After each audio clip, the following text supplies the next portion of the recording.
Wait, what? Right here.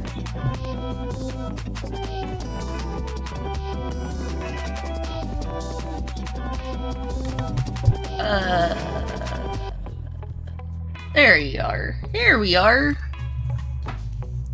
Testing. 1, 2, 3. Let me see if I can my freaking headphones. Hello, sorry for the super delayed start. I got distracted. I had to. Honestly, I was finishing my orange and I don't know what happened. It went down the tube and then I started choking and then yeah, my throat really hurts because I think I almost died, but I didn't, so it's okay. I'm okay. I have water and then I still have some like apples and stuff. And like I said, I didn't die. My throat just hurts a little bit.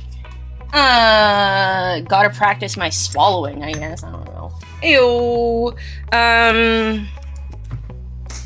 Alright. I kind of have like a rough idea of what to do today. It'll probably be like 2 or 3 hours of, I don't know, like talking about mental health stuff, and then writing notes, and then probably, you get good. Freaking, also hello Webby, Carnage, Soul, it's always good to see you, thank you. Hello. I know the time change is interesting, so I don't know if a lot of people will be here. What the heck, that's not supposed to come out there. Is my headset? My headset's on. Confusion! I didn't set it to my headphones. One part, but not second part. Welcome. I won't say your name until you chat in the chat, but let's just say I like your name. Welcome. You're now a little stinker. Welcome to the shroomery. Rub me with ramen. I love your heckin' name so much. I learned a few months ago that there's a big K-Ink thing about like being covered in noodles and stuff, and I thought that was really interesting. So yeah, sorry if that's, I don't know if that's what your name relates to or anything, but I like the rub me with ramen. Hink honk, duck horn. Sorry, I'm kind of like everywhere today. I'm getting really used to this new stream time shenanigans. It's it's very different, but I like it. The time goes by oh so quickly, and it just goes by so quickly, and I don't know. Yeah, I don't know. I just got like really hyper focused on cleaning.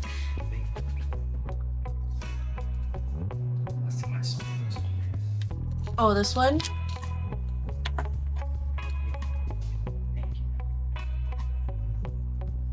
You might have to clean it. The thing is really dirty. Oh, here's the... Yeah, it's all sticky and leaking and stuff. It's gross. But, yeah. I figured we'd start off with... Let me open this. Where is my bamboo? I'm also stinky and leaking. Oh, ayo. Ayo? Wait. What? What? Wait, what? Wait, yes? Jealous? Question mark? Maybe not. I don't know. Who you calling a hoe? What? Who? You? Question mark?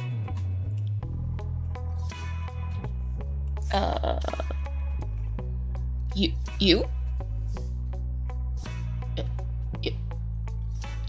You? I thought it was pretty. Hey yo, she's a hoe. And whores don't get cars. That's right, Pebbo. Pebbo's got my back. He knows. You should know, so. You should know. Whores don't get cars. Hold up. If anything, I gotta...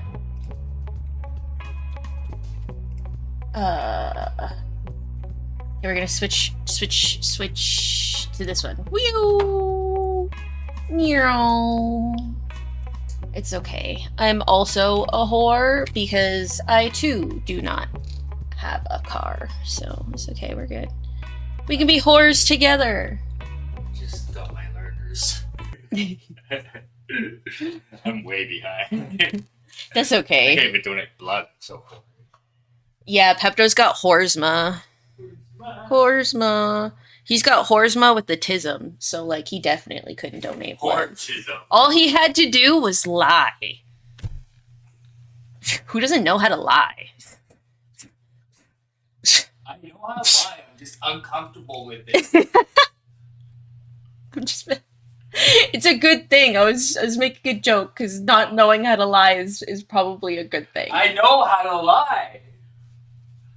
Just bad at it. I know the concepts, alright? Just fuck you. Hi, Kush! Hello, hello, hello! Okay, so like I said, today is gonna be, Mental Monday. Basically what that means is we're just going over some of my mental health notes. I think that's pretty cool. It's helpful for me to do every couple of years because I don't like yeah, I don't know. I got the clinical depresso, the SO espresso, you know what I'm saying? So sometimes things can get real stinky. Not fun. But some things that I find that can really help when things flare up is just reminding myself of skills that I've learned already, you know. Sorry, I'm gonna do something really quick, so things are gonna get really weird. I just have to set this location.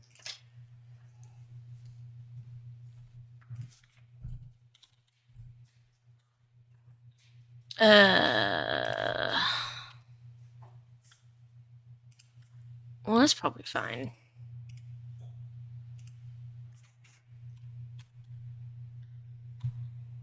Yeah, that's fine. And then we will also get some music on. I'm just listening to my Discover Weekly. Let me know how volume is. I could actually probably move this to this corner.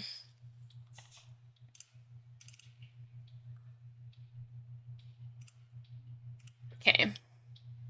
How is everybody doing today, by the way? What's today, Monday? That's probably why I'm so everywhere, is because Monday is usually my cleaning day, which I also have to redo my like cleaning schedule because I thought I was vibing with it and now I'm not. So I don't know if anyone can relate to that. All right, so this is just like general tidbitos. I don't know why I said that. Tidbits that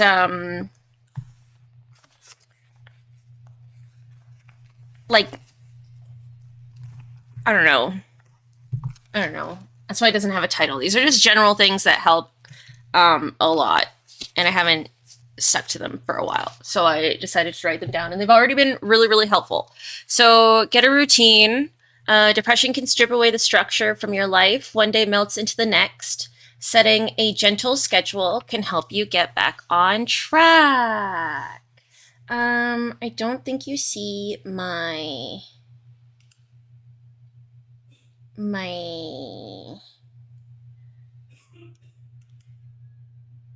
where's let's see if this works today, because I know that this didn't work the other day. And maybe it was just because it was being stinky. Maybe we can get it to work today.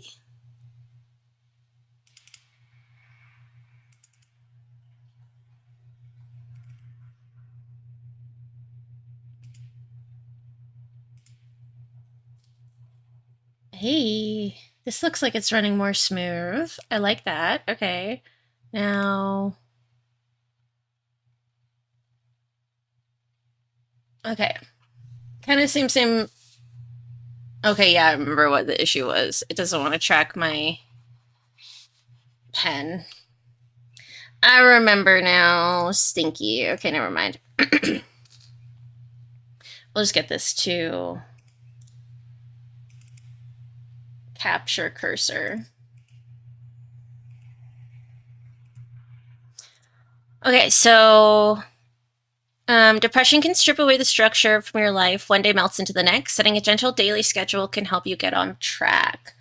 So, AKA gentle daily schedule. So, like, wake up at roughly the same time at the of the day every day, and then start off the day doing kind of the same things just to get you into a habit. So, like, personally, I wake up, and then I work out, and then I do some cleaning.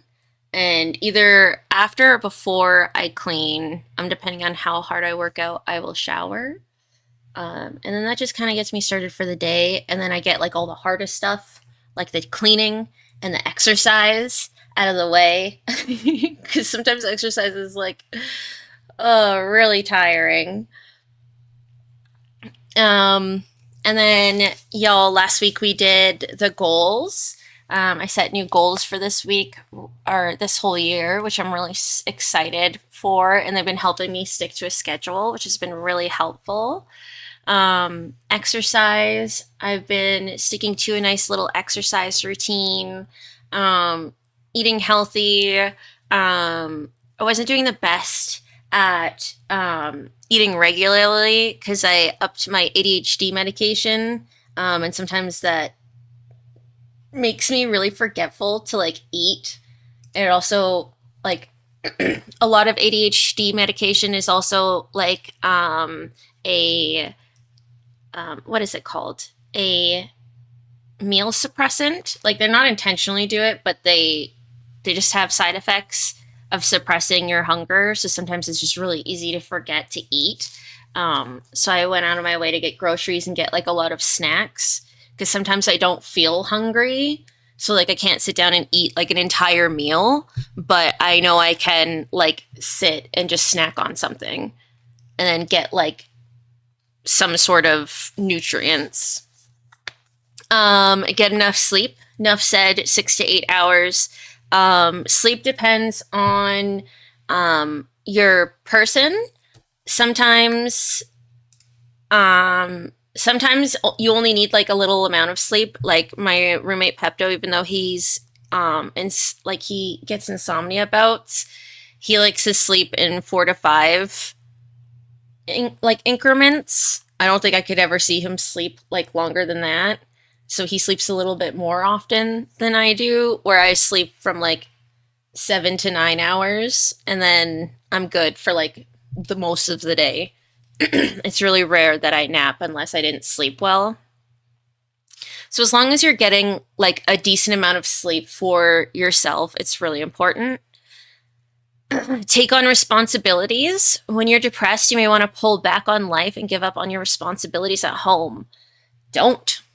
Staying involved and having daily responsibilities can help you maintain a lifestyle that can help counter depression. They ground you and give you a sense of accomplishment. So, the thing I like about the way I set these notes is they all kind of like relate to each other.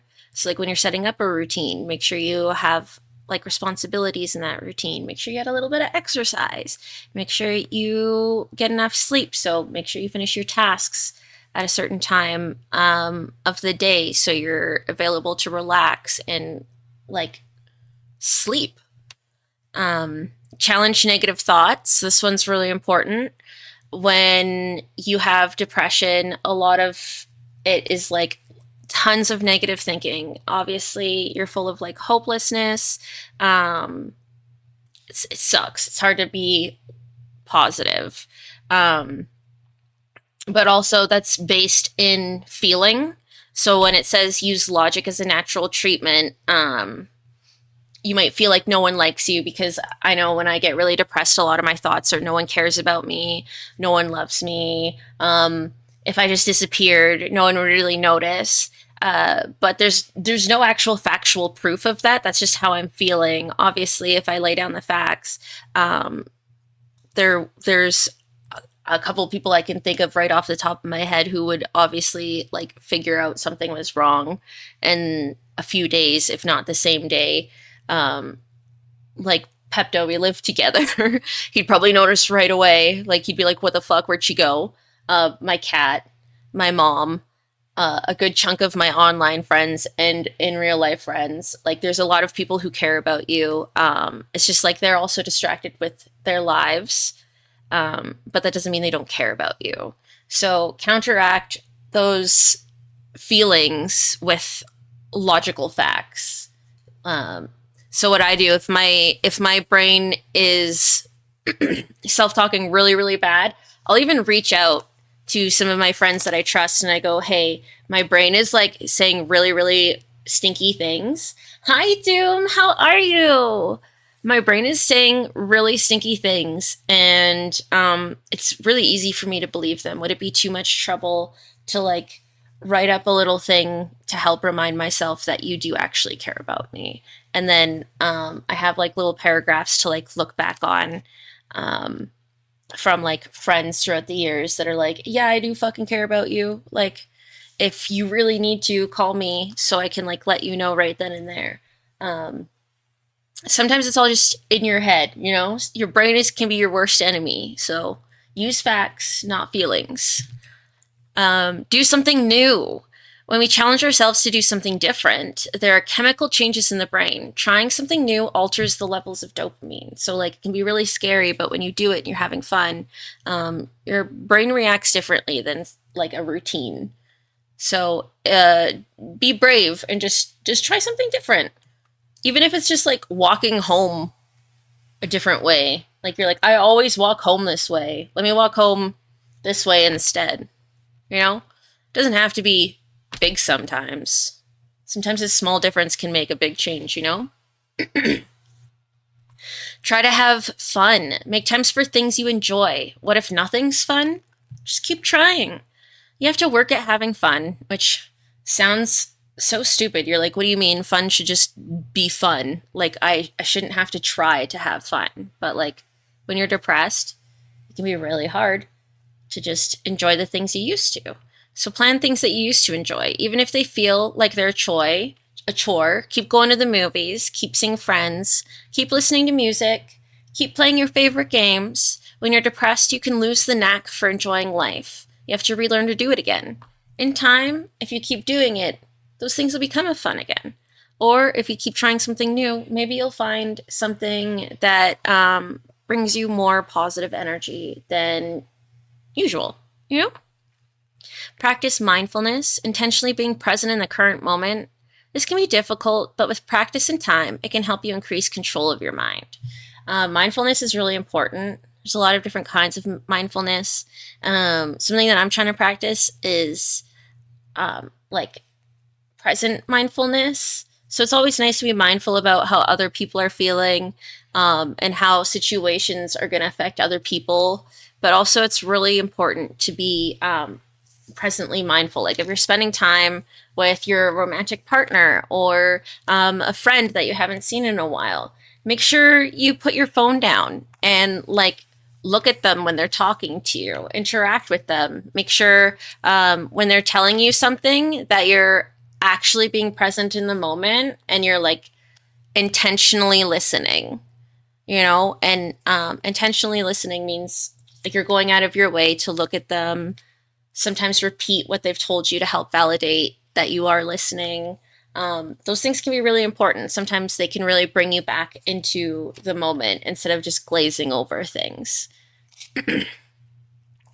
Meditate, regulate breathing. I like to call them tummy breaths because I picked up a really bad habit when I was younger. I was a chubby kid growing up, and I overheard this one comment of somebody being like, "Oh, why does your stomach get so big when you breathe?" And then so I stopped like breathing into my tummy.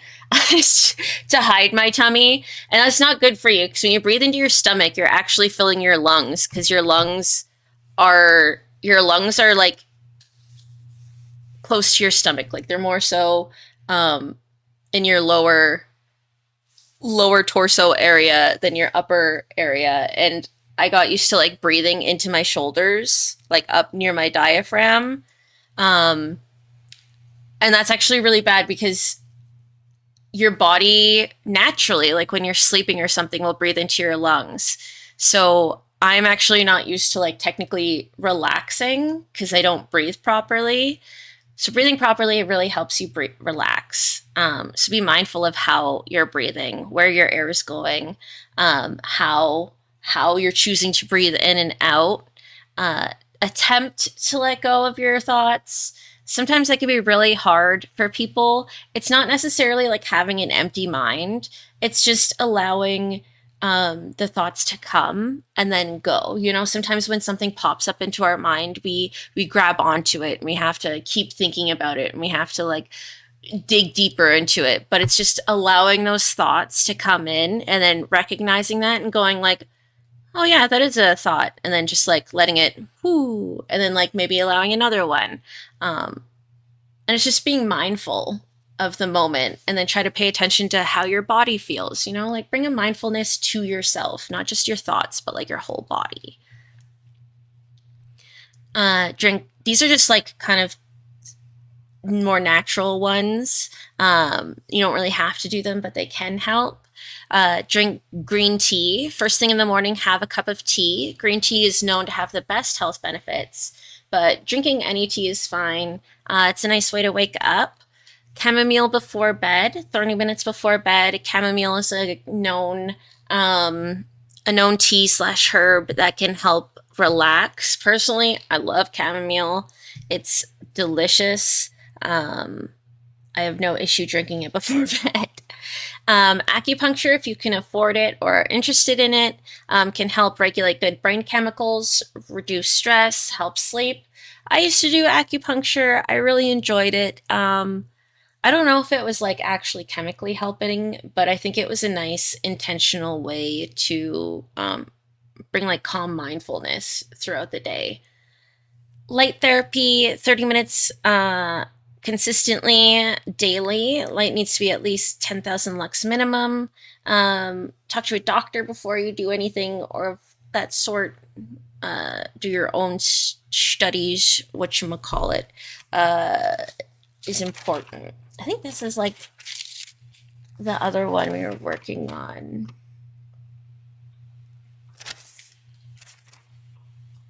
Okay. This one kind of like sounds silly, but once you like think about it, it's really helpful. Especially if I don't know, especially if you have like BPD or bipolar depression or anxiety. Sometimes a lot of your feelings feel really overwhelming. You don't realize that sometimes it's your feelings and thoughts causing a cycle. So sometimes it's just changing the way that you're thinking can make a big change in like how you react. So generally, sadness and depression come from thoughts of loss. So whether you lost something important that could damage your self-esteem, that could be a romantic rejection, death of a loved one, loss of a job, even failure to achieve a personal goal. And this feeling can happen for a really long time. You know, it takes some time. And even sometimes it's hard to accept that loss. So it's okay. Hi, Carnage. I'm good. How are you? Another one is guilt and shame, which I'm pretty sure a lot of us can relate to. It's thinking that I am specifically bad, thinking that you hurt somebody or you failed to live up to a personal moral standard. It's a lot of self-condemnation. So thinking that people won't like you if they find out, quote unquote, the truth or who you actually are, what you did. Anger, irritation, annoyance, resentment, generally comes from a feeling of unfairness, like someone mistreating you, treating you unjustly. You feel that someone is treating you unfairly or trying to take advantage of you. This one I have a lot of trouble with. Unfairness is like a really big trigger for my BPD. And sometimes I assume that that's how someone's treating me because of I'm thinking that they're trying to take advantage of me due to my thoughts, not from the situation that's going on. So that's why it's really important to be like mindful. So you're actually aware of maybe the situation that's going on and not what you think is going on. Frustration comes from unfulfilled expectations. Generally, life falls short of my expectations, so it makes you frustrated. You'll insist things should be different. Maybe you think that you should have gotten that job, or what someone else does, your own performance or an event. Whether you did something or someone else did something and it just didn't do what you wanted it to. You're really, really frustrated. Anxiety, worry, fear, nervousness, panic generally come from thoughts of danger. You think, I believe I'm in danger because I think something bad is going to happen. A lot of what if situations. So like, what if I go outside and I got robbed? Or my partner went to work. What if on the way home they get into a car crash and something really, really bad happens and I never see them again? Like generally it sounds really silly, but it's really easy to build up into your head,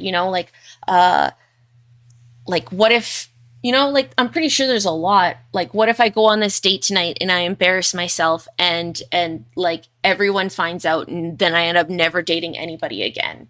It's really easy to get carried away really fast. Inferiority, inadequacy. Comparing yourself to others. You compare and then you just conclude whether it's facts or something. You're just automatically comparing things and coming to conclusions that maybe don't have any facts behind them. So you're comparing yourself to others and you conclude that you're not as good as they are because maybe you don't think you're as talented, attractive, charming, successful, intelligent. Comparability is like, can be, what is that one saying? Comparison is the thief of joy, because the grass always seems greener on the other side. You always just you don't really want to compare yourself. This is not healthy. Loneliness, thinking I'm alone, and then in turn feeling that you are.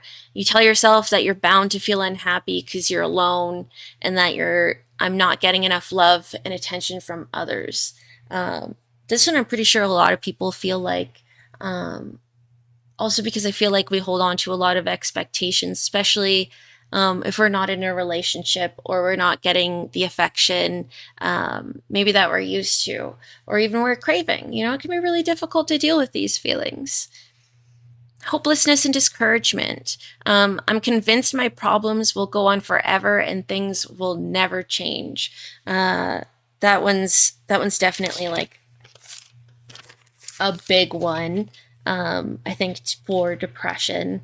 I personally know I get like really, really, really hopeless and discouraged when I get depressed, and I just feel like it's never going to end.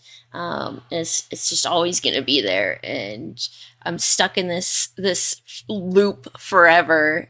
And it's not a good feeling. But again, those are just my thoughts and my feelings cycling on with each other. So,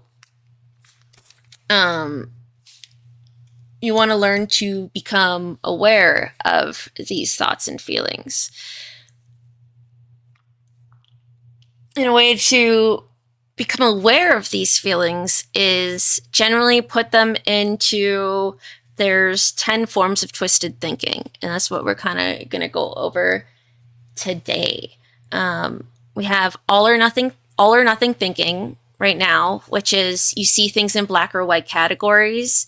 If a situation falls short of perfect, you see it as a total failure. So like if it didn't go 100%, then it's automatically a failure. You know, you got 90, but that means it's an F. If you didn't get 100, it's automatically a 0. Like if you told yourself you were going to clean the house today and you only cleaned the kitchen and everything else is dirty, then in your mind you're like, I didn't fucking do anything today. I didn't get anything done. Because if you didn't hit that full goal, then nothing counts. I have a really big problem with this. Personally, this is one of the things I'm really, really bad at is all or nothing thinking, and it's hard to catch myself until hindsight. But once you know that you have these habits, it's easier to catch them. So that's why we're going to go over them. Another one is overgeneralization. You see a negative event such as a romantic rejection or a career reversal as a never-ending pattern of defeat by using words such as always or never when you think about it. So let's say you applied for a bunch of jobs and like they called you back, right? But you didn't get the job. You're like, oh my God, I'm never going to get a job. I'm never going to get a job. Everyone just is always going to say no. That's kind of an overgeneralization, right? Like that's never is a long time. I doubt you're never going to get a job. Like that was just one time. Maybe in a week, maybe in 2 weeks, you'll actually get another chance, you know? Mental filter. You pick out a single negative detail and dwell on it exclusively so that your vision of all reality becomes darkened, like a drop of ink that discolors a beaker of water.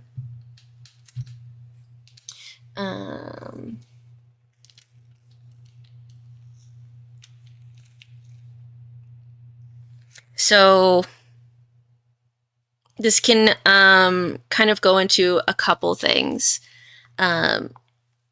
Let's say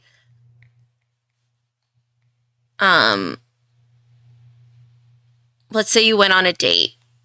You know, you went out on a date and the date didn't go very well.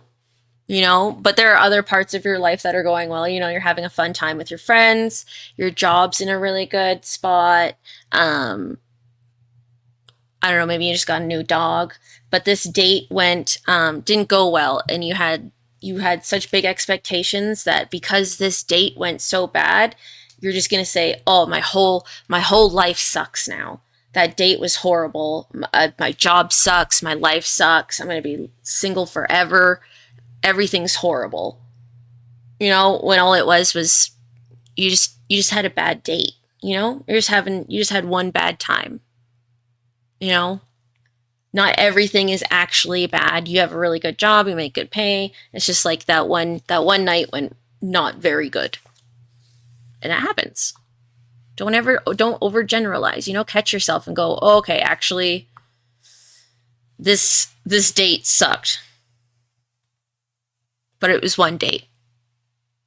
Work is still really good. You know?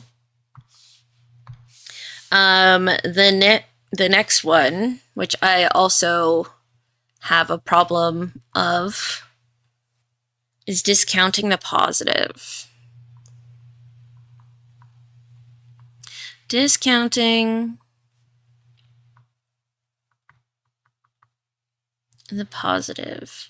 And let me know if you notice any.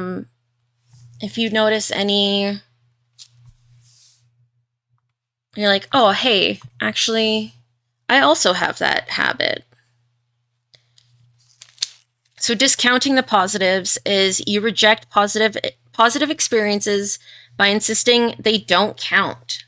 If you do a good job, you may tell yourself that it wasn't actually good enough or that anyone could have done it.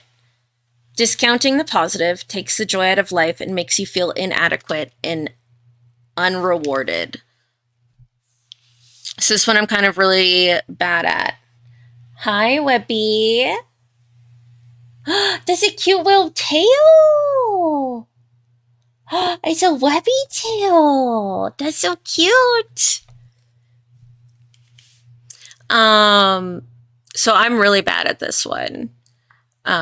It's also kind of like I feel like with compliments and stuff.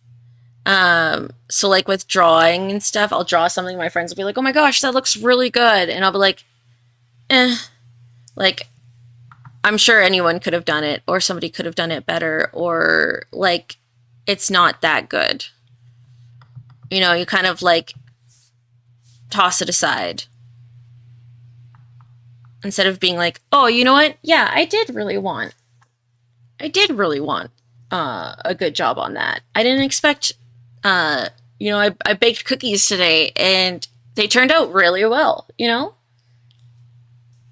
I want a custom one. This was a generic I bought that was white and recolored it to this. It's cute though. Sorry, I'm really bad at taking notes. You reject positive experiences. And we're not going to be perfectionist with my writing, even though I hate my writing right now. It's going to go over it. It's just notes. You reject positive experiences by insisting.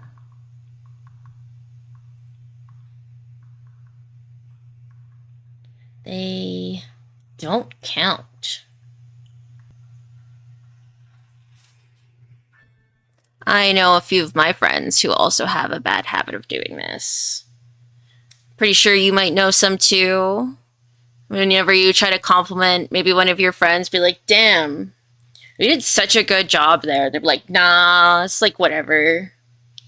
You're like, "Bro, don't discount yourself. You deserve 100%.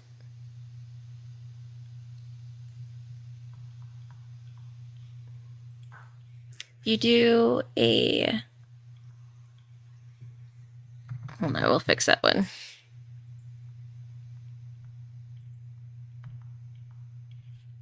Good job.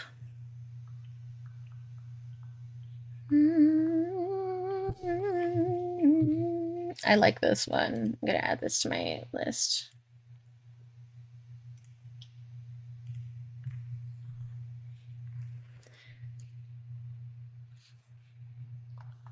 Oops.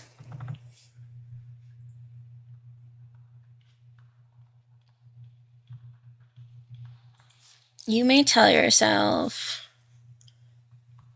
this is why I disliked school, because I was horrible at taking notes. This is why I like taking notes. It's because I have to think about them so hard to copy them. Hold on, I have to set this up somewhere. Because I keep losing where I am because I'm like holding the book in front of me instead of setting it up. Okay, yourself that it wasn't.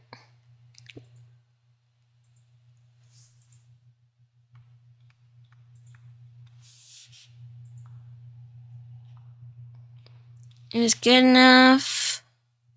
Or that anyone could do it.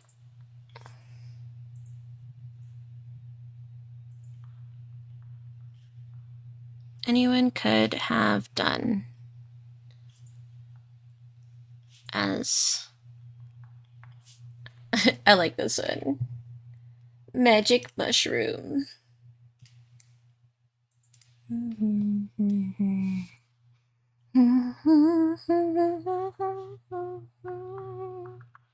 Discounting. Oops.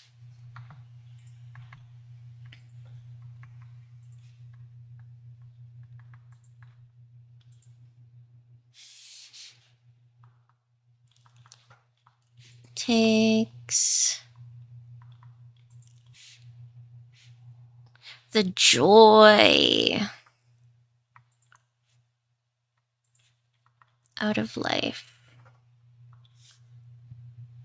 and makes you feel inadequate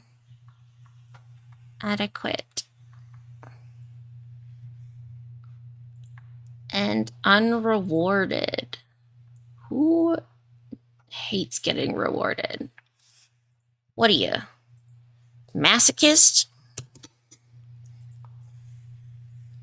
All right.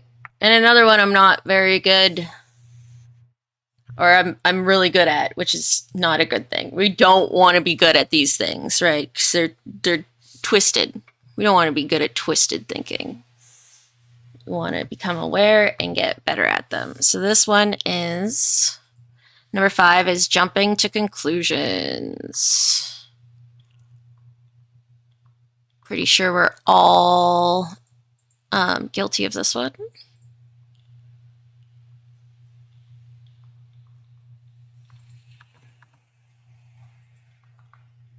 Unless you are true perfection. Congratulations for hitting perfectionism. I don't believe you, though. So jumping to conclusions is you interpret things negatively when there are no facts to support your conclusions. So there are, I think there's 2. Yes, there's 2. There's 2 miniature things in here, which we'll go over in a sec. You interpret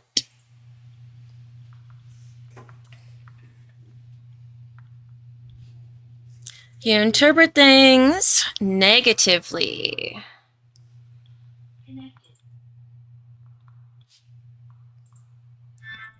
when there are no facts. When there are no facts. So I'm bad at this one because I like to assume people's feelings. Maybe it's because they have a different tone than they usually do to talk to me. And I'm like, holy fuck, they hate me. They hate me. But in all honesty, maybe they're just fucking tired that day. And they don't have the energy to like put in the nicety. You know? They're just tired and they just want to like, they're like, oh yeah, it's nice to see you. But they're just tired, you know? They don't have like the energy to be like, oh, like the acting into it, you know? Oh, it's so nice to see you. I missed you. It's just kind of like, oh, I missed you. It's nice to see you. And you're like, oh my God, they're lying. Usually they actually sound so much more excited to see me. That's jumping to conclusions because there are no facts. Being like, oh, it's different from always isn't actually a fact. You know, it's just comparison. You're just comparing something. And that's not a fact, you know? That's an assumption. So there are no facts to support your conclusion. I am still someone who definitely, I can say, facts aren't feelings, bro, and then I'll be put in a situation where I'll be using my feelings as facts, you know? It's really easy. It's very, very easy to be kind of hypocritical about it. Very, very easy. So, that's okay. The 2 things that you do to have fun with dinner. I love you, Webby. 2 things that we do that jump to conclusions are 1, mind reading. Oh, I gotta rewrite this one. I don't like. Okay, mind reading, which is exactly what it sounds like, without checking it out. So without asking the person, you know? Without checking it out.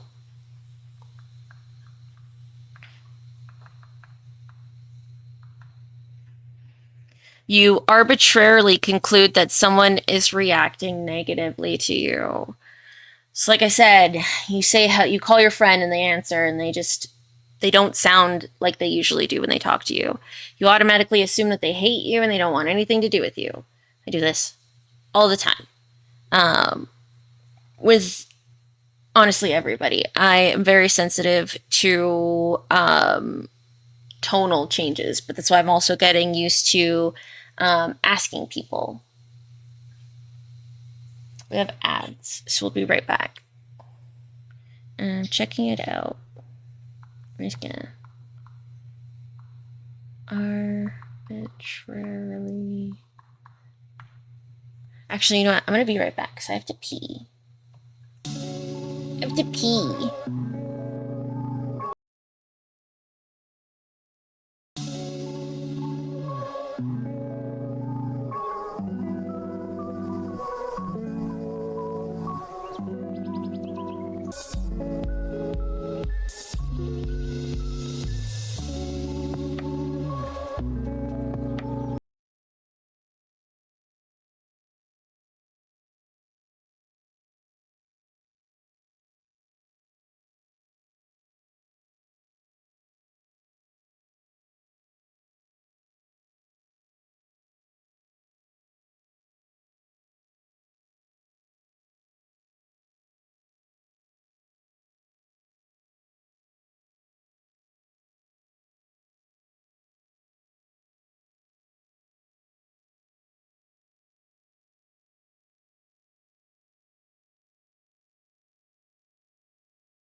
You arbitrarily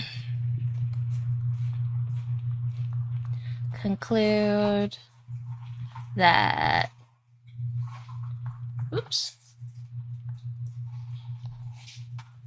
someone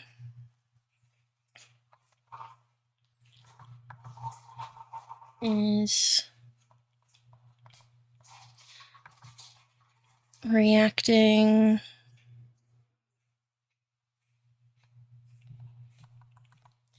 negatively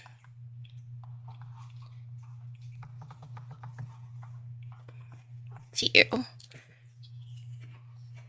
Okay, and the next one is fortune telling, which I'm sure you can guess. Can you fortune tell what this one is about?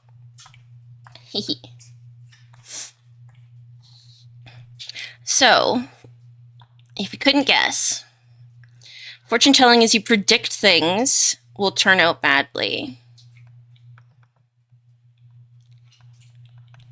You predict things. Hi, Hellspawn. It's good to see you.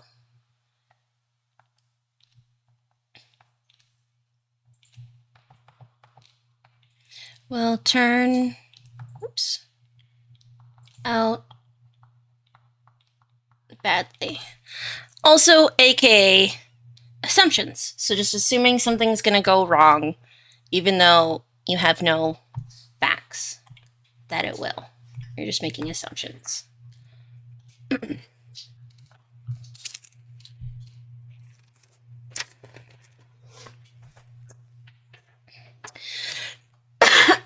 Excuse me. Okay. The next one, number 6.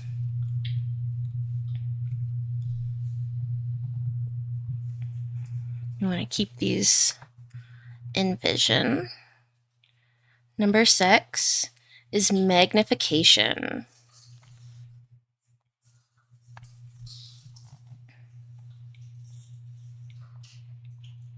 Which also goes as the binocular trick. Has a few names. Magnification or binocular trick. Because some people like to call it the binocular trick because if you were to take binoculars, if you look in like from the one side, obviously it makes things far away look closer. But technically, if you were to flip them over and look through them the opposite way, it would make things that are really close look far away. So sometimes it's not always magnification, aka making something bigger. Sometimes it's also making something smaller. So that's why it's also called the binocular trick. But generally, a lot of people tend to make something small bigger rather than making something big small. Not saying it doesn't happen, but it's just more likely to go the other way. Oops. My binocular trick. Let me switch to black first. So you exaggerate the importance of your problems and shortcomings, or you minimize the importance of your desirable qualities.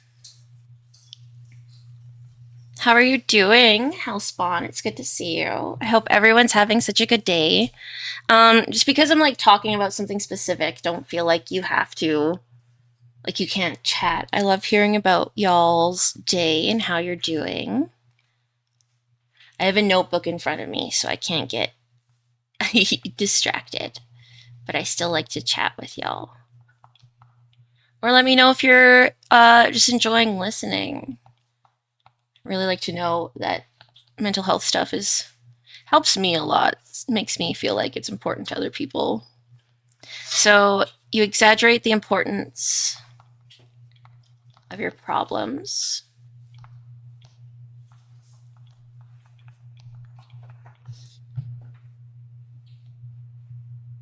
And shortcomings.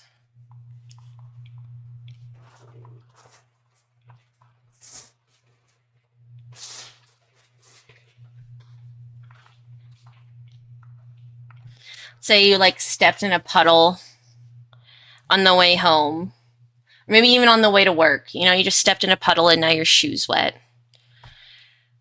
It's not really that bad. You know, maybe you have a pair of shoes at work to change into. And you're like, oh my God, I stepped in a puddle. This is like the most biggest freaking thing ever. The world's ending, all because I stepped in this fucking puddle. God damn it. It's like, okay, well, relax. All you did was step in a puddle. Like, yeah, your foot's cold. Hopefully you got socks or something so you don't get sick. But like, you're good, G, you know? Maybe you squished your orange in your lunch kit and it squirted everywhere. And you know, now you're all upset because you ruined your lunch. And you're like, God damn it, my whole day's ruined. Cause this fucking orange, dude. I don't know. I'm bad at making examples. I'm gonna finish building a Gundam. I'm gonna get on with some Uniwork, play Cyberpunk, and build more mini Gundams. Nice! That sounds like a good rest of your day. I'm gonna try to finish the Twisted Thinking, and then we'll probably play games with some friends or something.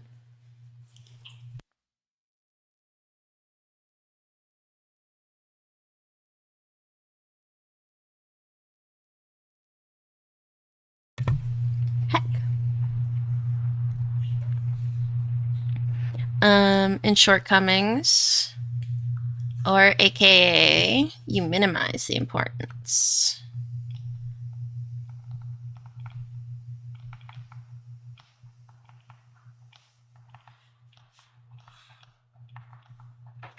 I like this song.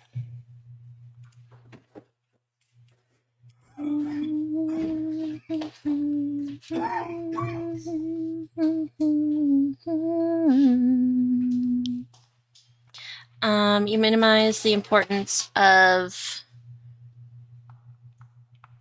your desirable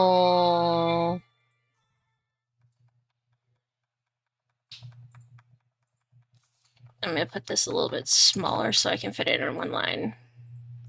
Minimize the importance of your desirable. What the actual? Is it connected? Yeah, I just heard singing.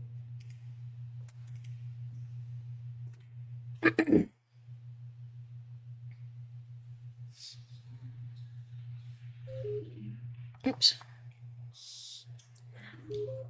Sometimes if you just have to hold the Bluetooth button for it to say searching and then just reconnect it.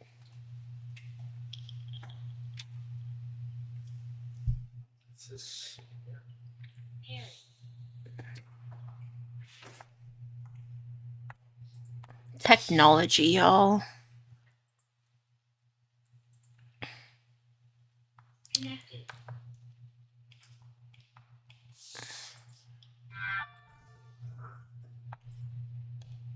Is it working?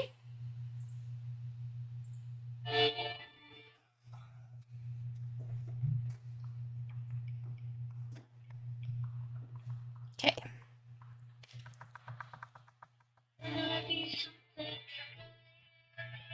Emotional reasoning.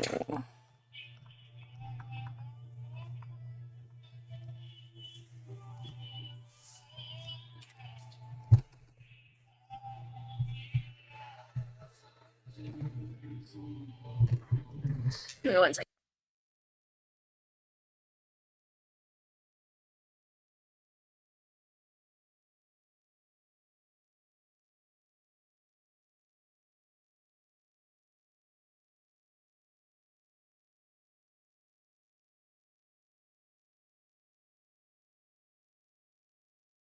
Okay. I can put it right in the opposite corner. Okay. The one you just washed the ice cream bucket or whatever it was. Yeah. Skin bucket. I don't know if I said it on stream, but we're like being extra Canadian and we got like a moose shank to cut up.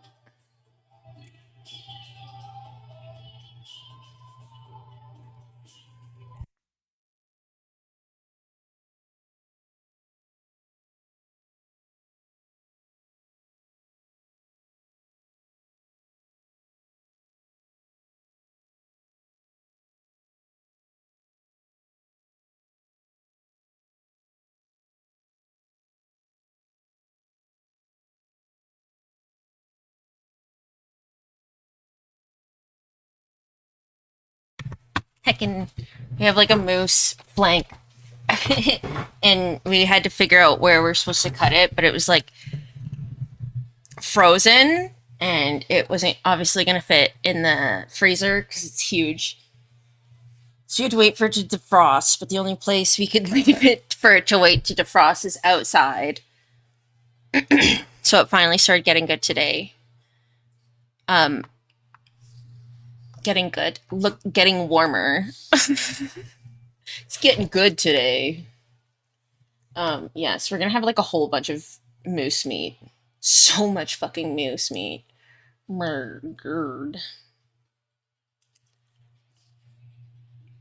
Hey, this one's called Bruce Wayne. I like Batman. We'll see how this goes.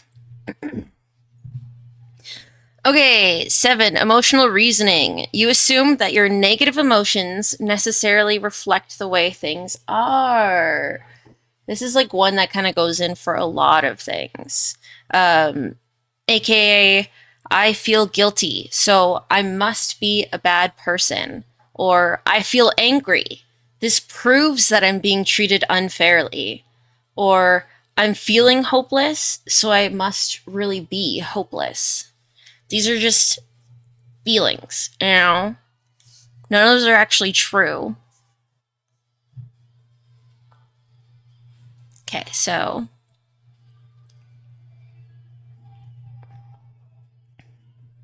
Oops. You assume that you're negative emotions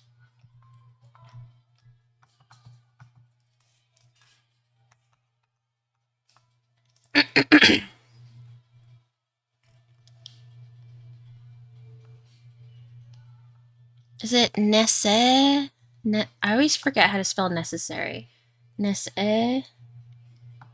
or is it Ness-A? No, I'm pretty sure it's an E. Yeah, it's an E in my book. Necessarily. Oops. I always accidentally hit the button on my pen. You assume that your negative emotions necessarily reflect the way things are. This is also one that I'm really bad at. Having BPD, I feel my emotions very, very, very, very intensely. Generally, more intensely than the average person. I feel them so intensely that it's kind of really overwhelming in a way. So a lot of the time, it's really, really difficult not to feel like this thing that feels so unbelievably overwhelming isn't actually like factual. I feel guilty. I must be a. I'm going to put this in quotes because this is kind of discussed later on.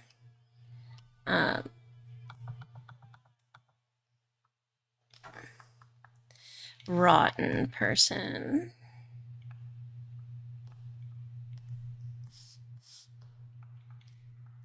Or I feel angry. This proves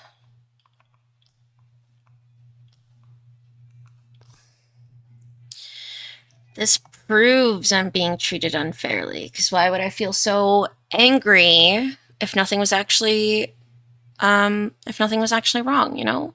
This proves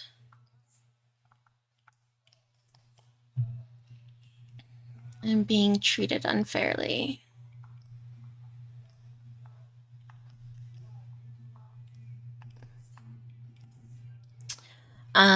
Or one that's really obviously easy to feel when we're depressed. I'm feeling hopeless.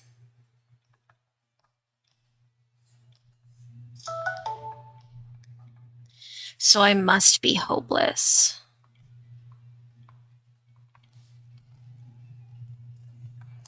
So I must really be hopeless. You know, emotional reasoning is really, really, really easy to do, especially when you're feeling really overwhelming feelings. Oh my gosh, Sam, hi! Hello! Welcome, Raiders! Hello, hello! Welcome! Sev, Duke of Flukes, Isuma, Nuclear, Bolfe. I hope I said that wrong. Might just go with Elsa Ruin. Future Ghost, hello, hello. How was your stream? How was don't go outside. That's why I never go outside. It's terrifying out there. The E is silent. Okay, so boff. Boff? Or you like it's there to accent the O, so it's both. This is why it's super intense when you read names. It was great. Look Outside was so good. Finally finished it. Also, yes, same. I'm such a cave dweller. We're doing good. I am doing Mental Mondays, which just means we're going over some of my mental health notes and just discussing things that might be helpful for people who struggle with like mental health or just general feelings regulation of stuff. This is only like my second one, but I'm loving it so far.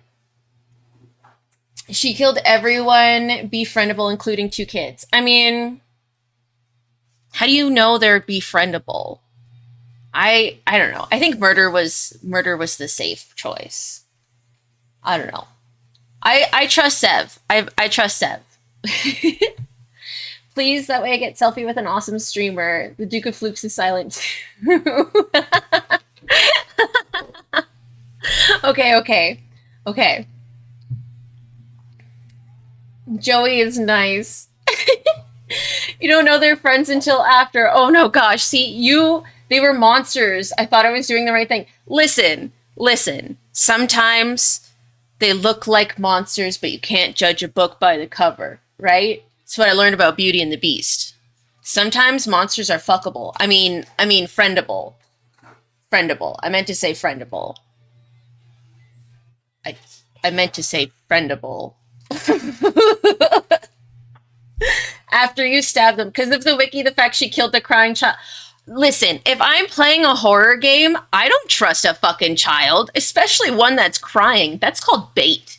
That's called bait, all right? Wild. I'm taking notes. Exactly. I'm a monster fucker. I have do you need to have a permit? If you need to have a permit, I obviously have one. Of course. Like you need one and stuff. So I definitely have one. Celery! Hello! She runs her room. That's called being a scared kid that must be protected. I don't know. I don't know. If you're actually scared, where are your parents? Why are you running up to a child, like to a stranger? If you're already scared, if I'm a scared child, the last thing I'm doing is running up to a stranger. I don't know. Sev murdered her parents? Well, were their parents monsters? If her parents were monsters, the only reasonable conclusion would be that they also birthed a monster. You know? Also, I feel like you're judging Sev on hindsight. You know, you said due to the wiki, you find out after they were befriendable. So I'm like, hindsight is always 2020. Okay, if you're scared and in a horror flick, any experience that I've had so far, 90% of the time, the crying kid is actually usually the thing that's also trying to kill you. I don't know about you. Maybe that's just me. Monster 100% need human fucker permit. See, that's right. That's right. See, yes. There you go. There you go. She killed the kid's parents. They weren't really monsters. To be fair, the tooth baby was evil. See, I think if we just focus on the intentions, as long as the intentions were there of, safety and stuff. Listen. This doesn't mean hindsight is 2020. So if she wants to play it again, maybe she'll make different choices, or maybe she'll make the same choices because the kid still deserves to die. I mean, we won't know. We won't know. All I'm gonna say is, from what I've seen, Sev has played a lot of horror games, probably a lot more than I have. So I'm gonna trust her reasoning, okay? And obviously she lived and she beat the game, so no matter what, she wasn't wrong. Quiet goblin. The permit is a relatively new addition. Sub-establishments don't care if you have. See, okay. So that's what I thought. Like, who actually, it's like, like which job? I've never had a job that has actually asked for my high school diploma. It's like, if you say you have it, that's good enough, She also fed a literal infant to a mouth on the wall and watched as the mouth grew. I mean, same. You have to check if the mouth works, And like, what is she supposed to take care of the infant? Babies during like apocalypses are kind of a lot of responsibility. Like, was she supposed to leave it there to be like starved to death? I feel like that's even more savage. But like, technically, if she feeds the baby to the mouth, then maybe everyone becomes happy. I don't know. Past the horror making friends. Well, listen. Now we know. So when we can play again, we can make better choices. Or maybe worse ones. You don't know. Yes, if you have to rate and run, please heck and go. Take care of yourself. Get all the food. Take meds. Voice check. Blah, blah, blah, blah. What am I missing? Hydrate. Stretch. If you forgot your laundry or your tea, go get it. Coffee. If it's cold, reheat it. Much love, Sev. I heckin' adore you. I want to see if there's like a scary horror game we could play together. I think it'd be really fun. She slaughtered an entire village of innocent villagers, Darkwood. Well, listen.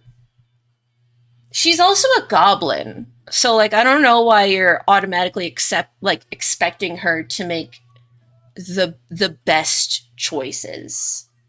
I don't know how many books you've read, but goblins aren't necessarily like you know, like on the good side. We're usually just chaotic, or chaotic neutral, or chaotic dangerous. Um, yeah, but like she hangs out with a lot of goblins. Also, dark elf. Duh, duh. It's not like it's a light elf. Dark means dark things. I don't know about you, but sometimes if I'm being sneaky and in the shadows, murder's the best choice.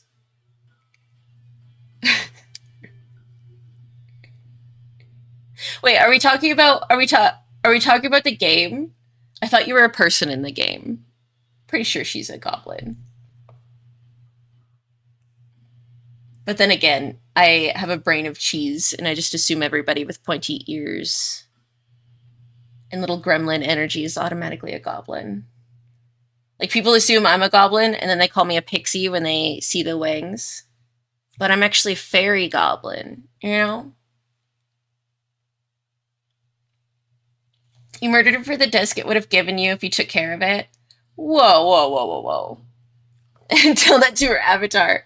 I'm not kidding. In Darkwood, she ate a grandma whole after the grandma saved the kid. What is this? Little Red Riding Hood? Listen, if she didn't eat the kid, would she die?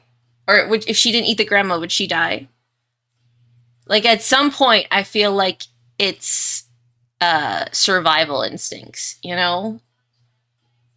Also, grandma makes me assume that she's kind of old. So like this is really savage goblin energy to have, but like technically she was close to the end of her life anyways, right? So like uh I don't know. I don't know. I would put that goblin in my mouth. Goblins usually very delectable. Yeah. There's not many people I've met that would not put a goblin in their mouth. They say they won't, but they're lying. And the grandma had knitted her a sweater.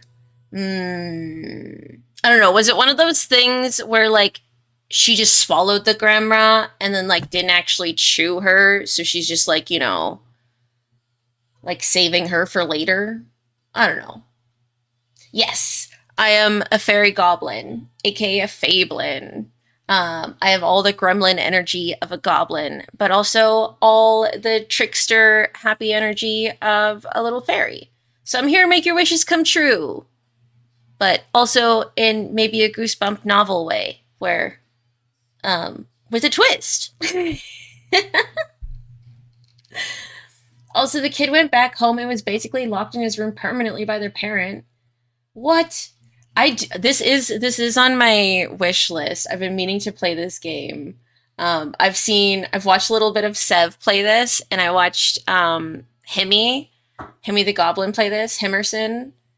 Also, sorry, I like completely zoned out. Thank you everybody for the follows. I really appreciate it. You're now a little shroomer, a little stinker. Welcome to the Mushroom Grove. If you have to rate and run, please make sure you take care of yourself always. If you haven't stretched, take a break from the screen, switch your laundry over, grab a snack, make yourself dinner, breakfast, lunch, whatever. Take care of yourselves. It's very important. Self care, always comes first. Also, the kid went back home and was basically locked in his room permanently by their parent. Okay, so like, so technically, she shouldn't have eaten the grandma. She should have eaten the parents, is what you're telling me. Okay, so next time we'll have to. Okay, I'm gonna take notes, and hopefully my brain's to remember this. Um, don't eat grandma. Eat all the parents, and possibly feed baby to wall mouth. But can you blame her? Her whole if she I know she picks up the knife quickly, but like technically she should. It's part of her design, right? She's got like if you got a dagger, you might as well use it. Also the okay, see, now you're just leaving out super key information. I if I was in Sev's position and there was a grandma who was also a mushroom in front of me, you're telling me I can't eat her? You're saying this mushroom grandma in front of me, a goblin who loves mushrooms can't eat her? I'm sorry, but you're automatically setting me up for failure. This is like that video where you put a 2-year-old in front of like a marshmallow and then like leave and expect them not to eat it. Like, come on. I'm gonna eat the fucking marshmallow. It's marshmallow. It's a mushroom grandma. She's so finely aged, she's probably gonna make me see so many colors. That sounds like a great time. Blur just removed Sevor. Exactly. It's all there. All the signs are there. All the signs are there. Technically, I feel like this is chat's skill issue, not Sev's, because she's just Sev just being Sev, you know? All the signs were there. All the signs. All the signs. Also, the game that Sev was playing was I keep wanting to call it "Don't Go Outside," but it's not "Don't Go Outside." It's "Look Outside." That's what it is. Don't look outside. Is it "Look Outside" or "Don't Look Outside"? Oh, I always get confused. Either way, it's spooky. It looks good. It's all like I think you'd really like it, Hellspawn. It's like all it's pixel art, dark horror-esque survival. It's really cool. She's also worse than Zora when it comes to directions. Oh, me too. Me too. If a game doesn't have like a map or super super obvious like location things, I Oh, you were talking about Darkwoods? Okay. Which is also another good one, which I think is also on my wish list. Very good. Very good. Lots of spooky games. Seb's played quite a few. She's got a really good taste. That's why I love lurking. She has like a good chunk of the games that I have on my wish list. So I'm like, ooh, technically I won't need this for longer because I got to play through someone else. And by the time I can probably afford the game, I won't really remember anymore. She is, yeah. I would look into Darkwood and Look Outside. I think you'd like both. Also, just give Sev a follow if you haven't, Hellspawn. Honestly, everybody who hasn't checked out Sev, please do. I know. I think I've rated it. I tried to rate into her, but I think she ends before I start, kind of deal. But she has wonderful vibes. I love her personality, and she drew and rigged her own model, made like all her emotes, assets, and stuff. Super super talented cutie. Um, is Sev with us right now? I think she just left to get foods and stuff. She had quite a long stream. She just finished. So she just spooped a dooped. Let me give her a shout out. Blah blah blah blah. Where's my freaking move this book? Ew.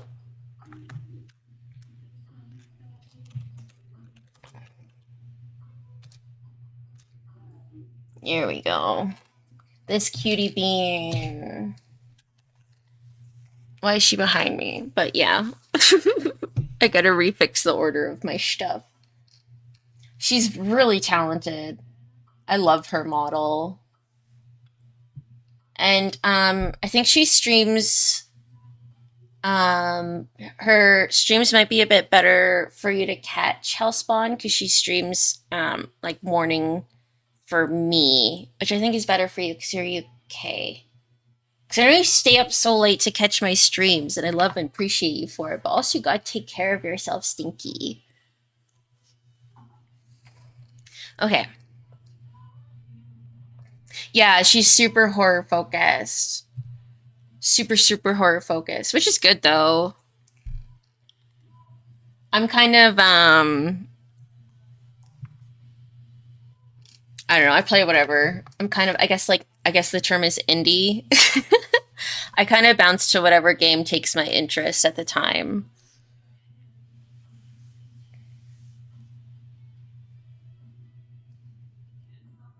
I just shuttered her out. So if you scroll up, she's just a few messages above you.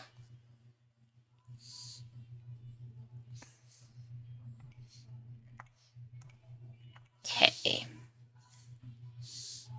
To anybody who's with us now, we're just doing mental health stuff. So the first one was just general things that you can do to counteract depression, like getting a routine, setting goals, exercising. I feel like I have to point out it doesn't have to be like going to the gym and lifting weights. Honestly, just going for a walk and moving your body regularly can be really healthy and good for your brain. Um, Eat healthy, don't under or overeat. Things specifically with omega-3 fatty acids and folic acid, as well as vitamin D, could help ease with depression. If you're in Canada, they specifically put vitamin A and D in the milk to help counteract the SADS, the seasonal depression. Get enough sleep. If you're still feeling tired, make sure you're not like oversleeping or undersleeping. Don't drop any responsibilities. Yo,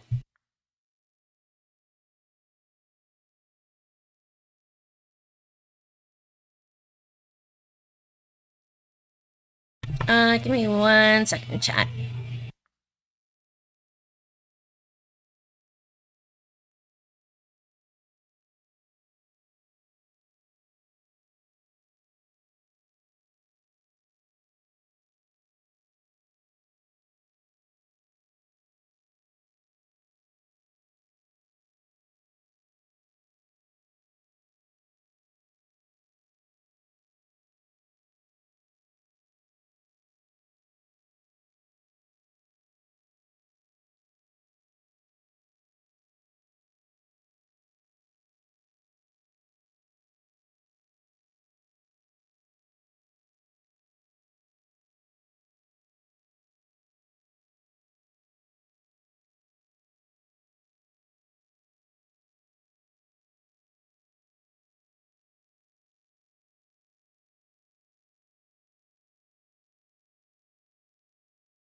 Okay, sorry. Peppo's outside cutting up a moose flank right now. And he was wondering if Kiki could have raw moose meat, and I wasn't sure. There was a handful of times that I gave her like raw chicken because I thought it was okay, and then I like looked it up, and then I was like, I felt really bad because I. Luckily, she didn't get sick. I took her to the vet, and they were like, "Yeah, you should cook it." And I was like, "Okay, my bad."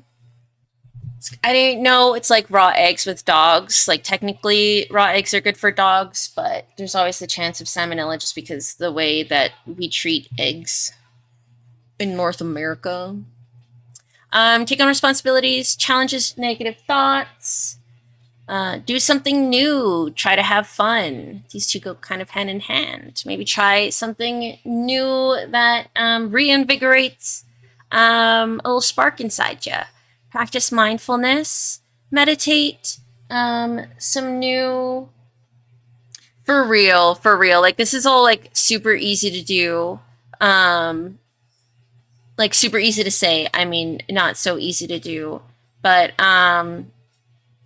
sometimes it's not even like specifically doing something like a new hobby or something. Maybe you walk or drive to and from work and you go the same way every single day. Take a new route. You know, sometimes it's just breaking out of your routine just a little bit that can um, change the chemicals in your brain. So sometimes it doesn't have to be like a new hobby specifically or something like big that can take a lot of time. Sometimes it's just changing something that you already do in a small way. So like maybe you go out with friends and do the same thing every single time. Maybe ask your friends if they want to try something different. Like let's say you always go to the bar. Um, I don't know. I don't know if your friends are this type of people, but you could be like, hey, how about we try going to like a board game cafe some night? Why don't we try going to a karaoke bar? There's those arcades that you can drink at now if you have some friends who are like, oh, I really want to want to drink or whatever. You don't have friends? You don't have friends? Do you have a cat? Do you have pets? Sometimes I just talk to my cat. If you have roommates, sometimes I just make my roommate do stuff with me. I'm like, hey, you're gonna play a game with me because you have time. And he's like, okay. I do have a cat, but he's at home and I'm at boarding school. You're at boarding school.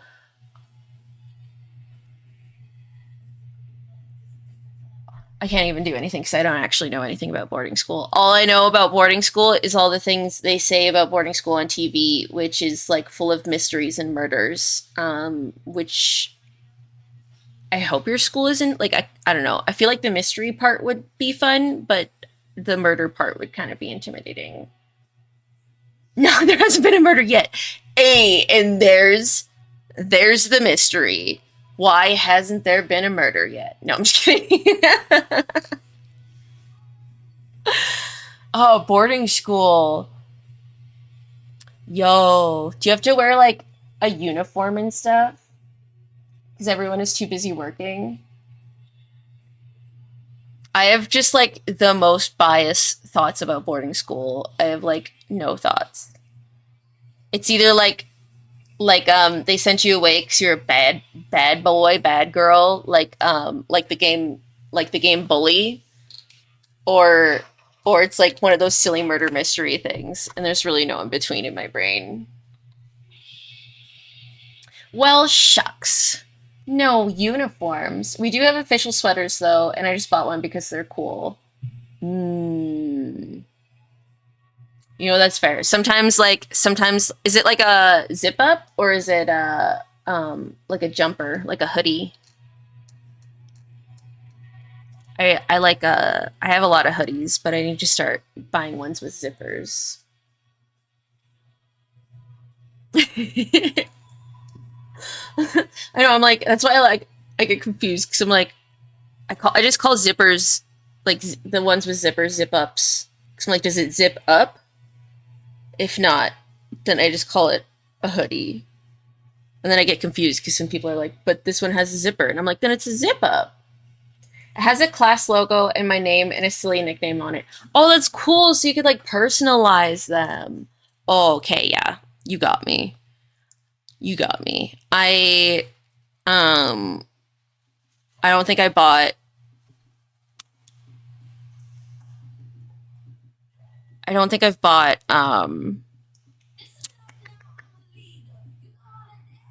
I used to have a hoodie.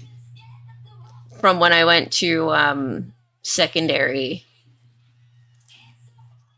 I'm trying to remember what happened to it. I think it just got old, or I lost it moving one day.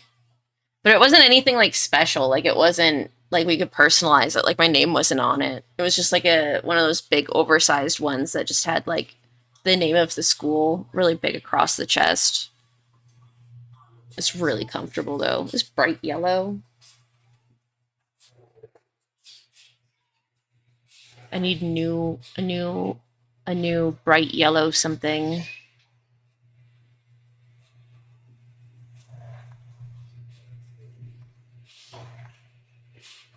Okay.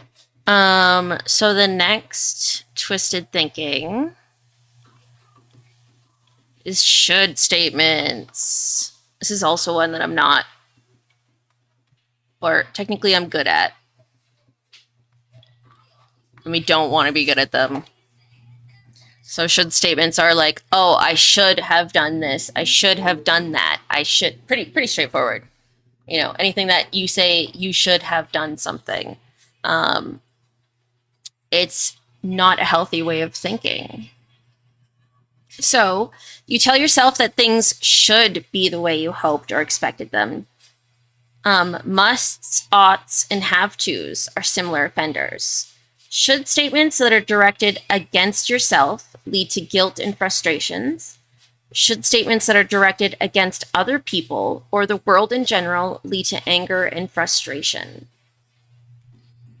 Yeah, so if you say, oh, I should have done this, I should have done that, then technically you're only going to be helping yourself, like, feel bad about yourself, you know? Like, that doesn't help anybody. Hindsight is one of my favorite things to say, and I'm pretty sure it's so fucking annoying for people, but hindsight truly is, like, always 2020. It's so easy to be like, oh, well, see, that's why you should avoid, haha, see, I just did it. That's why, it's so difficult. It's so difficult because it's so ingrained, but that's why you have to do your best to go out of your way to avoid should statements. So instead of doing, I should do my homework, which kind of sets yourself up for failure, you can go, I will do my homework, because you know it's something you have to do. So if you go, I will do my homework, then like, it's more of like that thing instead of like, oh, I should do my homework, where it's like, But if you're like, I will do my homework, then you're like telling yourself. But have to and should are synonyms. They are. Like it said, must, oughts, and have tos. So I said, I will. I will do my homework.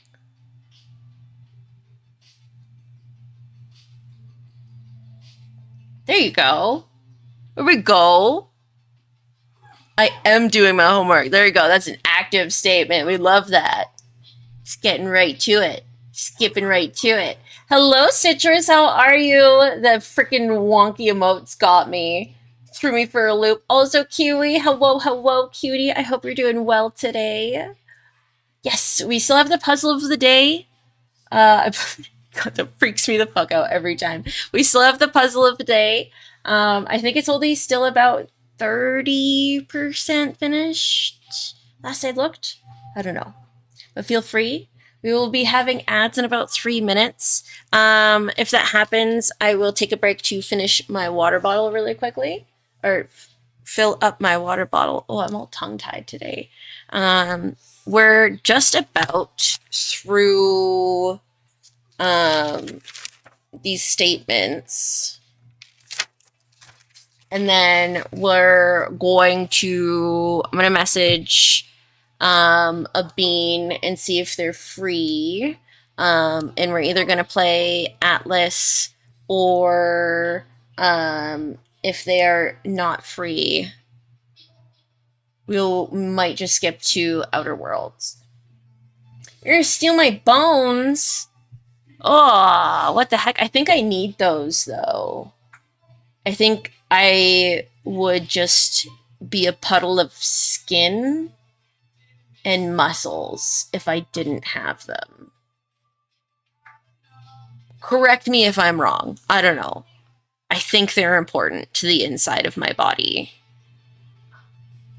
I haven't really delved inside my body much, but from what I can tell, they seem pretty important.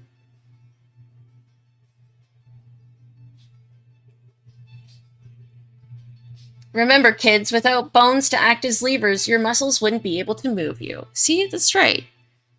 Feel like. Or is this how you become slime? Because I've seen that anime where that guy turns into slime, and it seems like a good time. Not gonna lie. I can be here for slime.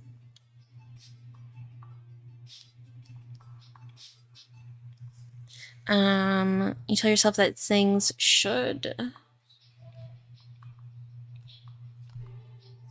Also, I'm not the best at taking notes, so you'll hear me repeat myself a ton of times. But that's also why I do this, because it like ingrains it in my brain, which makes it more helpful.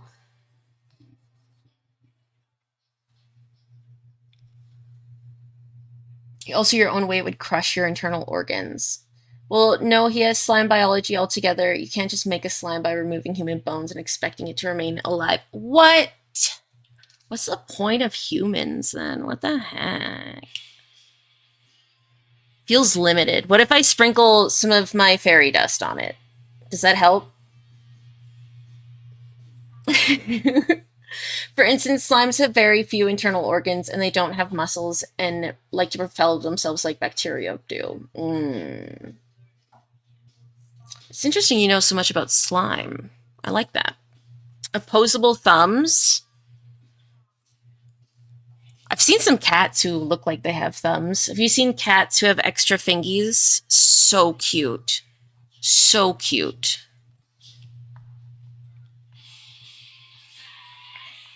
When ads do happen, feel free to take a break as well. I know not everyone can afford a subscription. I don't want anybody missing everything. So take a chance to stretch. Ads will be about 3 minutes, so they take away pre rolls for about an hour. So take that time to take care of yourself as well. 3 minutes out of every hour is a good way to keep a stretch break, a bathroom break, making sure you just get some self care in between.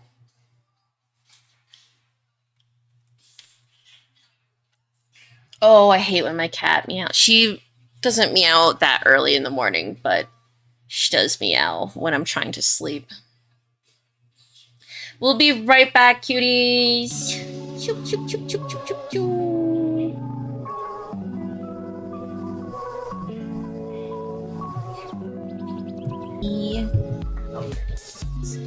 So that doesn't kind of keep this way. Ads will be done in a second. Thank you for being patient. I was able to refill my water. We are, I want to say almost done because we're technically at 8.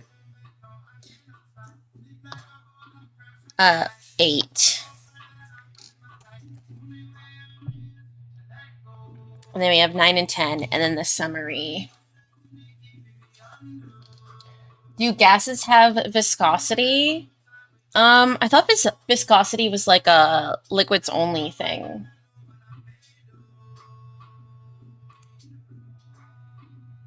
It's very low? Okay. Huh, I guess that kind of makes sense. They do from Bumble. Hey, what the fuck? What the fuck? Damn, just taking shots at me. You thought this was gonna be inspirational or some shit, didn't you? Fuck you.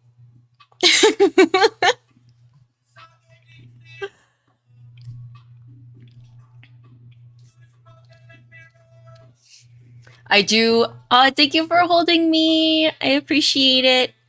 I do like to say I got that ass crack aphrodisiac. You got to keep coming back for it. Thank you for the care package, Carnage.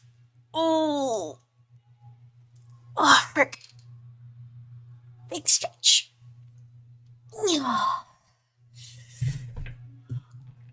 You say yuck until you come back tomorrow. That's why it's called an aphrodisiac, you know? Just get addicted to it real quick.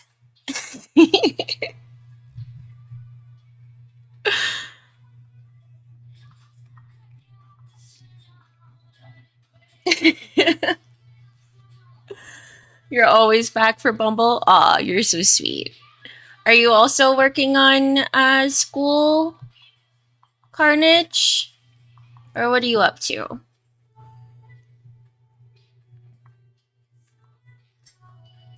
And have tos.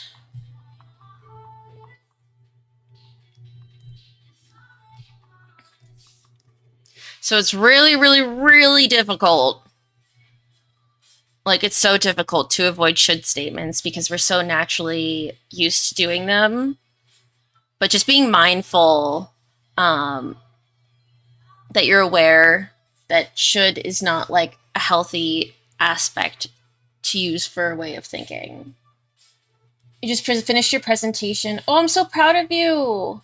You do deserve it. I'm so proud of you. For real, I say the exact. I should avoid saying should. Shit. So I could do that thing.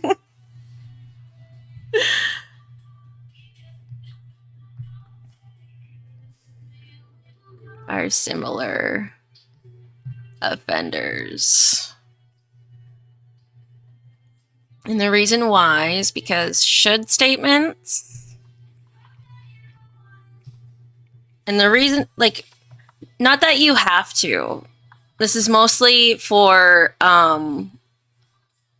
this is more for CBT, which is cognitive behavior therapy, which is becoming really, really, really aware of how you think, which in turn kind of goes into DBT, which is dialectal behavioral therapy, which is how you speak.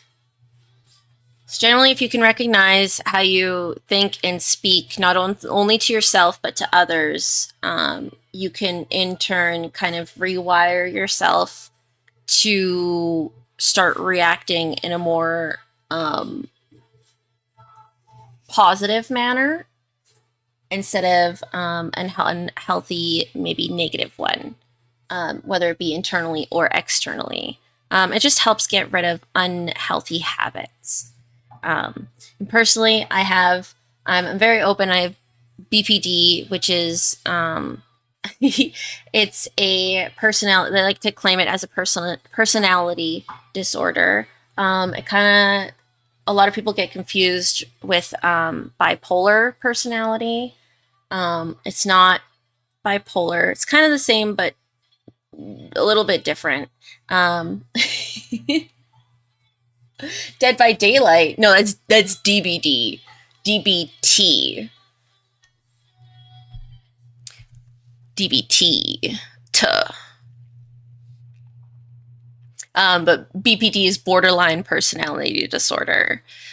So the difference is generally with I'm not a mental health professional, so take this with a grain of salt. But from how I generally tend to remember it is BPD goes for sudden changes. So I can go through dysregulation of like I could be really, really happy in the morning and then really, really depressed like 10 minutes later, and then like 15 minutes later after that I could be a completely different emotion, but every single one of those emotions is like felt wholeheartedly. Like they say that it's a lot more intense than people usually feel it. So like if you were, it usually goes for negative emotions. So if you were to like go through something really negative, it would be really hard for you. But with someone with BPD, it would be extra hard because it would be like incredibly overwhelming. Yes, where bipolar is, they have mood swings, but generally the periods go longer. So generally it could be like a week or a couple months where BPDs very frequent, very intense. But it also depends on the person and the triggers, because BPD is also a personality disorder, and generally it just comes from a lot of repetitive, generally repetitive trauma, and it's just like the brain usually just growing really emotionally defensive because it's figured out that's kind of the best way to deal with things. So generally, if you know people with BPD, it can be known that they can be really manipulative, or they can be really toxic, or maybe if you look it up, sometimes they say that they're really they can be really angry, really intense. And sometimes, depending on if the person's aware if they have BPD, that can be, like someone who has narcissistic personality behavior. Sometimes it can be just how they choose to react, or sometimes it could be an excuse to continue doing the things that they do. But generally, most of the people that I know who are aware of their BPD aren't actively trying to act out negatively. It's just that's the way they act to protect themselves, and then generally it comes with like a lot of guilt and shame after an outburst. And it's just like any other mental illness. It comes with a lot of misunderstanding and stuff, and it goes by person to person. Generally, a lot of people will try to very much generalize a lot of mental disorders. I don't like to call them disorders, but that's kind of how they're termed. But like a lot of mental health diagnoses is what I would like to call it. But it really does go by person to person, because it's a brain situational thing, right? Who doesn't hate when their emotions, for real? Like, I'm pretty sure everyone's been in a situation where maybe you've been ignoring your feelings for a really long time, and like the last like the straw in the camel, the last straw broke the camel's back or whatever, right? We've all seen those public freak out videos, and you're like, we laugh at first, but there's that small, I don't know if everyone thinks it, but there's that small thought in the back of your head, like, oh shit, like that could be me on a bad day, like give me my nuggets, yeah.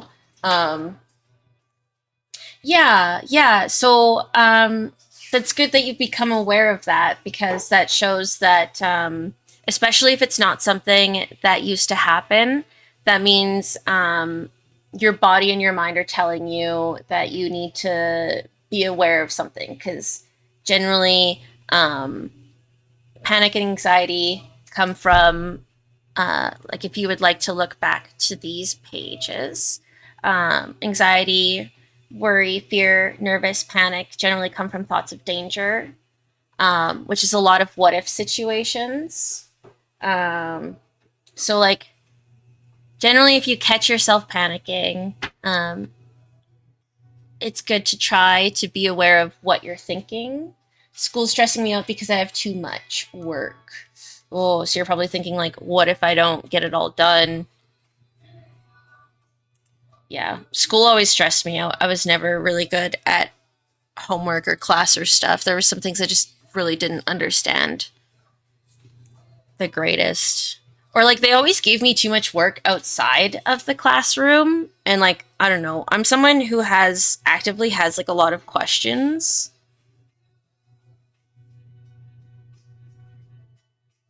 I don't know. But um I don't know where I was going. I'm sorry. It's not even what if I don't get it all done at this point. It's just I won't get it all done, and as a perfectionist that stresses me out. Okay, I get the perfectionism thing. Um Something that really helped with my perfectionism, and something that I continuously have to work on, is it doesn't have to be 100%, like it truly does not have to be perfect. If you get like at least like set an attainable percentage. Like if you can get 80% done, then like get 80% done on everything. And then if you have extra time, then use your perfectionism to add like extra where you can do it. But like being a perfectionist means that like you're going to take too much time working on one thing, and like that's that's generally not how things work, which is really unfortunate. Things don't have to be 100% perfect, and it's more so a thing that you personally have to get over.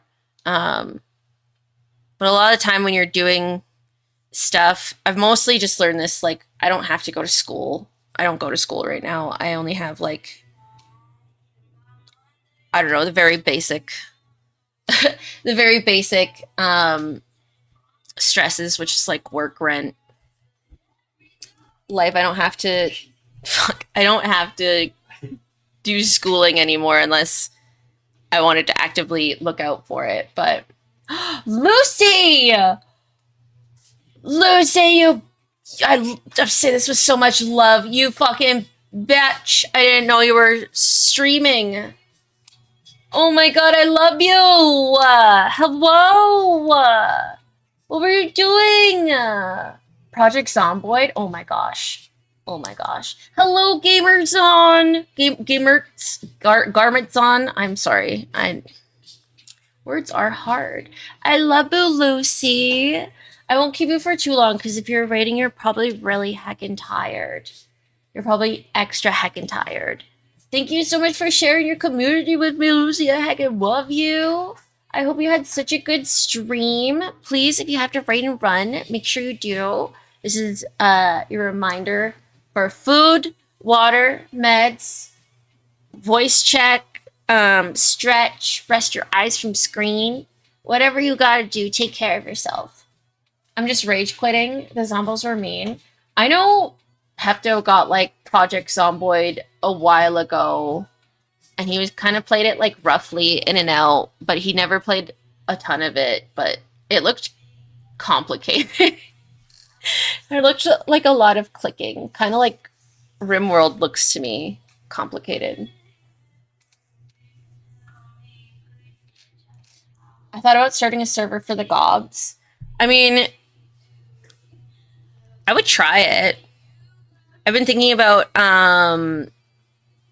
just finding some time for us to play Schedule 1 because I keep seeing that they added mushrooms, and I'm like, I want to go mushrooms. That sounds wonderful.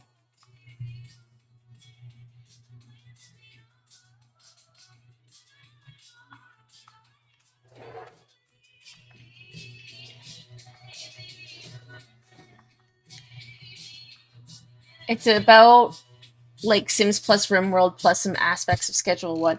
Yeah, very complicated. I'm pretty like there's probably a tutorial though, right?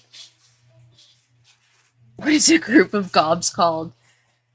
Oh, what is a group of gobs called?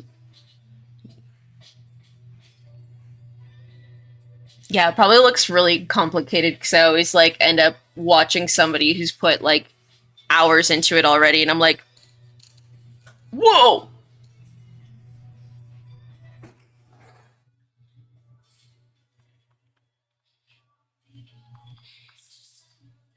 Oh, didn't mean to do that.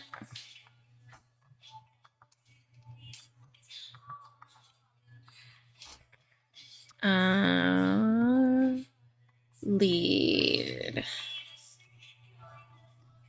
to guilt.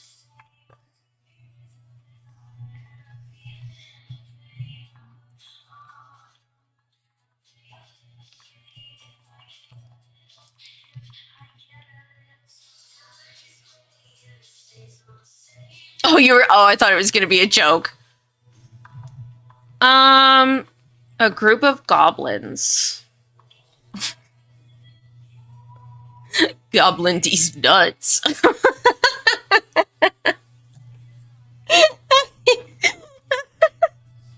I'm so. I'm sorry. I'm sorry. But like you just had it there out for me to take in everything. Cobbling these biscuits. Normally, I'm quite the jokester, so fair enough. That's fair. That's fair. See, I just expected trouble. Was like, I don't know, but this is probably gonna be good. Never mind. Oh no! Ate all the. I'm almost out of biscuits too. I am obsessed with Biscoff biscuits. Like obsessed with them.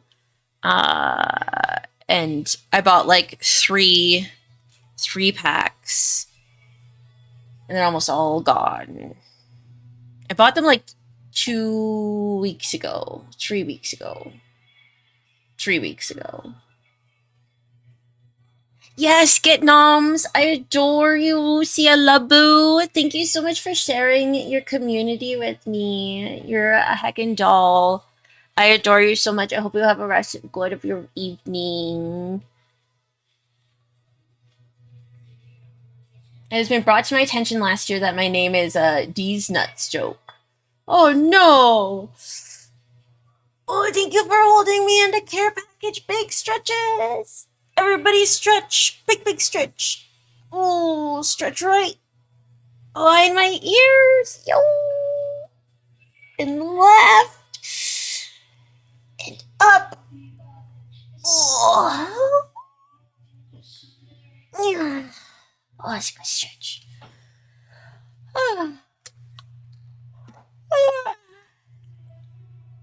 Excuse me, always having a good stretch makes me yawn. Mostly due to a surprisingly high amount of people who pronounce it bofa for these reason.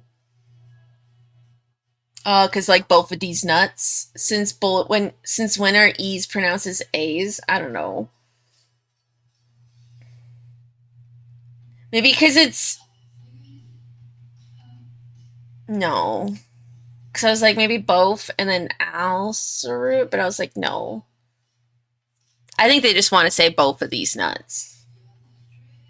Gets that oxygen pumping. Both of these nuts. Got him. Oh, you probably thought there was going to be inspirational or some shit. Okay. Should statements? For anyone who just dropped in, we're just doing Mental Health Mondays, Mental Mondays. We're just going over some mental health notes that I had written down from a couple books. It's my little notebook. I rewrite it every couple of years just to help refresh some of the skills that I've learned throughout the years of all my counseling, groups, classes, workbooks. It's all this stuff. I think it's a lifelong journey to constantly work on yourself, especially if you have something that's extra stinky that makes it a little extra harder. I was talking about the stretchies. Oh, yes. Also, I don't stretch enough. Well, joke's on them. I own that joke. It's mine, and I put copyright. For real. How are you doing, Garmet? If you came from Lucy's stream, you must be such a wonderful bean. I'm so glad to see Lucy streaming again.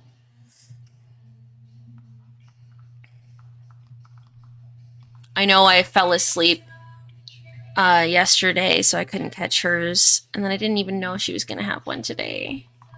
Sneaky, sneaky. She's almost as sneaky as a little clown I know. Against other people.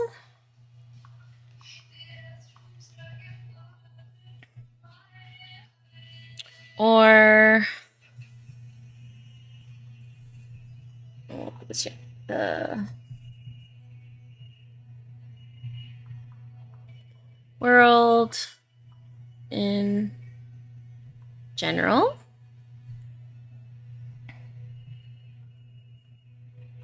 Lead to anger.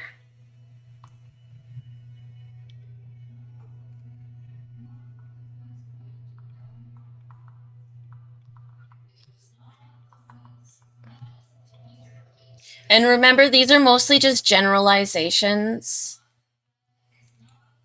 Maybe some of your should statements don't make you angry or frustrated, but they can cause a lot of negative thinking. Um, so I find writing down the feelings helps me because I am someone who I feel like I don't actually have a lot of emotional awareness as I would like. Like I talk to some people and they're like, "Oh yeah, I'm feeling like really excited or really joyful." And then in my brain I'm like, I'm pretty sure I'm happy or I know I'm angry or I know I'm sad. But past like descriptive, like deeper descriptive emotions, I have an issue recognizing. Um, so sometimes just getting like a little hint that's like, hey, are you feeling anger? And it's like, sort of close, but no. It's super hard expressing emotions, especially if you like grew up in maybe a family or um, in a place that made you feel like it wasn't okay to express them.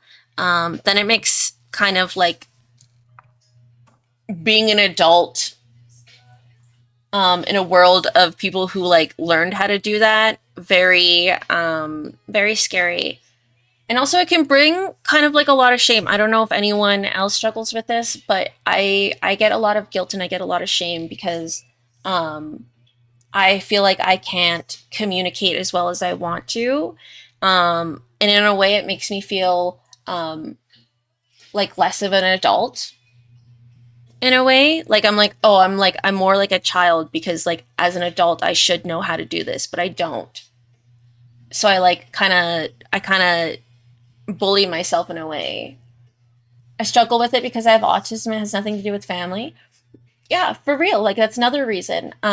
Maybe it's just the way your brain works. I feel like another reason I'm not good at it is I didn't have a lot of opportunities to share my feelings. I don't think I really had a lot of opportunities that showed me how to do it correctly. And as well, with my ADHD, I think it's just difficult for me to recognize them. So there's just like an extra layer. And then unfortunately on top of that with my BPD, um, sometimes my brain will use feelings and react to protect myself, you know? I'm just reacting. I'm not able to make choices. I'm just reacting because how my brain tells me I should because of all the situations I've been through. Um, and like I have to legitimately, like, I don't know if anyone else, I know I have a few people who also aren't able to get diagnosed but feel like they might have BPD or were diagnosed. It can be really hard because that can lead to emotions on top of emotions because sometimes reacting um, gives you shame and guilt on top of the emotions that you used anger to protect, you know? Um, Feelings are really difficult, and I think a lot of people generally do ignore them and they think that's helpful, but I feel like as you get older, um, those feelings eventually do start to like run out of space to be packed up, you know? And like one day, as much as you think you can ignore them, you're gonna have to deal with them. Like they're going somewhere, you know? Adults are good at pretending they know what they're doing. Most of them have no clue. For real, for real. I think that's honestly one of the things I am most annoyed about from like being younger is everyone's like, oh, everything will get so much easier when you grow up. I don't think anybody was actually like honest about all the challenges that like adulthood brings. Like there's bills, there's like yeah, there's constantly a mess. There's everything's constantly dirty all the time. You never have enough money for like really anything unless you're lucky and you do. But then you have to figure out like what to do with it. And then you have to get yourself groceries and then you have to feed yourself. And then you have to like buy stuff to feed yourself. And you have to shower and then take care of yourself and then like laundry. Laundry never fucking ends. That's like the worst. No matter whatever you do laundry, there's always going to be another dirty thing. They're like, yeah, you could eat cake and have cookies and eat whatever whenever you want. But other than that, this isn't fun. Take me back to Neverland. There's an incredible book I read years ago at uni that I always recommend to everyone called Nonviolent Communication, A Language of Life. And it's so good. It was an absolute game changer for me in the way I talk to myself and other people. I'm going to write that down right now. I made a goal at the beginning of the year to read 24 books. But that's like super easy for me because I love reading. So I made sure that 3 of them were specifically like self-help books. Non-violent communication. A language of life. This one sounds really good. One that I have, where is it? So I don't get the. Ugh. So I don't get the name wrong. This one's like really old. This one's, I think, from like the 80s or something. But this one's called What to Say When You Talk to Yourself by Shad Helmstetter.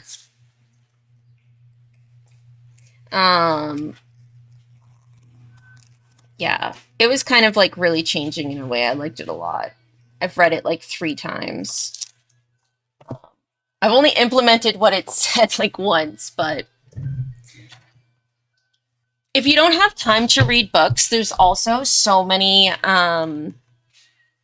audio readings. Have a good night. Thank you for stopping by. Like this one, if you're, I don't know if it's in UK, but if you're in North America, there's this app called Libby, Libby. And it connects to your library card. They might have it in Europe. I'm not too sure. But it connects to your library card. So if you can't get into the library, it takes like all the books that are available in your city, whatever your library location. And it also gives you like, so you get them all on your phone. But on top of that, there's like tons of audio options. So like it's not just reading. There's also audiobooks.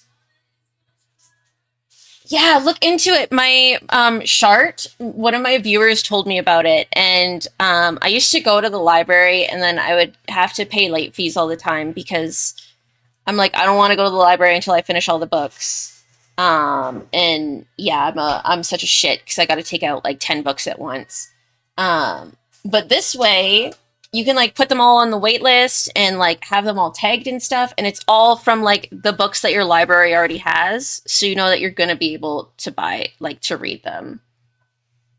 Oh, I used to buy my books, and then I've moved like already 20-ish times in my life, and I hate owning books because moving with paper fucking sucks, especially if you have a lot of books. And on top of that, I used to have a lot of cards, and paper is really fucking heavy. Paper is so fucking heavy, especially when you have a lot of it. So I stopped buying books, and now I prefer paper, but like it's just so like it makes it easier to have it on my phone because then it stops me from like scrolling on social media and be like, wait, why am I scrolling on social media when I can be reading this book instead? Like my phone's already in my hand. This is how I read. There we go. Also, by not having time to read, I mean I don't have time to do anything. That's fair. You did say you were in school. School is like, ugh, I haven't been in school for years. That includes listening to audiobooks. I don't know. I always feel like it goes faster to read the book than to listen to someone reading it. I have so many books, and I'm like at 37 moves in my adult life. Packing books sucks so much. For real. I ended up just donating a lot of my books. I donated like the really, really nice sets to the library.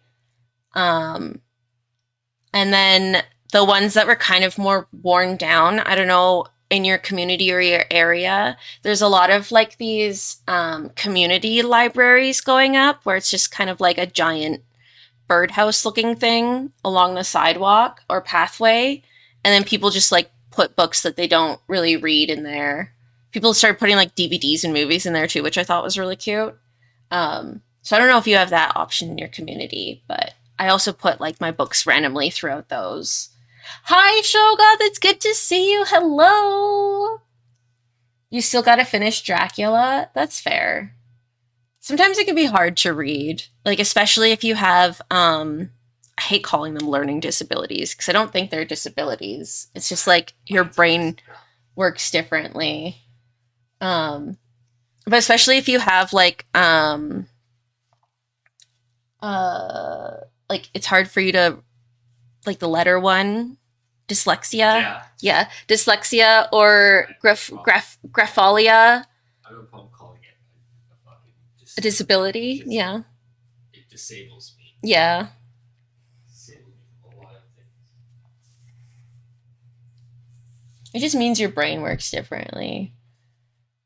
But like I feel like well no, the only reason why um like it feels like a disability is because like legitimately society is like built it around like the perfect person. Like I didn't have glasses until I was like fucking 15. I didn't even know I needed glasses until like I got old enough and then realized I needed like glasses, you know? Holy fuck, this moose is a lot. A lot of meat. A lot of meat and a lot of work. Yeah. It'll be worth it. Only one chunk done and I'm exhausted. I've been busy with uni and sorting my room out. That's all right. Um Sometimes it's easier to like maybe make a list of a to-do list so it doesn't feel so overwhelming and maybe it'll help you stay more focused. So like maybe it won't take you as long to clean out your room. But also I know like university and school is super overwhelming. So I'm not going to like be like y'all can fit time in to do this cuz like no. No, no, no. I just didn't do my homework half the time I was in school because I was like, I fuck this. Takes up all my work, all my time just for stupid work. Lola looks at her homework and goes, I fuck this. Yeah, I'd argue it's a disability in the context of today's society for sure. Like it probably wasn't a big deal like back in the day. Back in the day, they just called you. They just threw you in the sacred.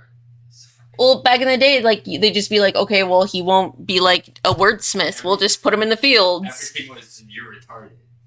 That's true. The R word, yeah. That's true. You're like you're retarded. Yeah. You're either normal or you're not. Yeah. But I don't know. That's why I don't like society to begin with. It's stupid. My sister has dyslexia. I used to be kind of like I won't even lie. I was like, what is like the little.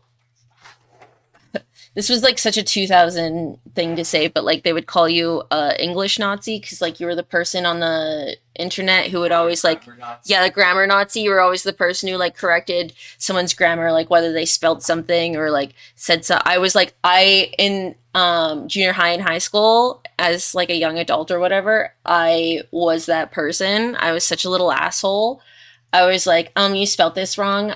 You did this. You did that. And I'm not even good at fucking English, okay? So, like, there was, thank you, grammar police. That's so much better. I'm like, there's a better way to say this, but I haven't heard anyone say it in such a long time.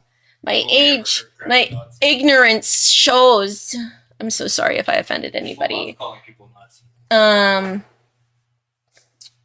But, like, I was so ignorant to the fact that, like, learning disabilities or like any disability in general was like a thing. Spelling mistakes just infuriate me. They would for me too. And then I I dated a guy who not only had dyslexia, but he also had like um like a couple handful. Like, I don't want to say a handful. He had like two or three quote unquote learning disabilities. So it was just really hard for him to communicate like on paper or written in general. And dating him allowed me to get like really close and allowed him to open up to me. And I learned that like his disability and like all this stuff like brought a lot of shame and guilt on him and made him like feel really shitty because he's like, it's not that like I don't want to. He's like, I've tried so hard. Like he's like, you have no idea how many people I've asked or went to or like did all this stuff. And he's like, the fact that I can't just makes me feel so fucking stupid. But like if you put like a wrench in his hand and told him to fix a bike, like a motorbike or like a dirt bike or something, he could do it in like less than a day. And like I couldn't do that, you know? And it's just like that's the shit that kind of infuriates me. And then I'd be the person who would be like correcting his grammar. And then I'm like, he's just trying to communicate. The thing is like with grammar, um, grammar is a way to create a barrier because generally if someone doesn't have proper grammar, you generally categorize them to be not as smart or like if you're not as smart or you're unschooled or whatever. So generally if you don't know how to write properly, then you're looked down upon. But honestly, writing is just a way to communicate. And if someone has to spell a word, like if someone has to spell you are cool like this instead of you are cool, and it honestly makes them still able to communicate. Um, like this is gonna sound really rude, but I also did this to myself. Like you're kind of an asshole. Like actually, you're not kind of an asshole. You are an asshole for getting mad at them for not having proper grammar because the point is not to have proper grammar. The point is to be able to communicate with somebody. The point is to be able to have a way to get your feelings across. And if the goal is to make sure everyone has proper grammar, then like you're limiting people from being able to communicate because now they have like this feeling of embarrassment or shame or guilt that they don't have proper grammar, so they just don't communicate because not communicating is better than being shamed or corrected, you know? No, I'm not saying you get mad at people for having proper grammar, but like, you know, there are people out there who are like I don't know. I remember just back in the day where like being a little asshole teenager of like being on Facebook and then someone's like talking to you and then you don't really have any other argument. So you're like, oh, you spell you are wrong. It's actually with a comma. And it's just like, okay, but you're only pointing that out because like you don't have anything else to go to, you know? Like pointing out someone's grammar is kind of just like a jerk move.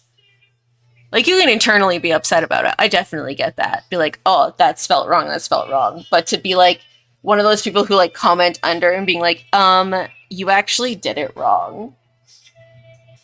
I'm like, okay, I'm not gonna be that person anymore because like it's just a way to communicate. And if I'm gonna like get so upset or like um make not intentionally make somebody feel bad, but like if I'm trying to correct someone when all they're doing is like communicating.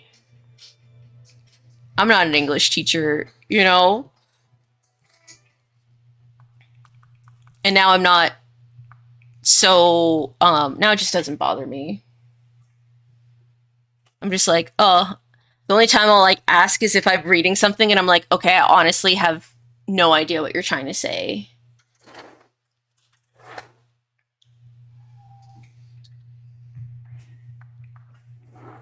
Because there are some times where I'm like, this is too much slang and I don't understand. And then most of the time, it's honestly just a spelling error. Damn, now I feel like a jerk. Well, no, only if you're like going out of your way to correct someone's grammar. You. Like, actually, it's spelled these nuts. Correct these nuts, bitch. I feel like the only time I correct someone's grammar nowadays is like, um, I don't want to name anybody, but one of my really close friends, uh, like English is not their first language. Uh, they speak another language, so sometimes the way they pronounce something might be different, but I can tell like the way they're trying to pronounce it properly. So like I'll just right after they finish saying something, I'll like say it how you're supposed to say it. And it's not like in a, oh, you said it wrong. It's like a, I know they're trying to figure it out. And like, I know English is really stupid and he, like reading it, that would seem like you're saying it properly. But again, English is really stupid. So like, I'll help correct you because I know that he would rather say it properly.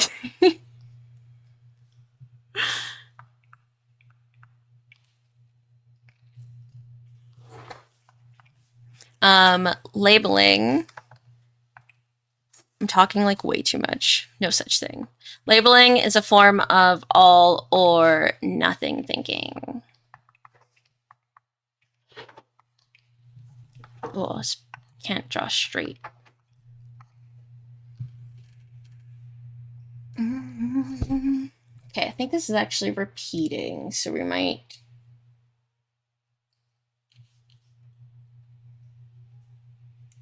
Is it this one? Oh, I do like this one. Okay.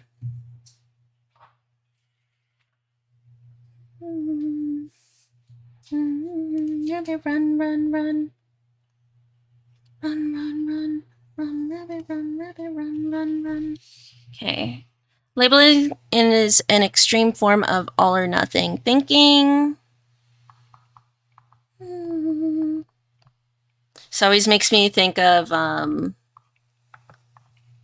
that one Misfits episode with the rabbit who's actually trying to kill everybody.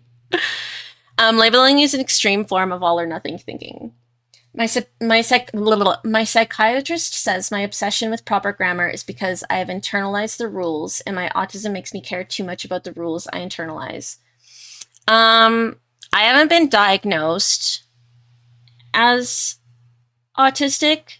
Anytime I talk to my psychiatrist about it, well, I don't talk to my psychiatrist. Every time I've brought it up, I don't know. They're not really interested in diagnosing me. They're just saying that there's a lot of stuff that goes over it, but I relate to that.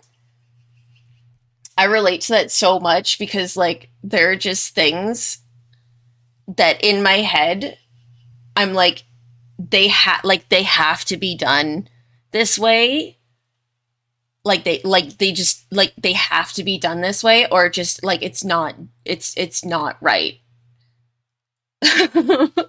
So like I get it. I there are just some things where I'm like, I'm gonna do that again because like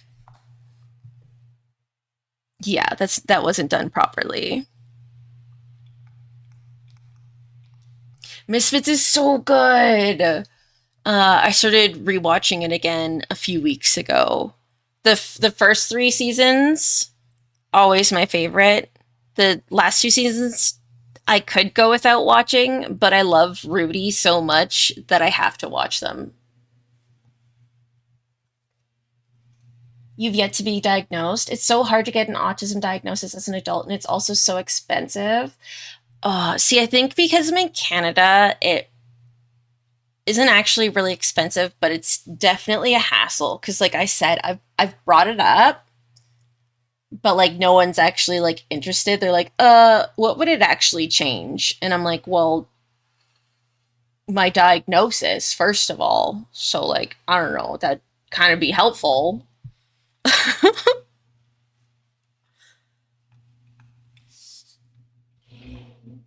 um, I know they were more focused in getting my diagnosis of BPD and ADHD, and after that, they were like, okay, we'll just focus on these. But I also have read that, like, sometimes uh, women who end up having BPD and also being autistic can generally be misdiagnosed with autism instead.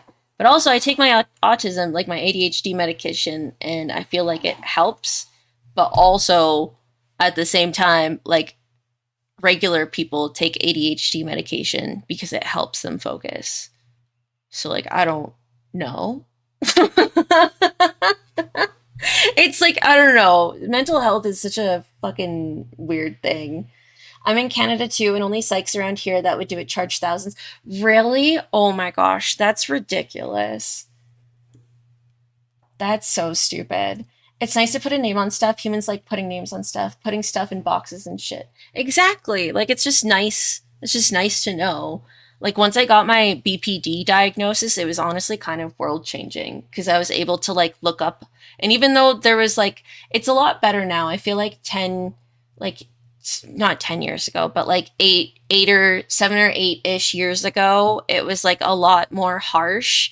And like, mental health stigmas are always changing because there are people who actually care and want to personalize people instead of being like, oh, that's narcissism, they do it on purpose. Oh, that's BPD, they do it on purpose. Oh, that's this other thing, they do it on purpose. Where it's like, it's a lot more nuanced than that. Welcome home, Webby. I hope you had fun. There's a lot of crossover between BPD, autism, and ADHD. Yeah, and I'm just like, that's why I'd like the diagnosis. Because I'm like, there's probably a 99% chance it's already there. So like, come on. It is ridiculous. I was lucky to find a clinic that did my ADHD assessment that covered it because prior to finding that place, I was quoted 2,500 for an assessment.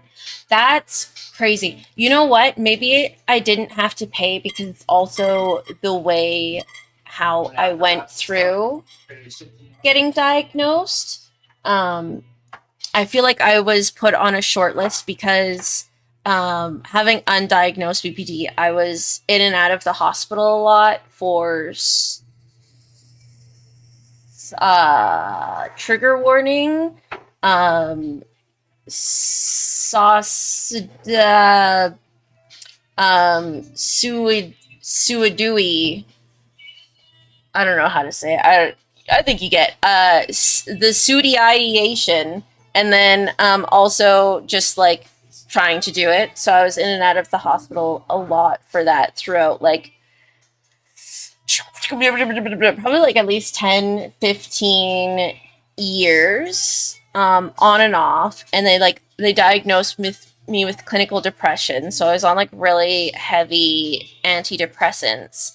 And it wasn't until like my mid 20s that one of my friends actually said that maybe while I'm going and talking to, because they put me in a program in the hospital, um, that while I'm talking to these doctors in the hospital, that I actually bring up BPD. Uh, and it was just like his suggestion.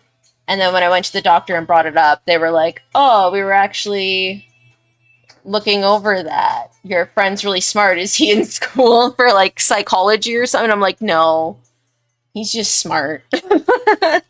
And they're like, yeah, that's actually kind of what we're going through, but there's a really good chance that in the next few weeks you probably will be diagnosed. But throughout, like, that was like a 3 to 4 month process, and that was to diagnose me for BPD, and then I had to go through like another one after that, specifically for ADHD, because they didn't want to do them both at the same time.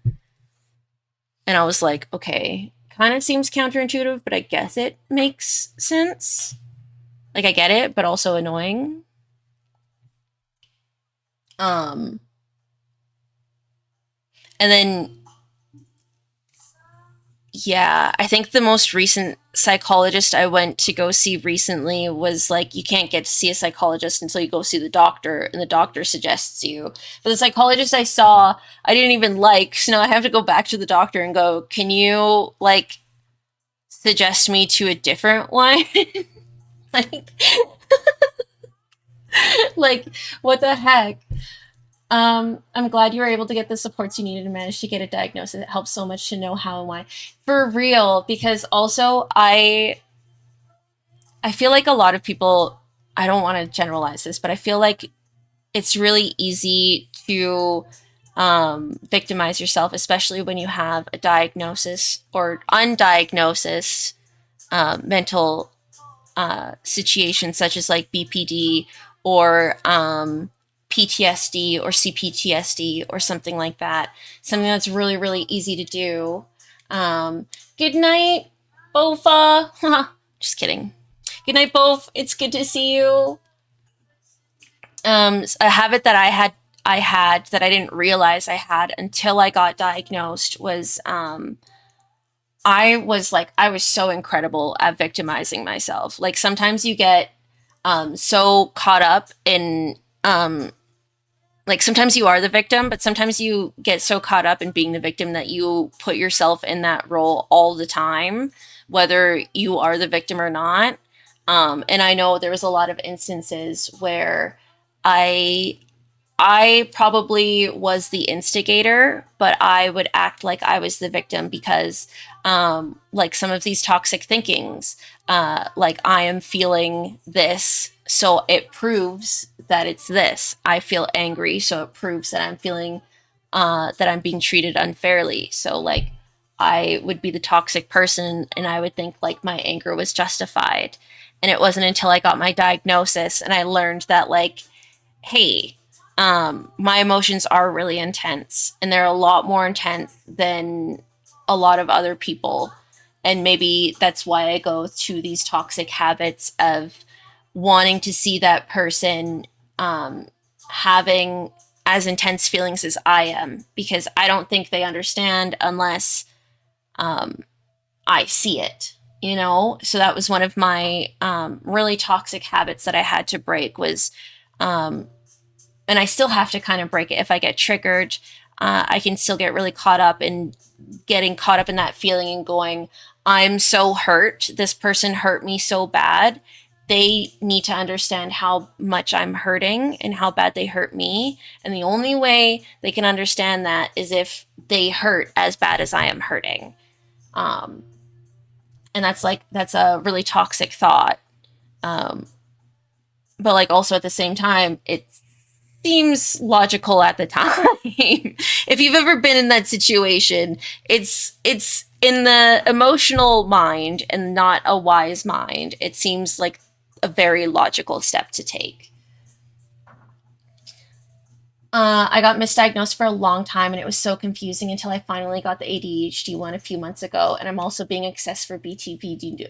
Yes. So, like, even being assessed was really helpful because you get to read even workbooks. Here, like, I can send you, I know we have each other on Discord. So, if you want, I can send you some of these workbooks that I found.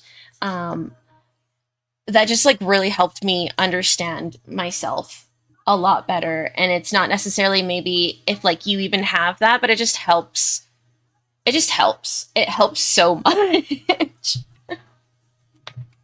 Sometimes you just need somebody to like ask the right questions and then you go, oh my god, that makes sense.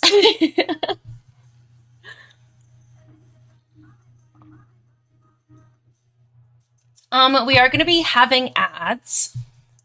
So if anyone gets sucked into the ad dimension, just know that it will be put on pause and you won't miss anything until the ads are over.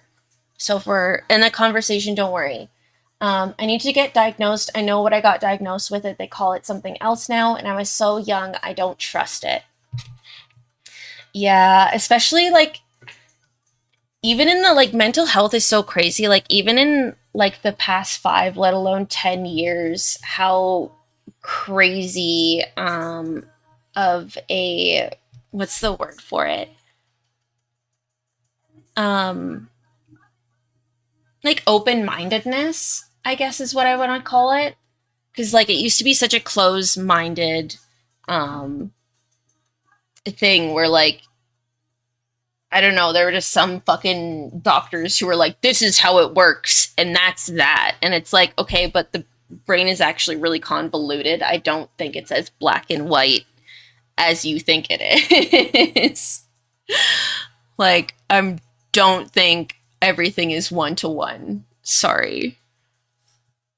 Unless we're doing math, I don't think anything has ever been one to one.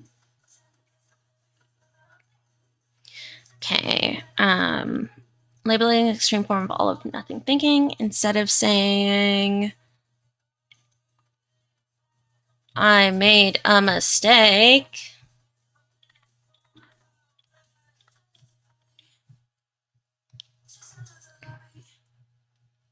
Which is, this is what I'm bad at.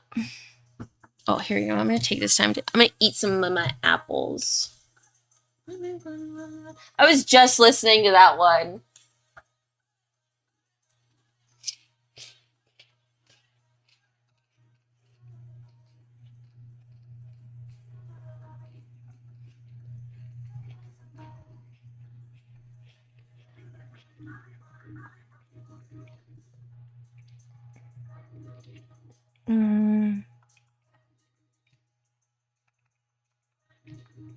Ads will be about 3 minutes, and then we should be good for about an hour. You attach a negative label.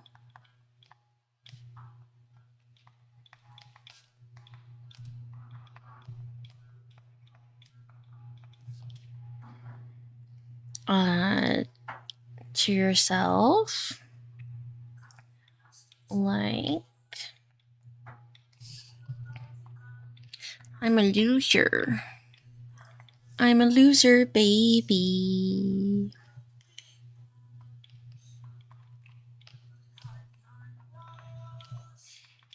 Give me time to, ads will give me time to copy this. Yeah, I have, I still have to take a picture. I meant to send a picture to Soul. Stretch. Ooh. Still a little bit too early for meds. I take meds closer to evening, 6 or 7, sometimes 8. You might also label yourself. We are almost out of ads. Think we're halfway? As a fool.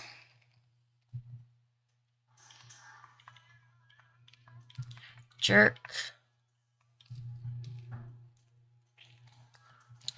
Failure.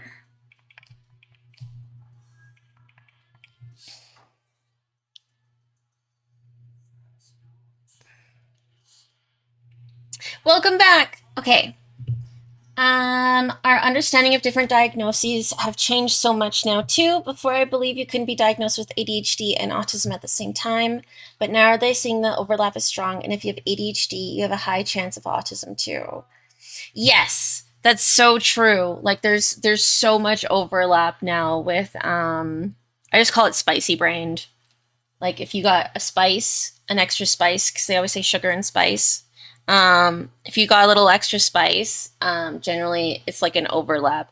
I think that's why a lot of people, I don't have TikTok, but I know like a lot of people got really angry at TikTok because there were like people who were like, oh, if you do this, this means you have autism or you have ADHD. And it's just like, no, the human brain is like super complicated and there are going to be like similarities and overlaps for a lot of things, but that doesn't mean like you can generalize everything. Like now you're just going the opposite direction. There's supposed to be like a balance in between.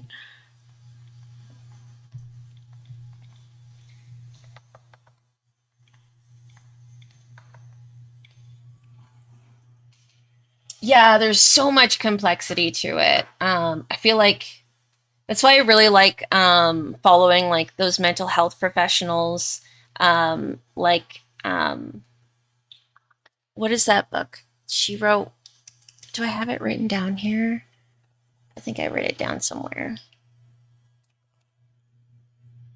I know I wrote it down somewhere. There's this one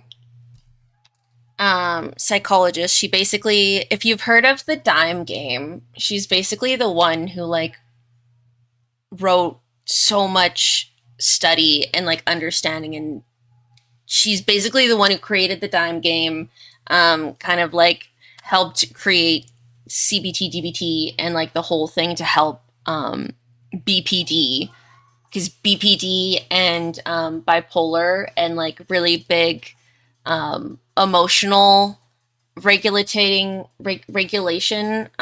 disorders have a lot of like stigma around them. Like back in the day, um, a lot of people wouldn't even actually they would outright deny treating somebody who had bipolar or BPD just because they thought it would be like too difficult to even treat somebody. It's so crazy that that was only like a decade or two ago. I need to go into lurk mode and start some dinner prep. I'll be here just listening in case I don't make it. I hope you. Of course. Thank you so much for being here. I appreciate the heckin' rate as well. Let me make a quick note so I don't forget. Let's stick this one here. Fixing my phone so I can look it up on Livy. Send Sev workbooks. All these trimmings I can get to for Kiki so far. Holy Kiki, we won't even have to get you wet food. Homemade cat food. Yeah, we're gonna be making you raw cat food for the next little bit, Kiki. Holy moly! But we might have to like grab last time if he wants to like split a pizza or something. Okay. I'm packing away.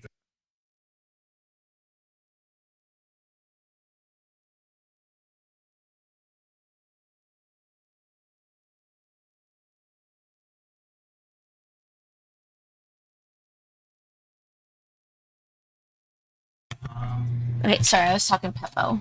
He's working his butt off. I know a moose flank is like, I know like a moose is big, but like it takes a lot of work. He's being such a good, strong looking man cutting up all the meats. He's tired. I separated all the pieces. I got the shoulder blade part done. Yeah. There's just like trimmings on it. I clean up, get that bone ready. Put that off to the side. Make all the bones ready. We can bleach them. Some graving going. I get to pick one, please. You get to pick first for your steak, but I want to pick one of the smaller ones. Yeah, you can get a bone. Okay. It's medicine. I'm gonna try bone carving. You're hanging around rough. You have your native card.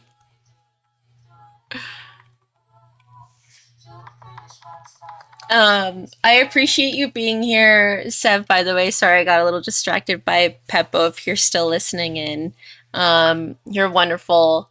Again, if anyone hasn't checked out Sev, please do. She's got a wonderful personality. She's just wonderful. I lurk in there all the time, but she's wonderful to chat to, and she's really into horror games. And she makes them fun. She makes them so fun. She also did her art and rigging for her fucking such a I love her model. Very talented Gabo. Also, if you know KM, our sweet bus boy, just recently did some fan art that was like so fucking good of Sev. So if you were like, hey, why do I recognize that name? Maybe it's also from KM's art. Oh, of course, Sev! I know, I wake up and Sev, you honestly start like when you're already starting and going when I start my day. So I always like open up Twitch and I'm like, oh, alert to leave. It's lovely. Okay, so it's taking me quite a bit to um, write this one out, so I'm just going to read it all out so y'all know what I'm trying to write down. Labeling is an extreme form of all or nothing thinking. Instead of saying, I made a mistake, you attach a negative label to yourself, such as, I'm a loser. You might also label yourself as a fool, jerk, or a failure. Labeling is quite irrational because you are not as the same as what you do. Human beings exist, but fools, losers, and jerks do not. Right? Logic. These labels are just useless abstractions that lead to anger, anxiety, frustration, and low self esteem. Right?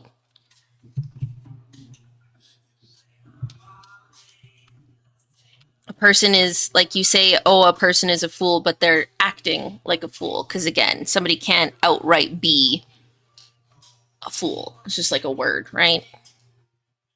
It's like a little play on words, but it works. It's quite irrational.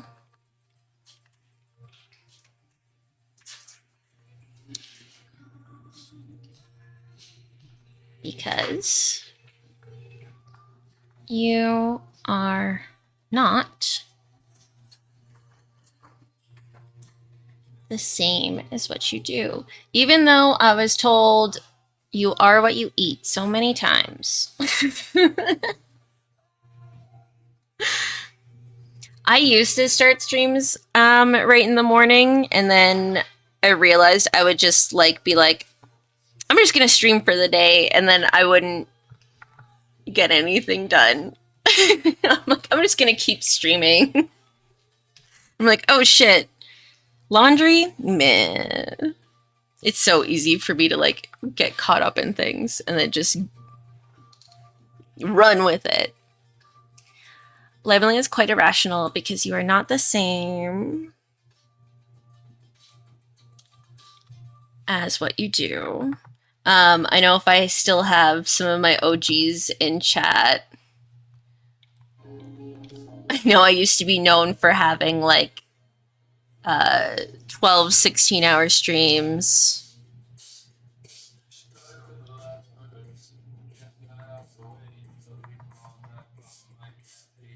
I honestly don't know how I did that. I think about doing it now and I'm like, whoa.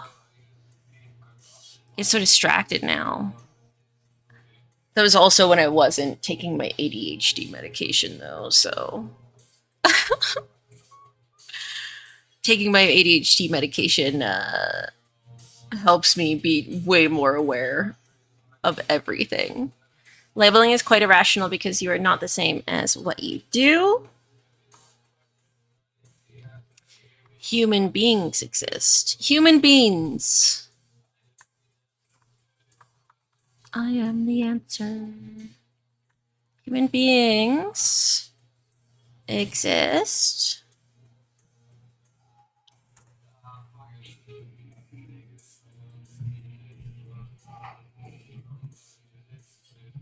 Human beings exist, but fools, losers,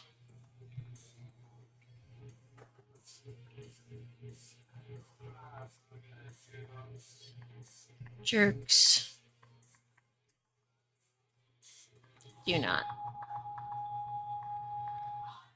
And like I know we say that whole thing like, oh, that guy's a real asshole, but he just acts like an asshole. Pretty sure some guy's not actually walking around. Just giant asshole. At least I hope not. That'd be terrifying. So technically sexual assault? I don't know.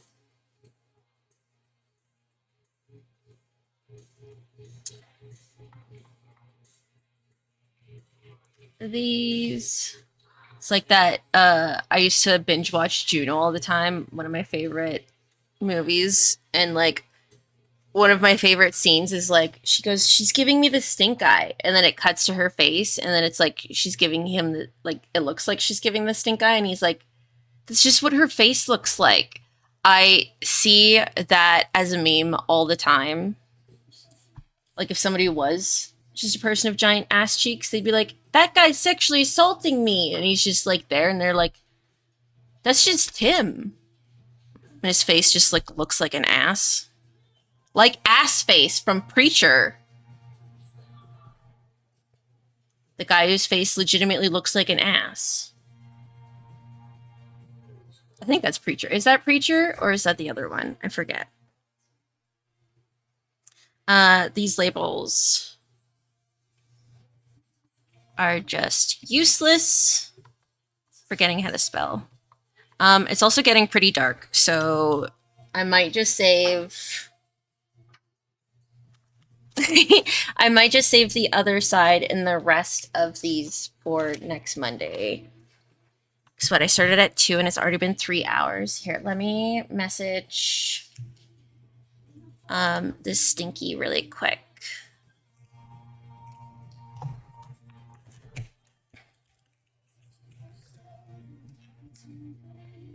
I just want to finish at least this page, and then we can do the rest of it later. It's like 2 more sentences.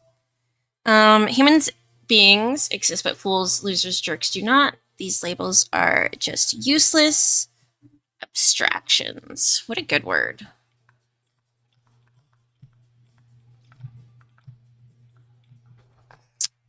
Useless abstractions that lead to anger,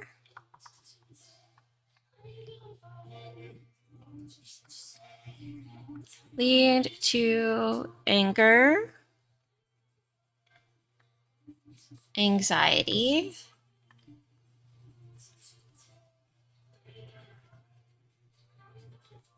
frustration,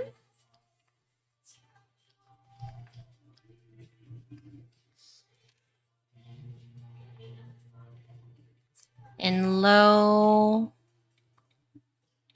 self-esteem. Okay.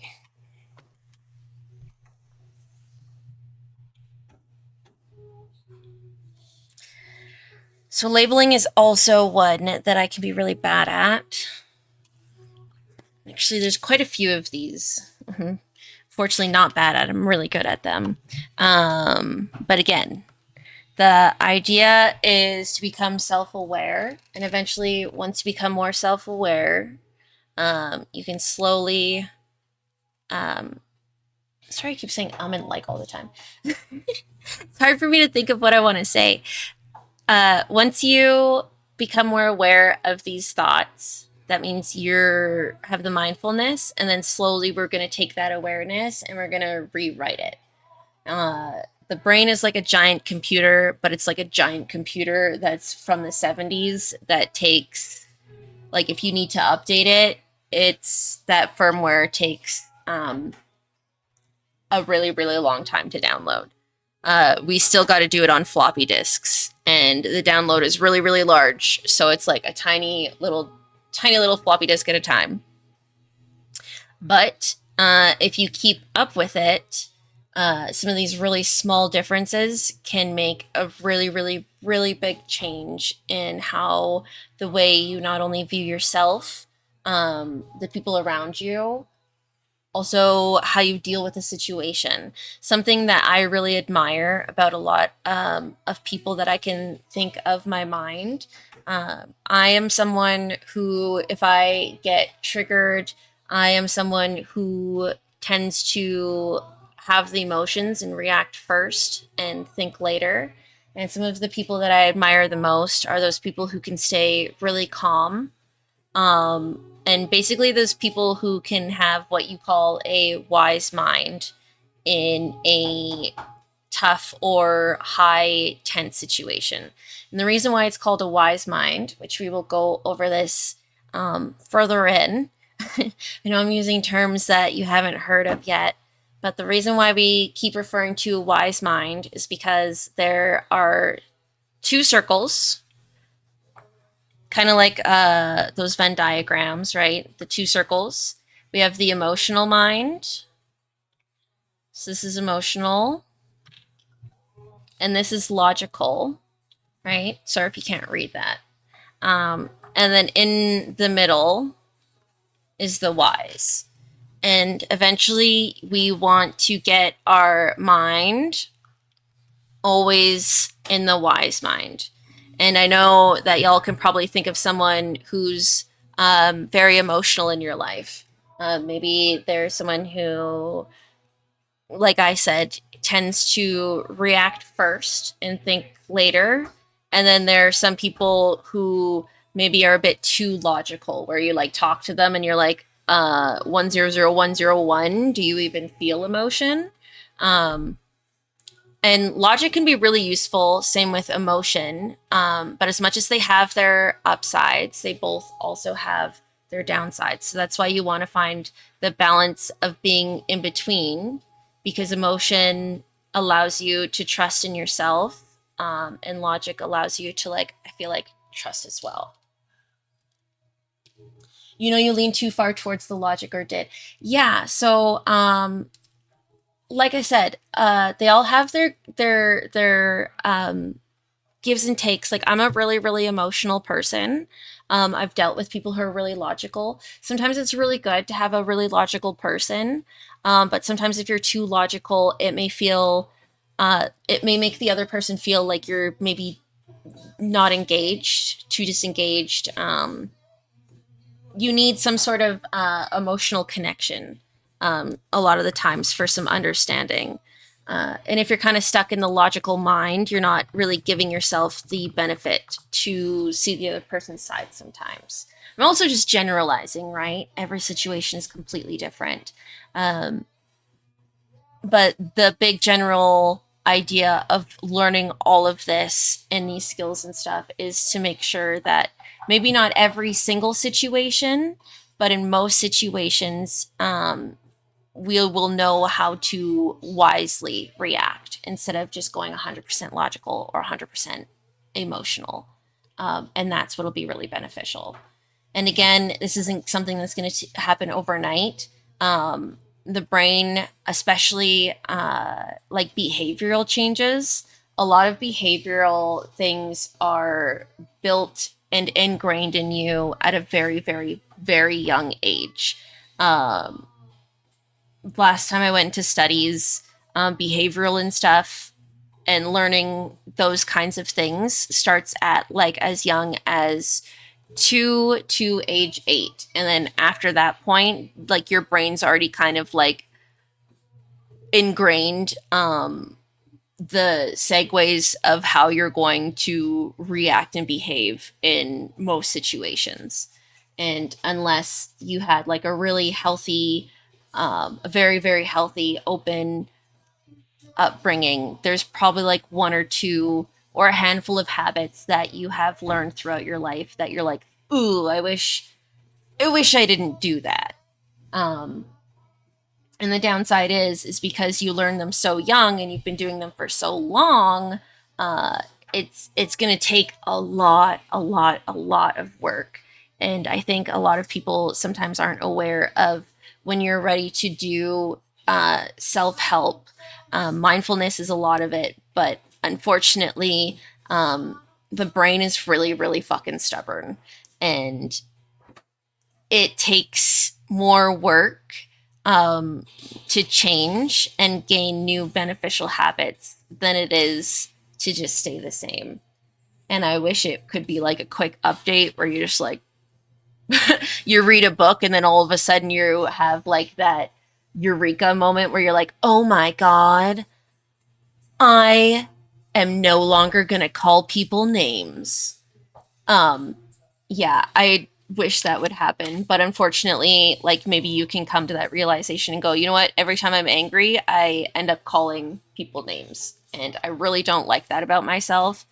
And then you're going to notice that even though you just said you're not going to do it anymore, the next fight you get into, you're probably going to call a person name. You're probably going to start throwing names around. And you're going to be like, well, fuck, man, what's the point of even trying? Like, I said I wouldn't do it and I'm still doing it. Like, what the fuck is the point of trying? And it's because, like, you're still ingrained in that habit, right? You can be aware of that habit, But just because you're aware of it doesn't mean that you're going to be able to stop it every single time. But you know what? Now that you're aware of it, you're going to be like, shit, I told myself I wasn't going to do that. And I did it again. Okay. I'm going to be really aware of this. And I'm going to kind of like sit myself, like, you know, how you usually sit yourself in a corner when you're a kid and you're like, I'm going to think about what I did. You're going to like sit about it and be like, okay, why did I do that when I said I wasn't going to? And then every time you get into an altercation, you're going to be a little bit more aware of what hopefully is coming out of your mouth. And then eventually, like, you won't call somebody names. You'll be like, yeah, well, you're fucking. And then you'll bite your tongue. And the person will be like, say it. And you're like, no, I'm going to go that way. And we're going to come back when I'm more calm, you know? And then it's just when you keep doing that, right? It's challenging yourself. That's what it is. It's like you actively have to reinforce and challenge yourself all the time. It's like it's not going to happen right away. But if you keep going, like, I did it again, but I'm like I said, don't fucking do it.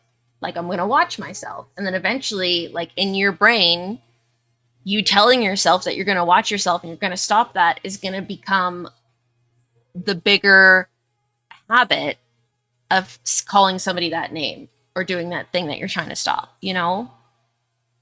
And maybe you're lucky and it takes like 2 weeks. Sometimes people say habits take 20 days. Sometimes it might be a really simple habit and maybe you might break it right away. Or sometimes it might be one of those ones that are really, really, really fucking ingrained and it takes you like 5 months. Maybe it takes you a year. And you know what? It might feel hopeless. It might feel like you're doing all this work and nothing's changing. But like, remember that you only just started working on this thing recently. And this habit has been ingrained in, like, I don't know how old you all are. My little goblin ass is like at least 420, right? So if I've been doing this fucking shitty habit, if I'm 420 years old and I just learned last year at 419 that, hey, I have this really bad habit. I turned 420 today. I still have this really bad habit. 1 out of 419 years in general of trying to change a habit actually isn't a lot of time. Okay, so if you've been trying to be like, I cried with Pepto before I even did my goals. I had a really shitty BPD trigger moment and I got really sad and I went, you know what? I've been going through all this counseling. I've been doing all these groups. I've been doing these workbooks. And I honestly feel like I haven't made a single fucking difference. I feel like I still react the same. I still feel like I'm overly emotional. I still feel like I do all these shitty habits that I've been doing forever.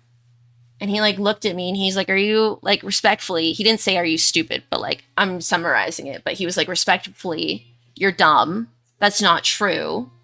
Like, I see the difference. Webby's also pointed it out. She's like, I see the difference. My counselor's pointed, I see the difference. And it's because I'm discounting the positive. I'm going, okay, if I'm still reacting like this every single time, I'm failing, right? And it's like, no, it's not. Like, you're reacting, like before you used to react 10 out of 10. And now maybe, you know what, I'm 7 out of 10. But 7 out of 10 is a lot better than 10 out of 10. And you know what? That's me discounting the positive, but like, it's all baby steps, you know, and it takes a lot of time. And like, sometimes, like, thank you, Webby. Sometimes if you are trying and you honestly feel like you are not making a difference, talk to somebody who you spend a lot of time with. Like, I not only cried to Pepto, I'm pretty sure I cried to Webby and I'm pretty sure I cried to Soul. Like, I'm a very emotional person. I got a lot of tears inside my body. I got to water things. But I cried to a few people because I felt like this was very overwhelming. It was like, if we go back, I was emotional reasoning, right? I had such strong feelings. I was like, I feel so strongly that I haven't made any difference, that I must be a bad person. And then all my friends were like, hey, these are the facts. These are the facts. And I noticed a change. And if I have to tell you I noticed a change to make you notice that you actually did something, that's helpful. So, like, something that I'm trying to do is like, I know like the mental stuff is like really hard to do. Like, I'm pretty sure you're not going to write a list of be like, hey, these are all the times I got into a fight. And like, that's not something I kind of want to keep track of. I don't want to keep track of all the times that I fought. And out of all those times I didn't call names or something. So it's kind of a little bit harder to keep track of changing your negative habits into positive ones because sometimes you can't quite ascertain them as like, oh, I'm going to shower every day. You know, that's something you can put on your habit tracker. I'm going to write in a journal every day. I'm going to put that in a habit tracker. Being less depressed, you can't really put in a habit tracker, right? You can't really conceptualize it into something so black and white as I did it or I didn't do it that day. So it's a lot more difficult for you to personally see your progress. So I would definitely try to do is find a mentor or a friend or a counselor, somebody that you trust, that you can share the things that you're working on. And if you are feeling like you aren't making progress, they can help show you and help you give credit to the progress that you've made. I feel like that's really, really important. And that's something that I constantly have to do for myself too. Because again, it takes a lot of time. It takes a lot of heckin' time. Um, okay. So I think we're good for Mental Monday. If anyone has any questions, feel free. I'm just going to start setting up for game time. I think I got a message, so we'll double check if that's the one that I was waiting for. I got to stand up and stretch. My legs are still really tight from the other day. Ugh. Gotta touch my toes or something. Oh. Do you need help with anything, Pepto? My speaker's too loud. He can't hear me. Okay. Let me put this away. All right. I'm always like super nervous about these mental health days, but even though I'm nervous and like paranoid about it, I have so much to talk about. I don't have time to like actually sit in the anxiety, so it's great. It's great.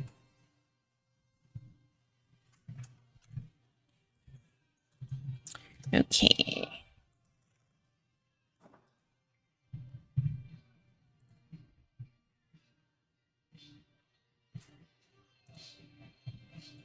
Okay. Let's see here.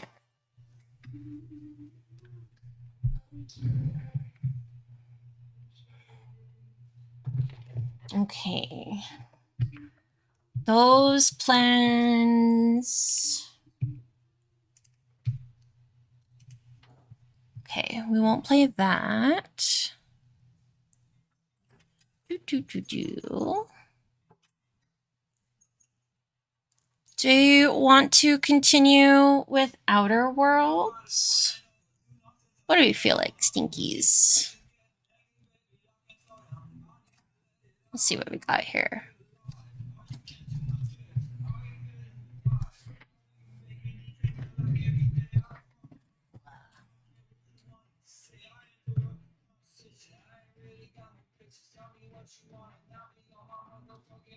We can do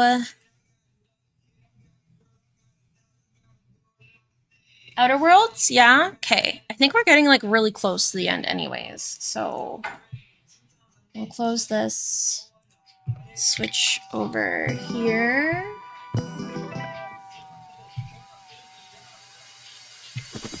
I think I just invented a new business. Hey, are you sick of your fucking kids?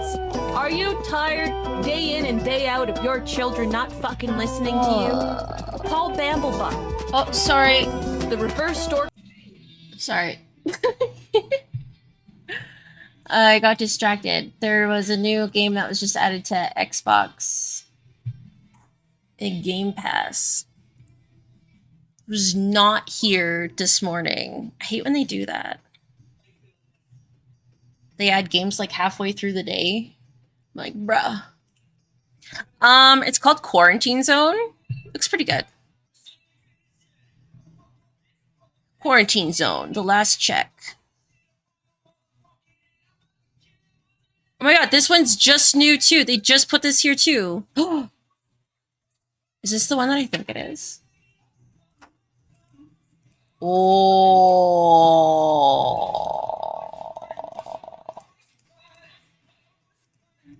Okay.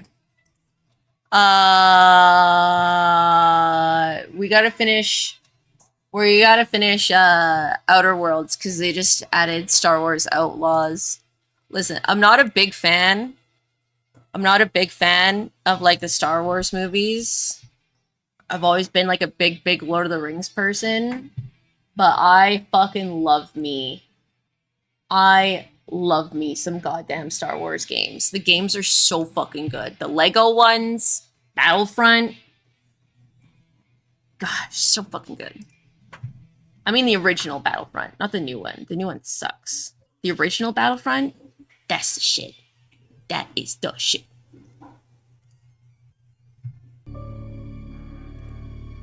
You actually be surprised. A lot of people don't like Lord of the Rings.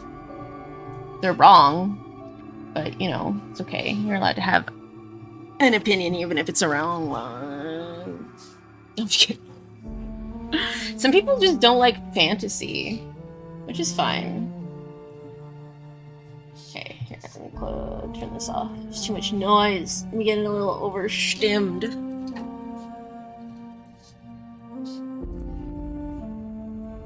Very hard. Can't spell.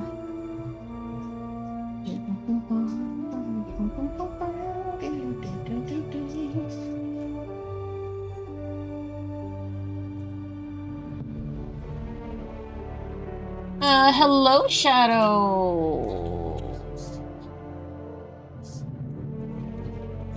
Here we go.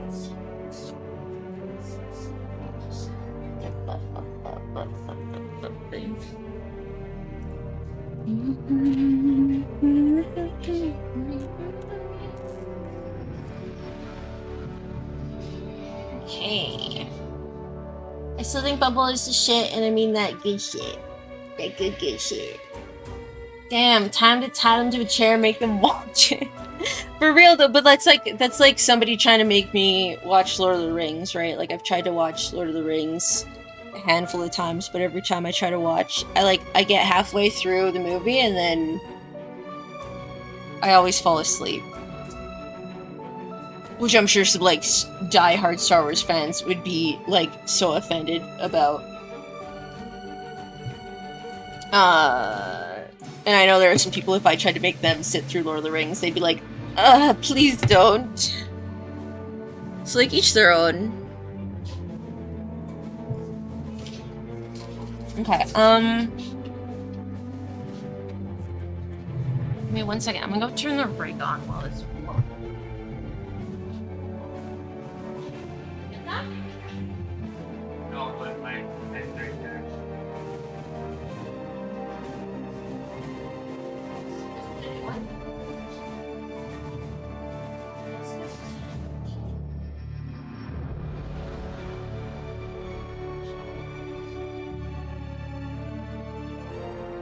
How much meat's in there, and that's just from one fucking part.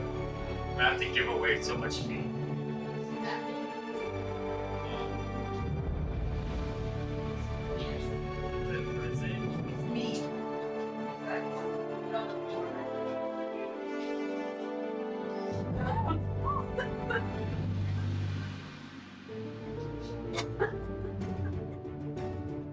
Like we'll be making stew. Good stew. Jerky, moose steak.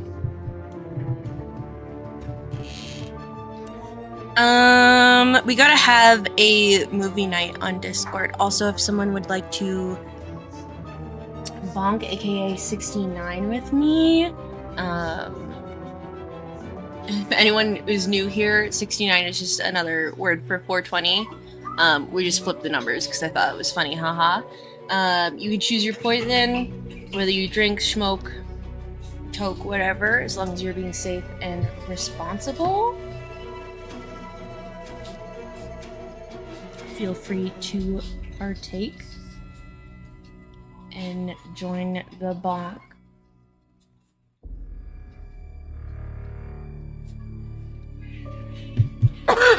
Excuse me.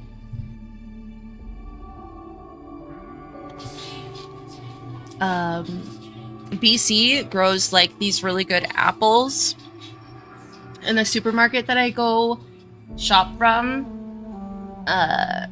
Like gets a lot of quote unquote like local produce, which they just import from like BC. But these apples are like this apple is fucking huge. Like I honestly need to put a picture. Like the last apple I posted in Discord was big, but this one's bigger. It's like 2 of my fists. If I put both my fists together, it would equal 1 apple. Like I know my hands are small, but they're not that fucking small. That's a big apple.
Okay, sorry, Peppa was just asking me a question.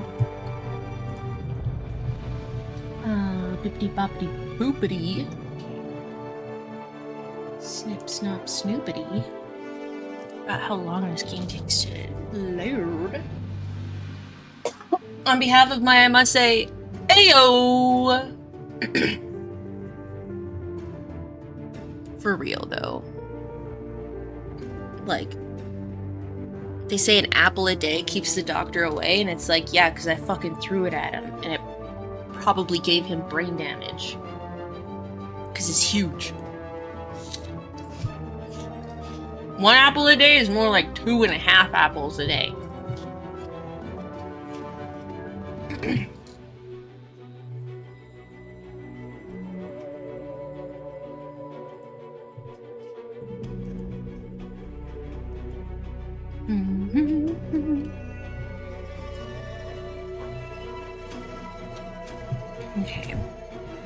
Controller's on.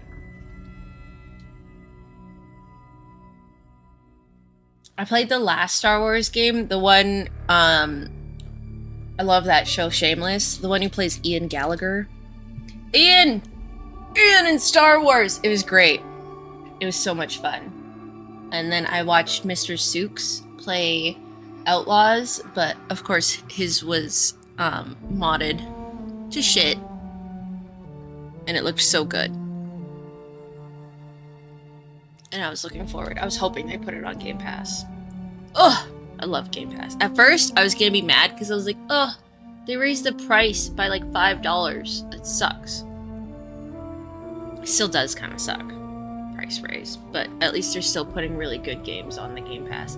And I like Xbox Game Pass better than PlayStation, because I was a Sony person, PlayStation bitch, for so long. I probably had PlayStation Plus for like definitely over a decade. PlayStation Plus is a fucking ripoff. Alright? They're ripping you fucking off. They rip you off. They're charging way too much money and offer way too little. And Xbox is way cheaper. You can get it on PC. And it's like half the fucking price. And you get day one release games. Sony never did that. Sony's a little fucking bitch. And this is coming from somebody who would suck Sony's dick until like a few years ago. It's true. It's true. She's hardcore Sony. I was hardcore Sony. I would like gobble up until the balls, and then I got a computer, and then I was like, these sons of bitches. These PlayStation playing motherfuckers robbed me of so much money. You finally understood how Sony isn't as good as you. Yeah, I did. See, Arbs can even, cause like, we've known each other since high school, and I was sucking Sony's dick, like, since before high school. Very inappropriate. Very inappropriate, but I was doing it. They got me when I was young. Groomed, some would say. Sorry, that's highly inappropriate. I'm gonna go do a dab before I say something. I'm just making jokes. I think it comes with fries, but there's all these different types of fries. Fries, mayo garlic fries, toasted fries, big fries, beans, I like green fries. so there's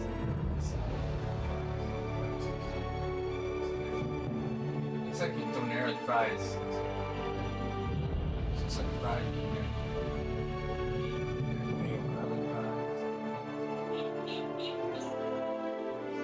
Is there donair poutine? Can I get donair Medium one. poutine? Yeah. Medium one.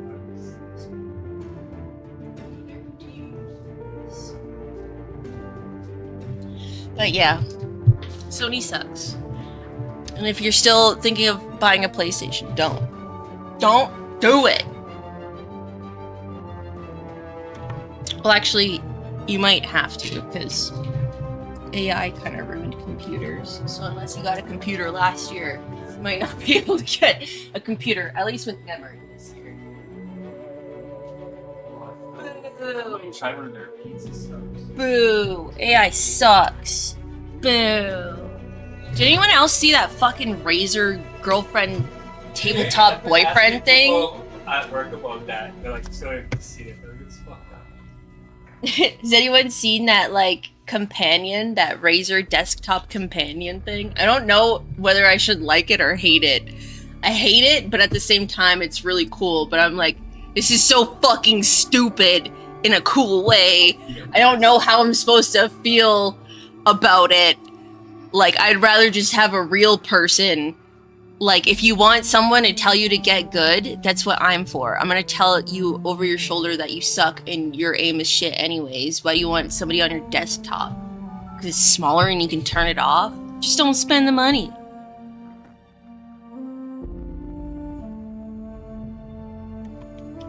Consoles will be more expensive too. Yeah. Shoot. So stupid. So fucking stupid. I knew I should have got memory last year, but I was poor and bought that other part that I forgot what I bought instead. It's stinky. You saw that and I'd actually try dating instead. Yeah, but this could be perfect for you. Just exactly how you want. And maybe one day you feel like a girl, the next day you feel like a boy. Boom, just update. Update it.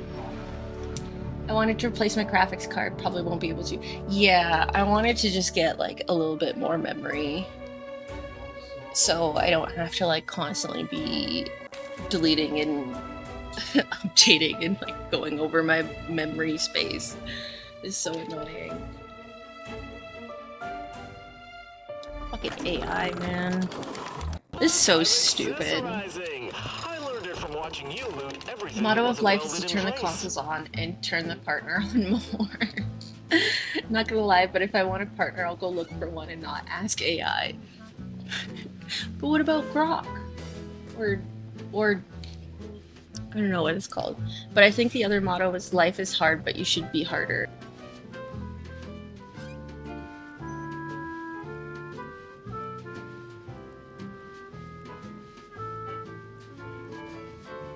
Oh, fucking Grok is horrible. I feel like letting AI do what they've been doing is... the thing that makes me most mad about society is a whole bunch of old men run it and say what can't go on. And then they just A-OK this thing that should have been regulated to the high seas. And now it's just fucking over everything.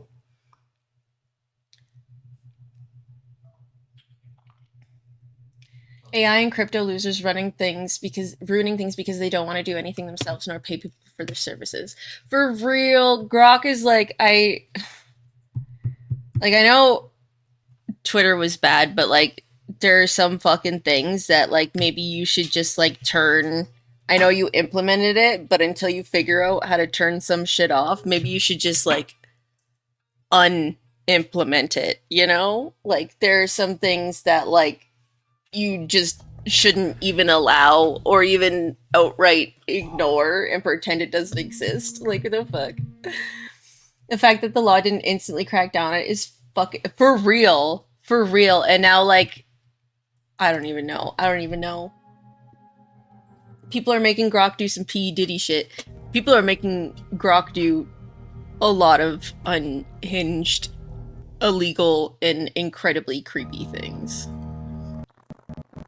If anyone hasn't heard about it, a lot of the reason why people don't want to do Twitter anymore is because Twitter has implemented a lot of AI stuff. And there are some really creepy people asking Grok to take photos of people and put them in clothes that they're not wearing in the photo. And some people are actively actually going to photos that aren't adults and asking him to recreate those photos, and then Grok just does it because they didn't give it any rules. So, you know, imagine, did anyone not read like the rules of the robots? There was a reason why the robots had rules before you just unleashed them onto the world. Like, actually, fucking dumbass. But yeah, it's really fucked up. And then the fact that they just, like, haven't cracked down on it is really fucking insane. But then again, it's screwed up to say that it doesn't surprise me, because there are a lot of things that have come to light and then they just kind of like under like the carpet, you know?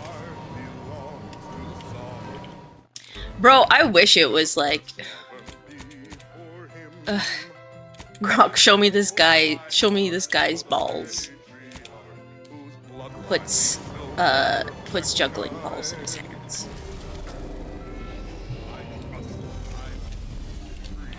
That's what it should be doing. If I had AI, I would just like teach it to be the most trolly thing. Be like, anytime anyone asks for anything inappropriate, just flip it. Flip it and somehow turn it into a very appropriate thing.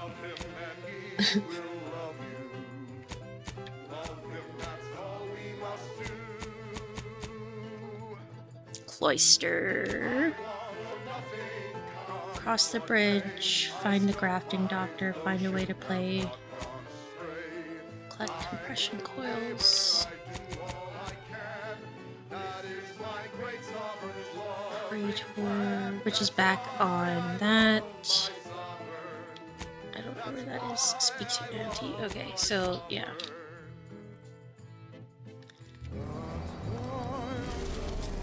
Cloister, and then I guess Auntie's.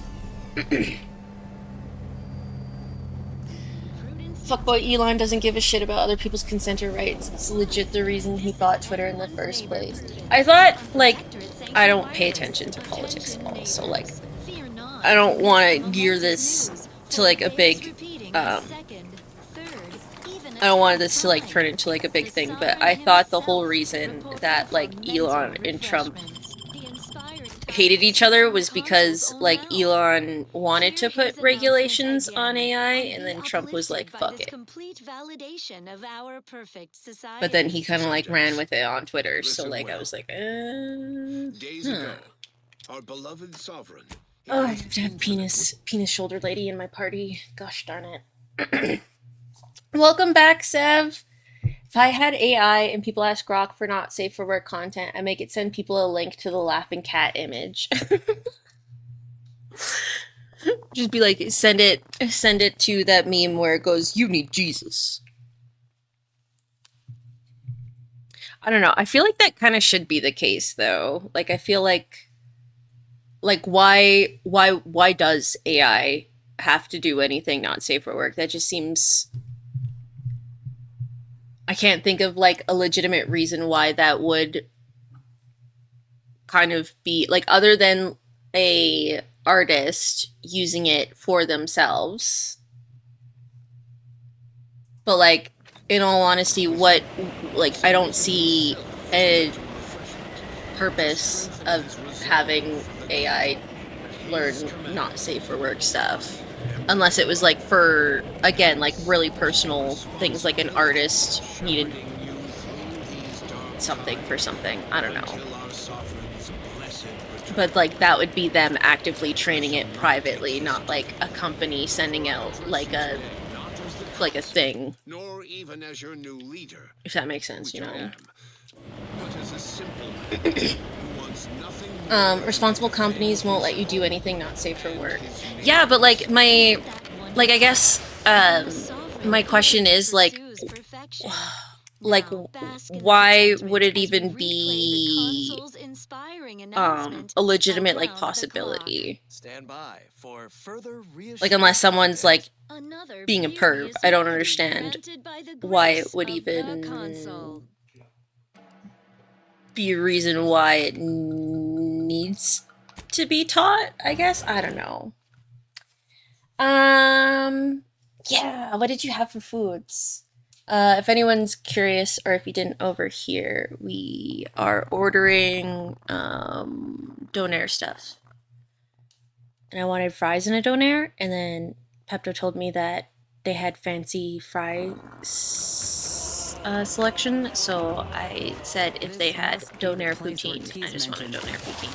And then it's just donair and fries all at the same time, and that is best. Like, duh, it's everything together.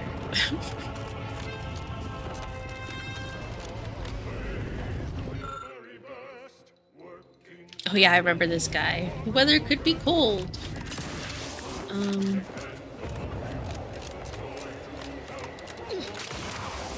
didn't have you in my inventory last time. Was that why?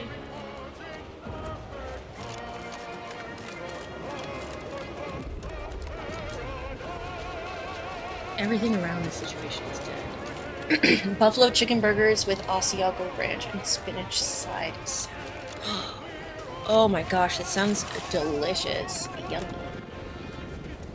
Because where's the line on what is considered safe appropriate and what is considered not safe and appropriate? I don't know, like, I don't see a reason why AI would have to learn to view bodies, like, naked to begin with, I guess.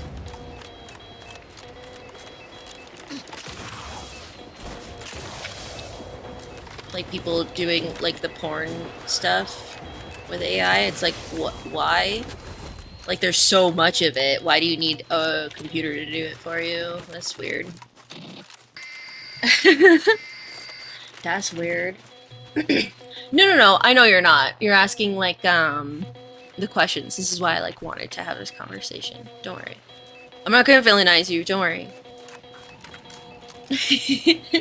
Only a perv would say that. No, I hate how AI and how people use it, especially because AI could be great in some situations. I just like, I don't know, maybe I'm just like being too, I don't know if innocent is like the proper word, but I just think there's like just so many ways that you could use AI before you could be like, hey, make people naked for me. Or like why AI would have to learn about what naked people even look like, you know? Somewhere. My hello! It's okay. It's early to late, so like you'll make it here eventually. I love you. I put out my schedule late last night, so that's why you might have missed it. Somewhere out there, someone is making a robot girlfriend, and it's scary. I don't need a real-life android 18 Nudity does not equal sexuality, though. Nude art is appropriate, and the naked body is a medical benefit thing. True. But, like, at the same time, like, that's why I meant, like, art-wise, I don't see why otherwise, like, other than someone teaching AI for personal reasons for artistic purposes, I don't know how it could have learned to like do sex, you know? Like that's and then the naked body is like you don't have to go generally as detailed as they do. Like even when you go on YouTube for education purposes, generally it's like if there is a drawing, it's like not a detailed drawing, you know? What happened here? That's fair. You can use naked bodies for life drawings. That's true, because reference, it's easier to see somebody's body reference than like the clothes. I don't know, because I feel like if I ever think of like body references, I think of like those little wooden dolls that people use to like reference for drawings because it shows like the shapes and the sections, or there are I don't know, I know there are a few what is it, like models and stuff that post some not safe for work references, not like fully nude, but just for like drawing and stuff, because sometimes it's hard to find them too. Hello, Mr. Sooks! I was just talking about you. They added Star Wars Outlaws to Game Pass, and I remember watching you play it, and it looked so fun, so I'm super excited to play it. I hope you're doing good. Is one of my mods able to shout out my dear Mr. Shuki? Most of these training models data sets were not received with consent anyway, so the AI makers really don't give a shit about like more than that. They can do it and not if they should is, yeah. By the foyer. The others, I fear they might have lost their lives at the hands, claws of escaped beasts. Mind yourself. That's him. That must be the doctor. He's got no idea an entire squad died trying Okay, to here. get in here and save his sorry ass. That's assuming he'd care. I'd give that roughly a 1 Here. out of 10 chance. What? So find your spot. Yeah.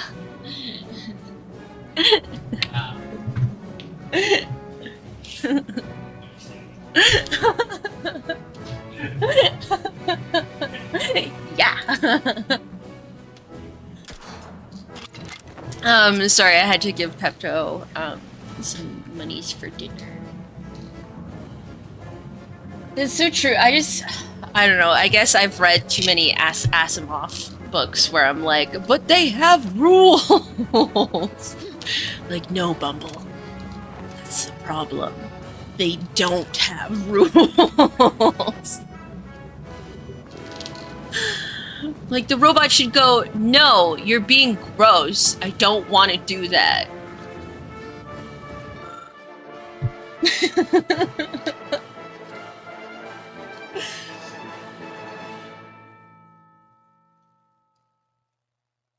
That's how I do it. The robot should report half these people. For real, like, there should be, like, some sort of thing that's like, hey, this person's requesting this sort of thing. Now listen to this. Send information to blah, blah, blah, blah, blah, blah. I don't know. I think that's always been the thing that I've always been a little, what's the word? Gay. Not gay, no. Not a little. I said a little, Peppo. Not a lot. I'm a lot of gay, not a little.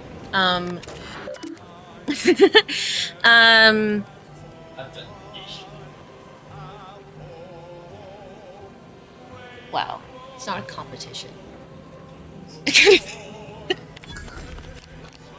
I'll bow down to Pepto, who is the most I gay. am more gay.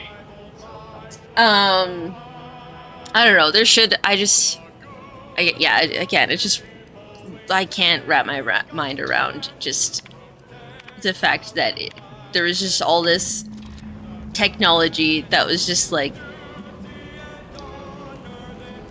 allowed without any restrictions is just. Frankly, pissed off. Just blows my mind. Mechanist Tate speaking. I need the record to show that I have reported. Just remember, you can always be gayer. Fallen into disrepair, I don't know. only to be ignored Pepto's each of pretty those gay. times. Could I ever be more gay than Pepto? Eyes low. I spy a crawl space. You could be What was gay. that? I feel like this Creature! Blast that doctor is for locking the open capture just and because This is when I need if I could go this way, if I can go this way.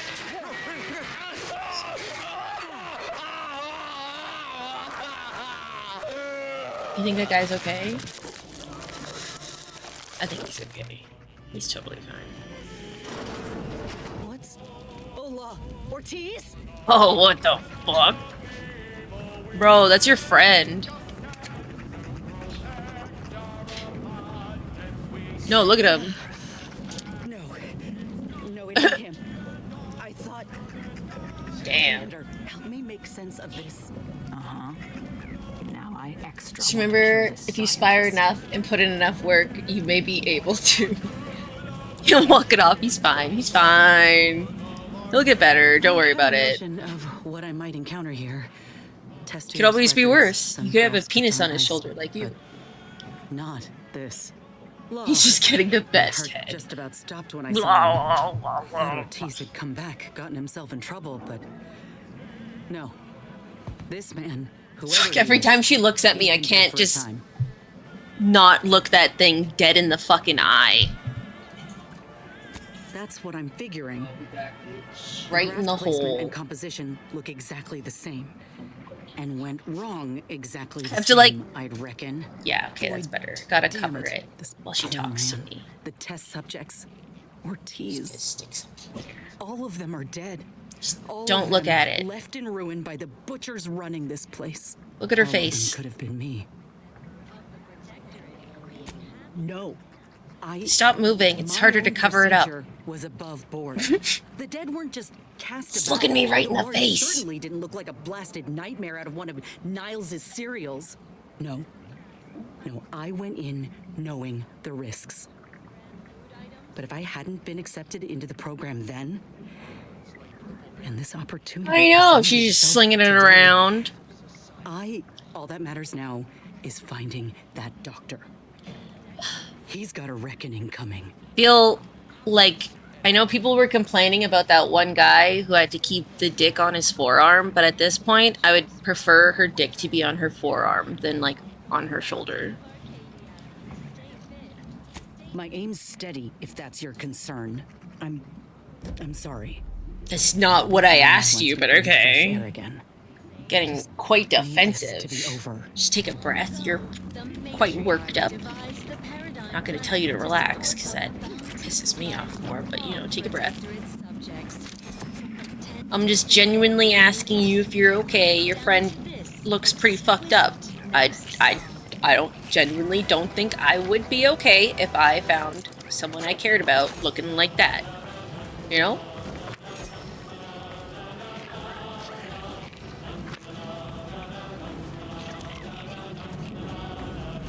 Thanks for stopping by, Arbs. I appreciate you. I hope you've been doing well and your new year's been off to a good start.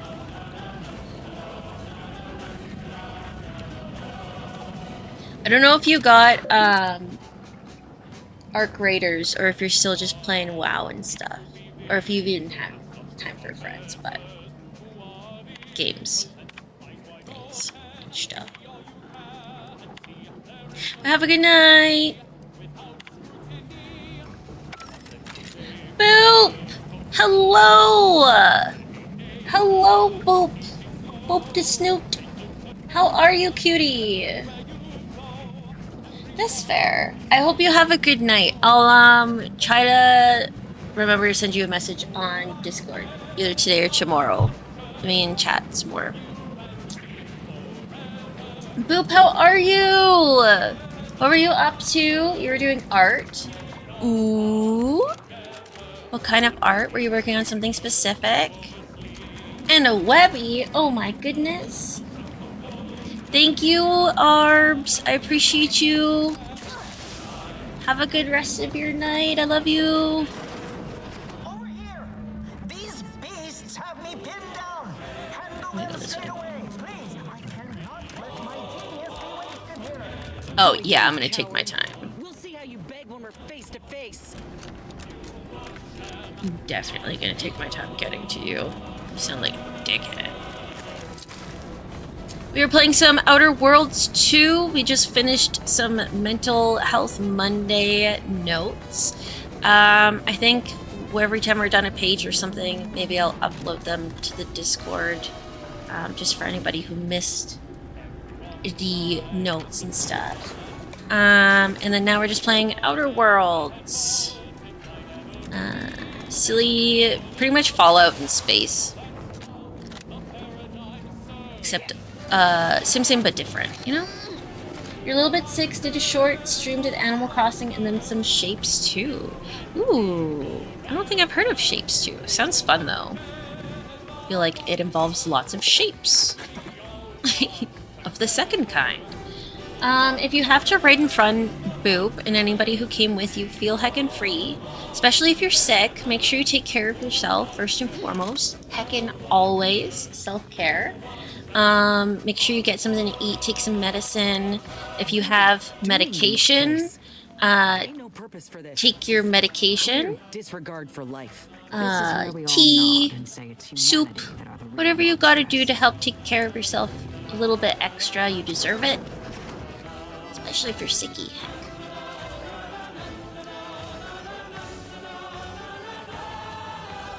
Oh, you know what? I think I might actually... Oh, no, I'm thinking of Factorio. I think I've... No, wait. There's a chance I might have it on my wish list.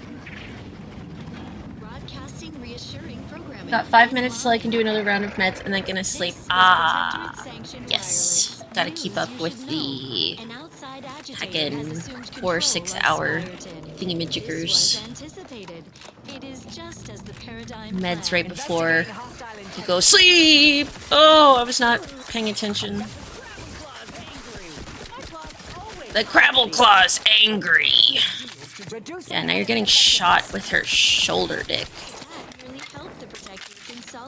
I love Factorio, but Shapes itches my brain in such a good way. It's either... I probably have both on my wish list, in all honesty. I love little puzzle games. So good. So good. I hope you have a good sleep, full of restful, good bacteria fighting, energizing stuff. Is this the cub that Terminal mentioned? mentioned? Still breathing, but only just. I just got over being sick myself. Very stinky, not fun. So I wish you a very swift recoveries.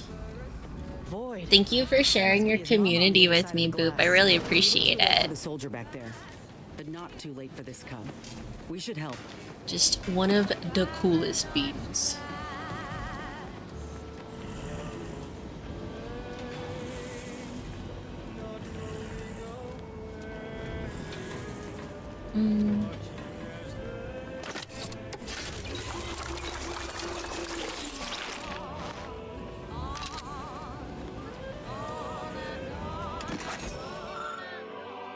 Turn out this cub is at peak of health for its age. No mean features for a member of its species. Such resilience lends itself well.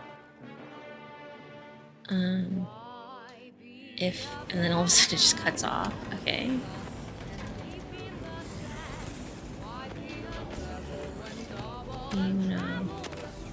Open this? Can't open it. So I guess we're gonna go through the other door? There's no vents or anything to get in through here. Did I try going this way or not yet? I don't think I tried going this way yet.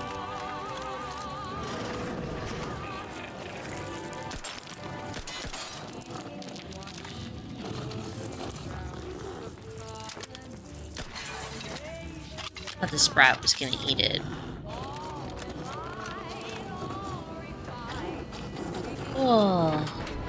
Those things. Oh, gross. I respect a creature that unapologetically knows what it wants, even as my stomach churns. For real. I don't want to, but I feel bad for leaving you here. We just... Fine. Blech. You can have Niles' room. For real. Agreed. Niles deserves a good friend. Poor things. Been there. Be free! Wasn't keen on seeing a fight between them. Oh. Oh. Oh. Oh.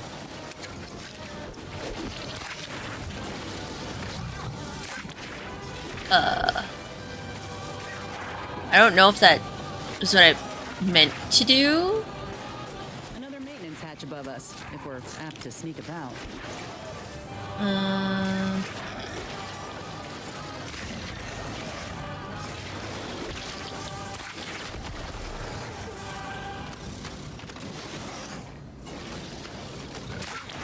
scared that it's gonna die. I don't want it to die. It's getting two-timed. Your protectorate duty shouldn't get in the way of 3 nourishing meals a day. Seek instant sustenance with Prestige Borscht Loaf. Oh, you little fuck. Get him! Get him! Get him! Yeah, nice. Without heat. Prestige Borscht Loaf. It's content. If you read nothing else in the missive, make it this. The critter catcher is a high-powered experimental prototype. It is not a toy. While this gun was regularly used to capture various spot over for our lab in the early days, one too many unfortunate incidents have forced us to restrict its access. As such, Dr. Rasmussen now has possession of the sole keycard to open the catcher's safe and may allow access upon approval. Once again, the gun is not a toy. Critter catcher. Critter catcher. Critter catcher. Low lethality tranquilizers. Shots deal minimal damage, but living enemies afflicted by dissolved are automatically stunned. Tranquilized targets are captured and added as a ship pet.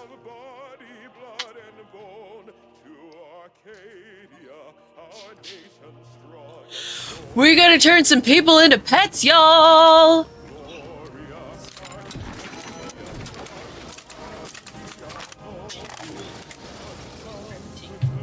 Just let it load. There we go. Low damage tranquilizer. Alright. let's go. Oh, this could be great.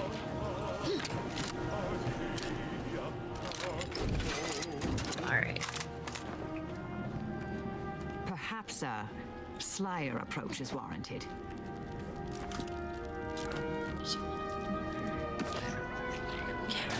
Average.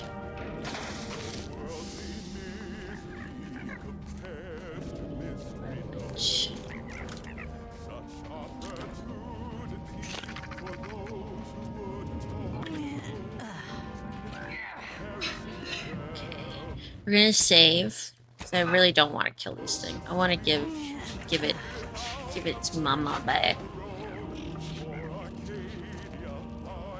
These are all open.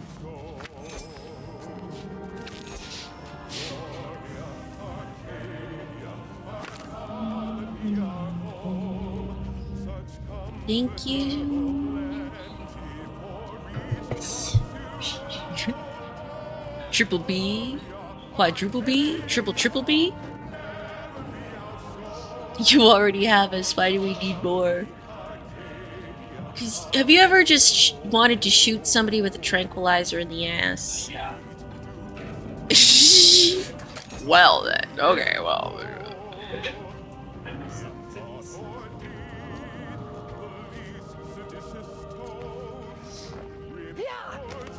Can you jump more quiet? Try to be sneaky.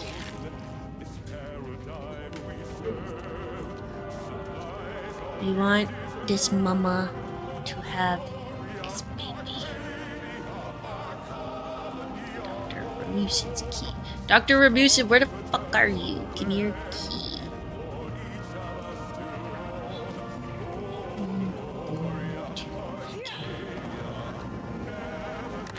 What is it better?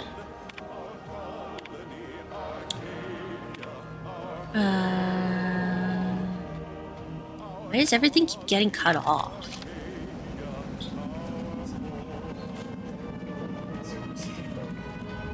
Peppo. Put your earbuds in.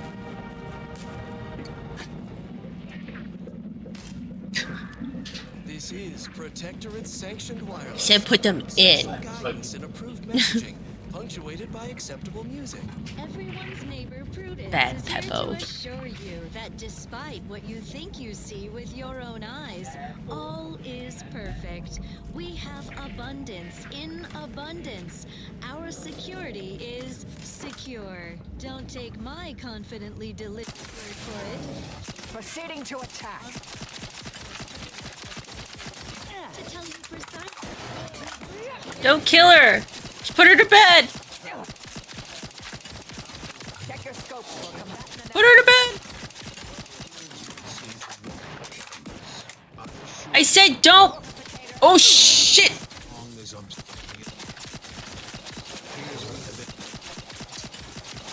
adversary vulnerabilities identified.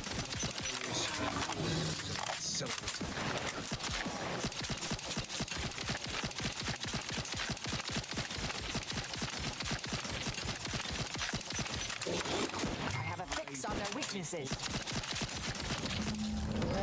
Thank the law, I'm saved. They kill it? Please. I'm Aw. so worried that nobody intercepted my distress signal. Oh, we got his signal all right. Let's get the bastard. I'd offer to bet on how this turns out. He just wanted his baby. Back. Ribs. What a show! You the doctor in charge here? Yes. Indeed, I am, soldier. Obviously, that's why he's such a coward. A picture you are. What exquisite graft work. Might I trouble you for an examination? So you're the one who butchered Creepy. my friend, Ortiz. The one who tortured those creatures out there. Who killed that soldier.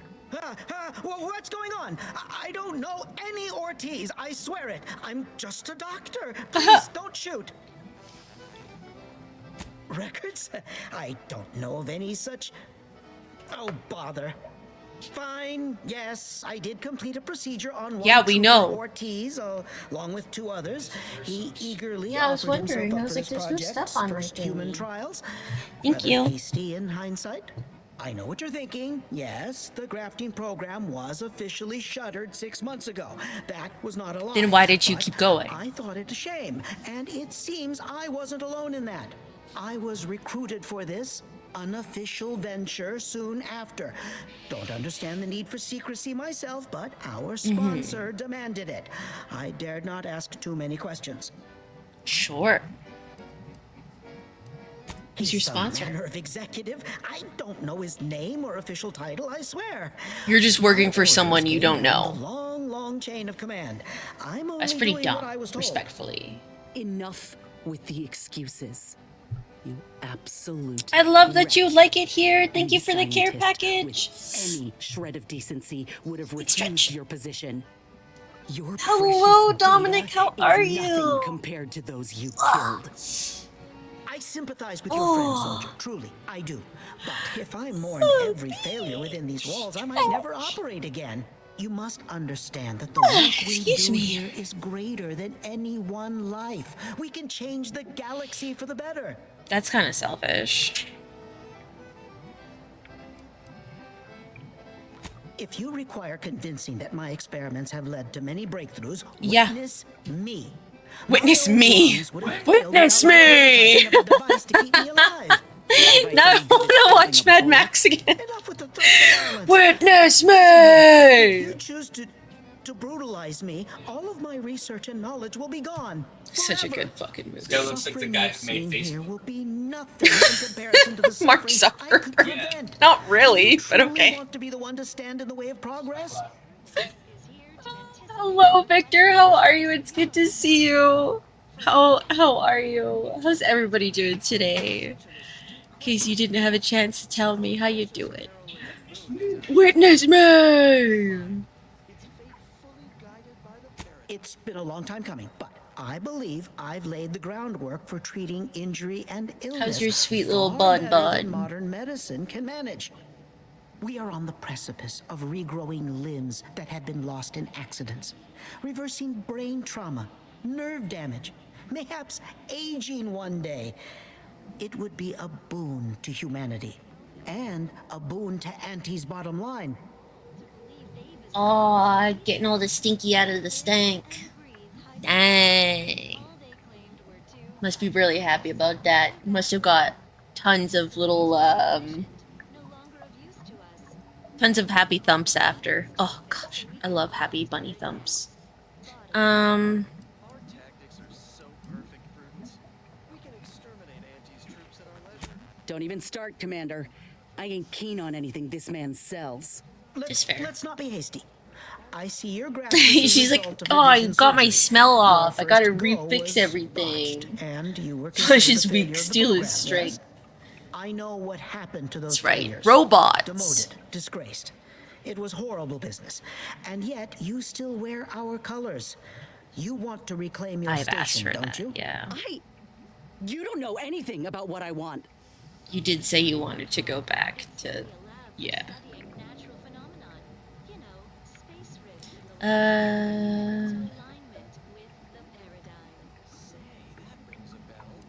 For You've real. not even heard my offer.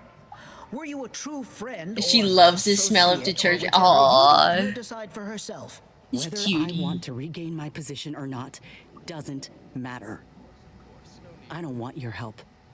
I will not benefit from the pain of others. Kiki likes going out of her way to lay on Pepto's clothes more often than mine, which I always thought was really interesting. You're no more righteous than I. You simply looked away. Now, if you stay your hand, I will grant you 2 state-of-the-art grafting parts. They cannot fail. Install one of them, and you'll see my earnest intent. You're never the broken thing they made you, soldier. If you wish it, you may still become a most extraordinary specimen. Damn, he's No, disgustingly no. manipulative. I do Stop not like that. Talking. Stay there. Don't make any stupid moves, understand?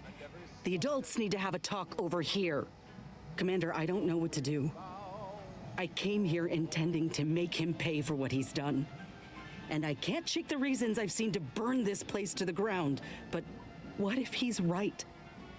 What if something in his work is worth saving?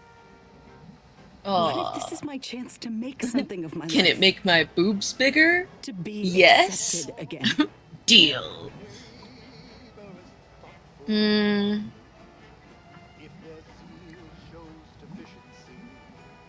Honestly, this is up to you. I don't want to be in the middle.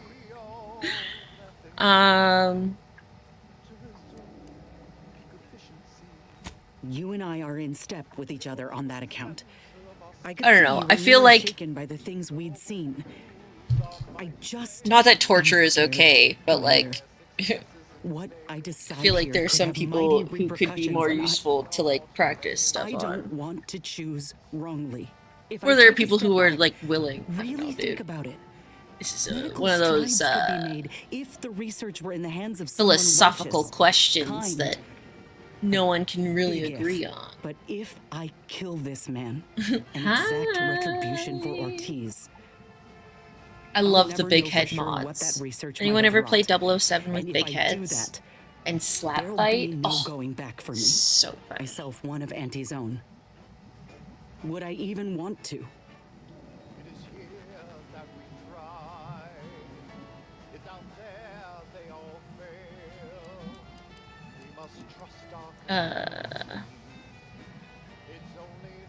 No. Speech. I was fooling myself thinking otherwise. What? Why are you looking at me like that? Oh. Shoot me. Don't shoot me! Negotiating. I have no need for negotiating, Doctor. You brought this on yourself. Whoa! Nice shot! Needing get out. I can't Sick. stand the sight of this place any longer. Shook. So, no head.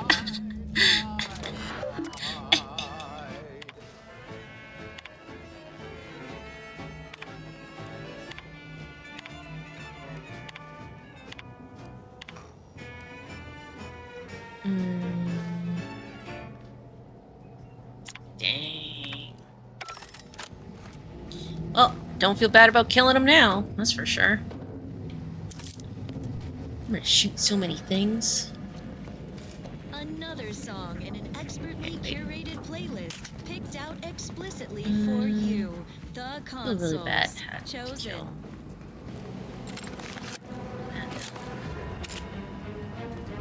He just wanted to turn his daughter into a Pokemon.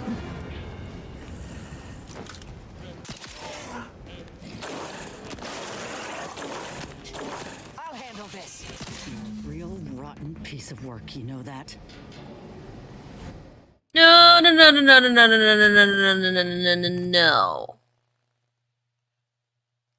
They're supposed to go to bed and get on my fucking ship. I was lied to.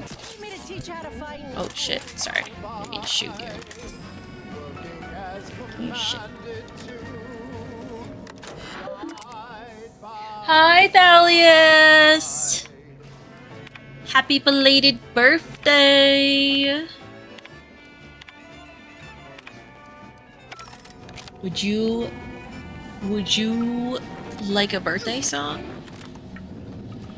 This is Protectorate sanctioned wireless. It's a day late, but would Essential you like listening for all subjects. birthday song? News you should know. An outside agitator has assumed control of Spyerton. This was anticipated. Alright, y'all. I do this little thing where I sing happy birthday to people if it's their birthdays. It was Thalius' birthday the other day, so feel free to wish them all the happy, well-belated birthday wishes. And then... Yeah, okay, I usually sing this off the sheet, but I feel like I'm singing enough that I might remember it off the top of my head now. Happy birthday, we love you. Happy birthday, may all your dreams come true. When you blow out the candles, what remains aglow? It's the light inside your eyes and in your soul. When you blow out the candles, what remains aglow? It's the light inside your eyes and in your soul. Happy birthday! Mwah! Happy birthday!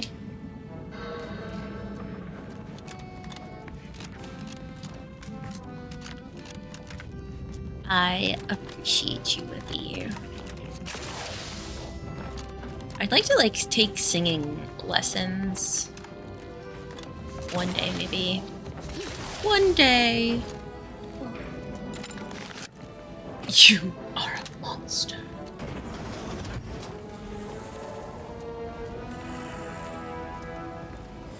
Okay, how do I...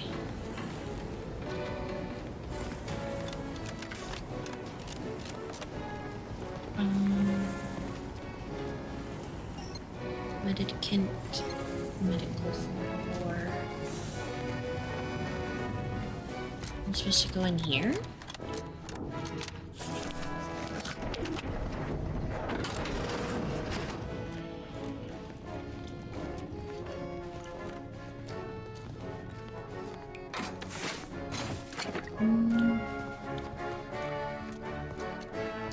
Wait.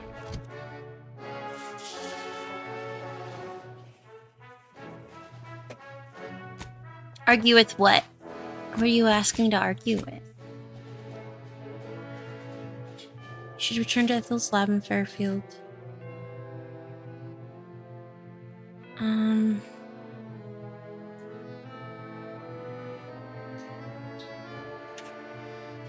Yeah.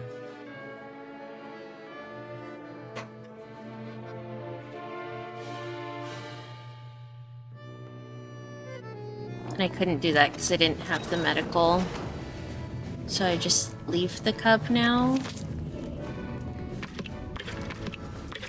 Can't take it with me. Fat cat armor. I like the name. Fat cat. It's what? Fat cat. That's what I call Kiki. She's a fat cat.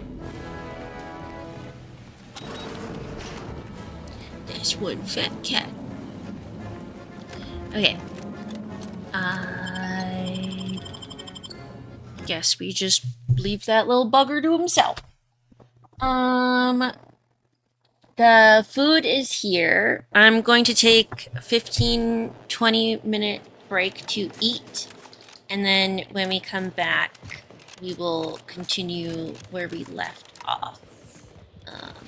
I usually don't like taking such long breaks, but I know. If I wait, my food will get cold. So, I'm just gonna have to suck up the anxiety. And we'll be back in like 20 minutes.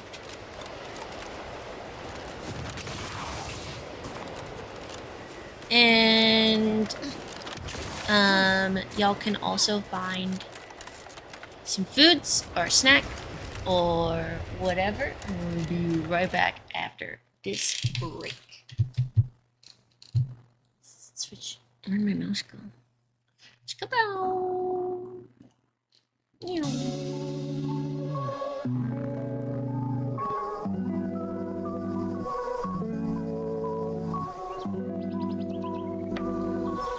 We are back. Thank you for your patience. My tummy is so full. Hold on, let me quickly blow my nose really quick, sorry.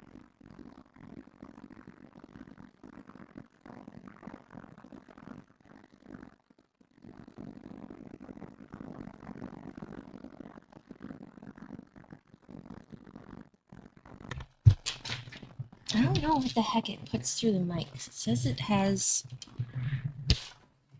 What the heck is even in the chair? Nothing? Hello? Okay. Oh, excuse me.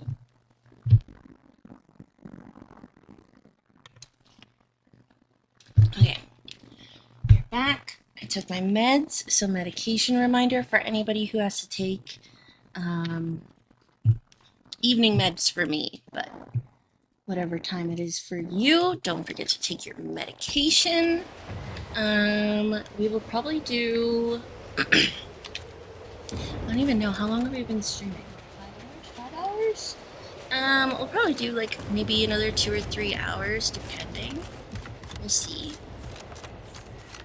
I gotta make sure I end by at least 10, so the longest I'm awake is midnight. So hopefully we can start stream closer to 1 o'clock tomorrow.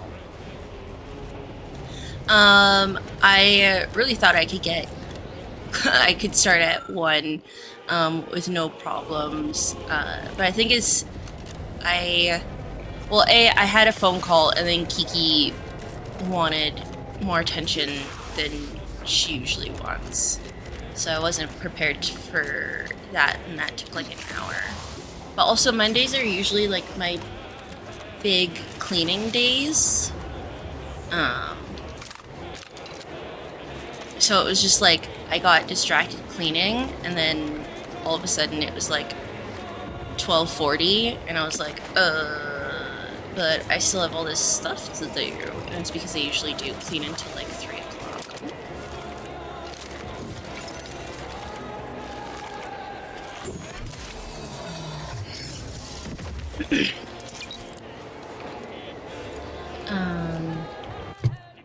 Where am I? Okay. Yeah, thank you, Webby. I appreciate you. But that's why I said I had to like change my cleaning schedule so I could break it up for over a few days instead of like doing a bunch of it all in one day. Also, I think just with I was just kind of expecting everything to stay clean for like the entire week, which probably was a little bit crazy to think to begin with. So I'll probably just separate it into days instead. Check your scopes for combatant analysis. Yes. Reducing enemy effectiveness. Blankets. Yeah. I don't remember. Adversary vulnerable. Mitigating the threat. Fortification in progress. Pop in my claw. My claw's always scratty.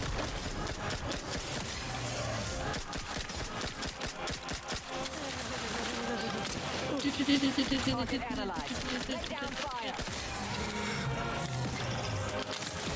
My aftermarket parts are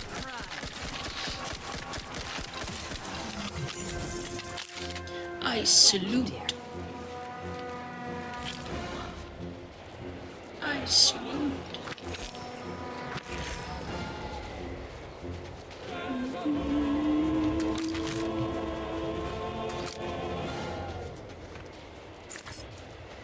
This is Protectorate Sex Story of a every time.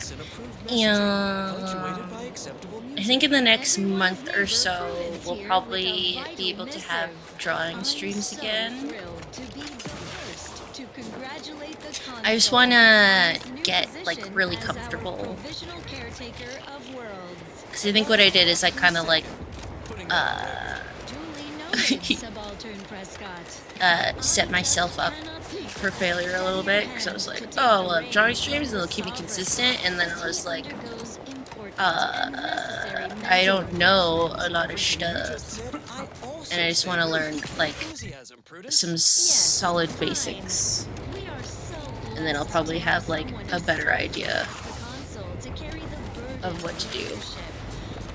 I always wanted to do art class in school, but I never did. I was like a fan kid.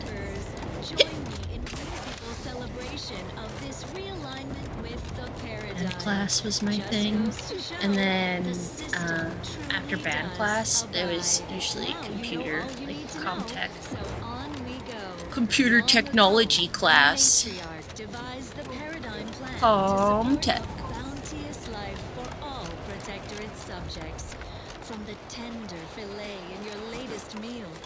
Which definitely is not as cool as the shit you're learning in school now. Like, days, like I have so many options in school, and I'm like, bruh, why didn't I have those options? But it's cool you got those options. It's fucking sick. Like Pepto's Kid Ducks, like they're making a video game in school, and I'm like, bruh, that's so fucking cool. Like, let's say you help kids find, like, a passion or something. When I was a kid, they just tried their best to kill my passions. I don't know. I feel like a lot of people can relate.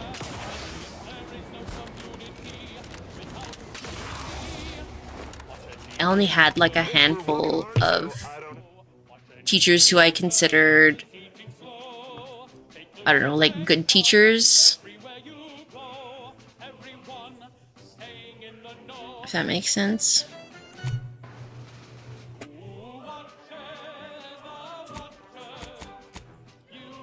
In Farfield. How I mean by, like, good teachers are, like, I don't know, there are some teachers who you can just tell just really don't give a fuck. And I don't blame any teachers. Like, teachers are probably, like, some of the many jobs that are taken highly advantage of and are not paid enough. It's hard to, like, keep your job, I don't know, keep going above and beyond in a job where you feel like you're being taken advantage of. So, like, I admire any teacher who's been in the business for, like, a long time and still has, like, a really good outlook and aspect on everything. But personally, I only had, like, maybe two teachers that were, like, really cool that I think back on, and I really appreciate them. And one of them is, like, my kindergarten teacher, and I never want to discredit her, but I'm like, this kindergarten. I feel like kindergarten might be, like, one of the funner classes. Young age ones to, like, have fun with. But she was, like, also really creative. I don't know what kids in kindergarten do nowadays, but we had, like, worms and, like, a sandbox and, like, the imagination corner and the other reading corner, and then the art corner. And then we got ducks. So, like, in the front of the classroom, we all took turns taking care of them while they were in the eggs, and then after they hatched, every weekend we got to take the ducks home, and every kid got to, like, take care of the ducks for the weekend. I remember taking care of the ducks when they were at my house, and, like, I put them in the bathtub, and then they pooped in the hallway, and I had to clean up a lot of it.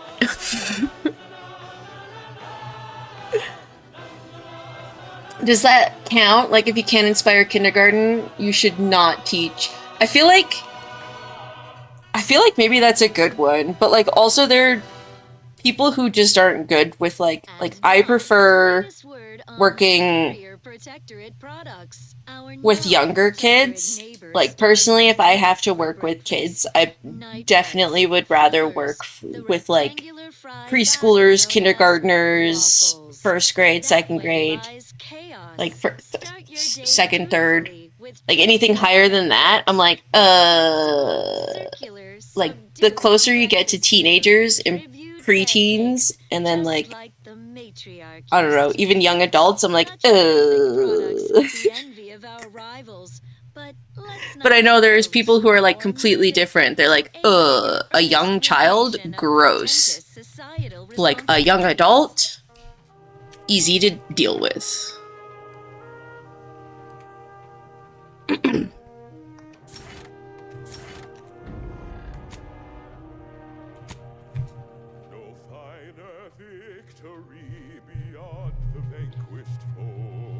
But I don't know, I guess, like, if I think about it, the teacher that I had that was really cool, that I really appreciated in high school, if I were to imagine him being in a classroom with a bunch of young children, I think he could deal with it really well, too. Like, I think he would have no problem with it. He just seemed like a really personable, like, chill, relatable dude.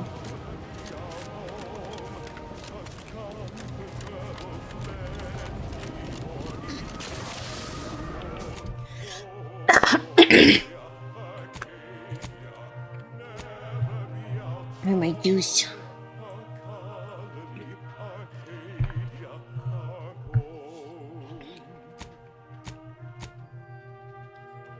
Okay. Okay, I feel complication.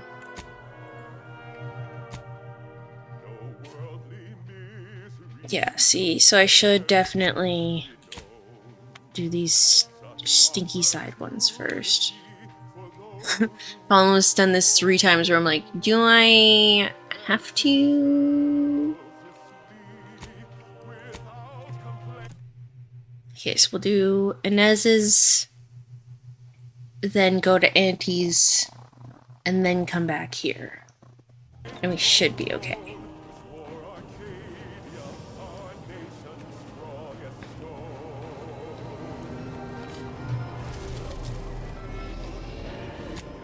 Our colony, our home.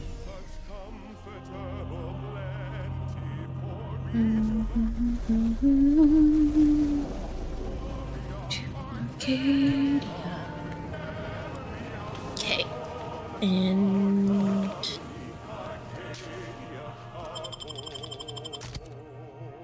now that we've like pretty much explored everywhere except for the side missions.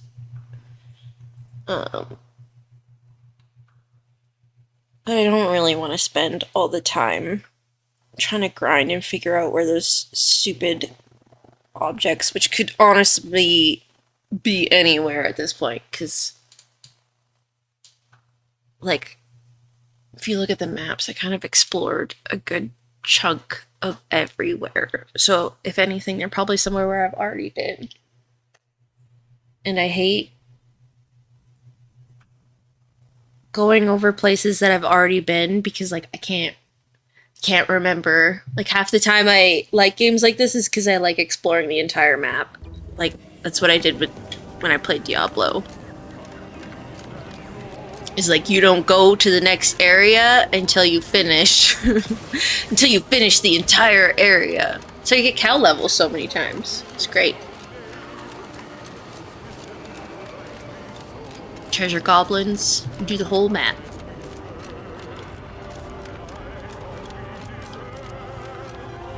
Oh, okay.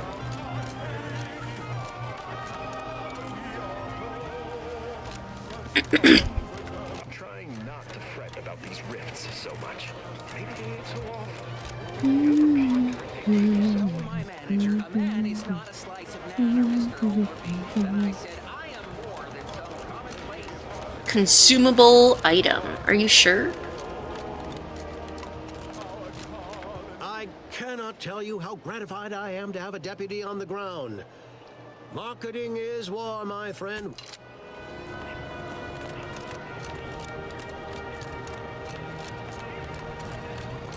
What the heck? Broadcasting reassuring programming in line with the paradigm. This is Protectorate sanctioned wireless. Hey, lady. Reminder that the system I provides for your every need. have some questions for you. From just an abundance Well, of not me. nourishment, but also Inez does. Have you come back for a tune-up? I've got just the injection for that. Freezes those pesky muscles right back into place. No, yeah, a tune-up sounds good. I got a device that might help stabilize what I got going on up on the shoulder. Ought to let me use my graft all the more often. Think you can install it? Oh, well, this device is unusual and rather ingenious, if I may say so. Hold still, dear. This should take but a moment. Please make it look less like a penis. Yeah. I dare say you won't be needing any tune-ups in the near future. But I do trust you'll find an excuse to come by for the occasional visit. I'm scared. Where did you find such a device, anyhow? What is it, dear? Still looks the Like same. you've been stung by a terror rat. That's alright. I've got ointment for that too, you know.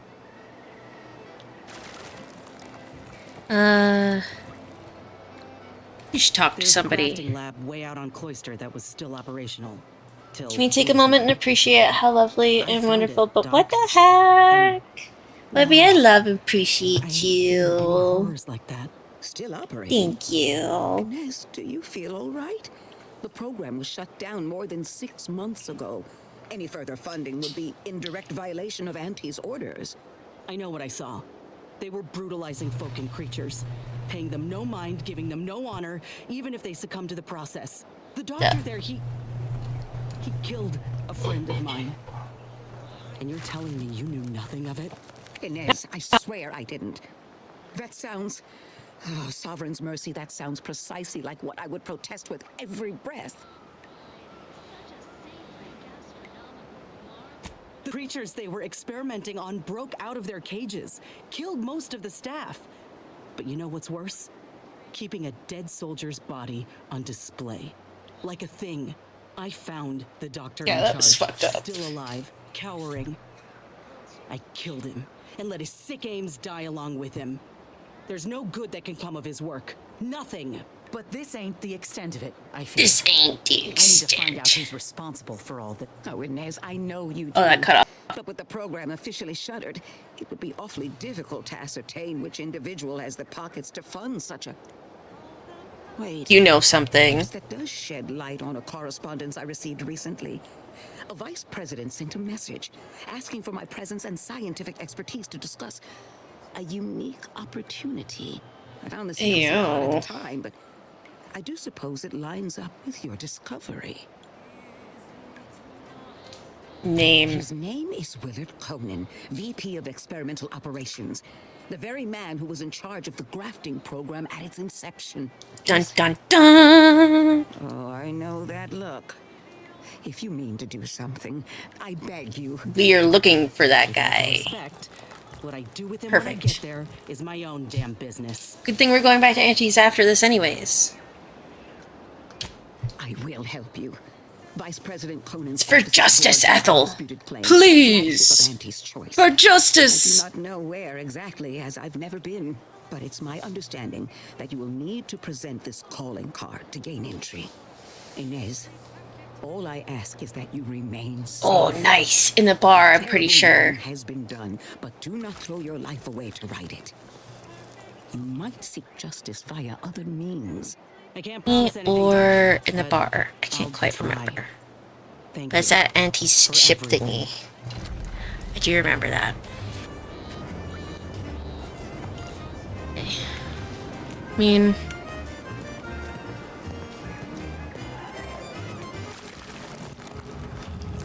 more wires. Or so. Some people say, why you got a big chip on your shoulder, but Inez, she goes, I take a chip and I raise you a penis that can shoot you.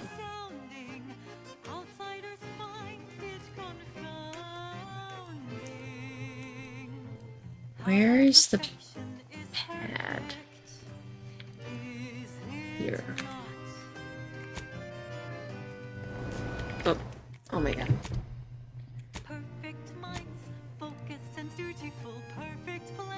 Yeah. Nostalgic D1 videos. D1, is that? No, I'm thinking of like.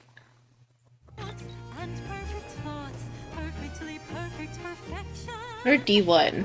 It's not a band. I'm just thinking of like S Club or something. I was like, no. Can I bend your... We got the intel we need, Commander. Please don't. Disputed claims our destination. They're really long and I'm pointy. willing to That stop this hurts. law-damned program in its tracks. Auntie's choice will get what's coming to them. Been doing some thinking about Hey, ending the yo. grafting program for good. Hey, It's gotta yo. happen. I just didn't think it would start this way. With me turning murderer. Auntie had me good and fooled. Yo. She ain't any better than Spacer's choice. Making any of them see reason is an impossibility. Our overlords had a saying in Tau Ceti. If you got a rabid Tau canid, Ceti. you put it down before it maddens the whole pack. Sure. They used to say it about us workers, like we were the problem. Terrifying. But That's, now I reckon I see some sense in that I feel like saying. that's inappropriate, but okay. Retribution never came for the folk at the top back then. But it certainly can now.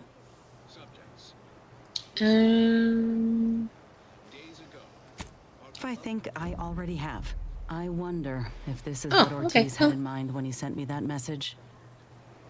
He trusted my If you want judgment, revengeance, knew girl, that I'll I help was you get being used by revengeance. him and folk everywhere. We'll fucking So kill you everybody. I both must have got been you. lied to when we joined up. Some people The deserve notion murder. That our taking extraordinary risks would pay dividends. Just for money. Do you I think get he you. knew this would be the final straw? I shall not take this duty lightly, for I address you today not as the consul, nor even as your new leader. Yeah. Thanks, Commander. Maybe this is what folk mean by the architects set things in motion. If I hadn't broken my contract, I wouldn't be here. It's true. Maybe proving myself was never the intention. Maybe this is what I was I would meant have to do. taken Auntie's choice armor We're off, fixing but to find out. that's just me personally. Is that all? Okay, bye. Don't hang out with the cyst pig, please, unless you're gonna clean up after it.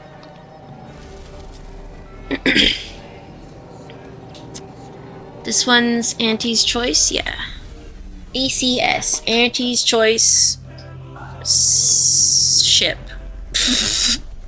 Auntie's choice undisputed.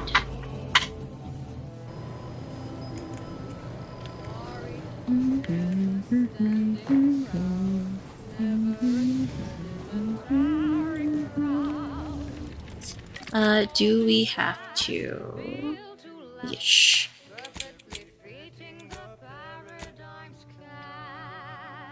Medical bio barrel.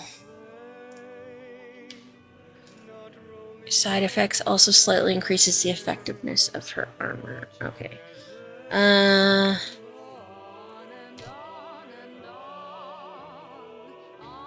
Yeah, corrosive. Acid resistant, stunning mist dispersers. That's probably a good one.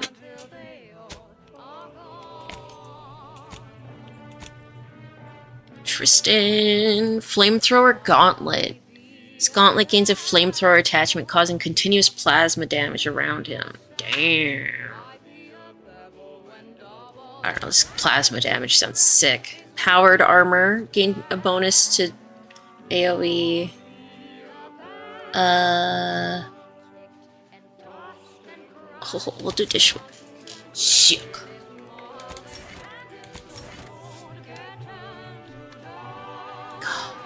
It looks so cool.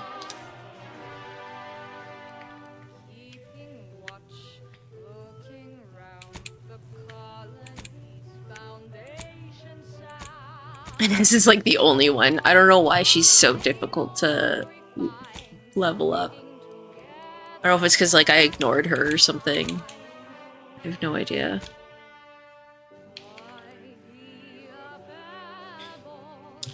Critter catcher.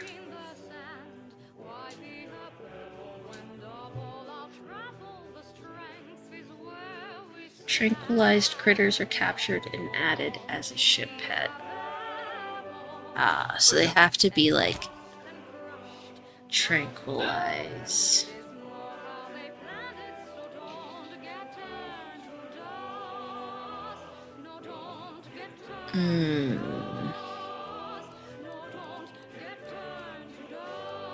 This is pretty snazzy.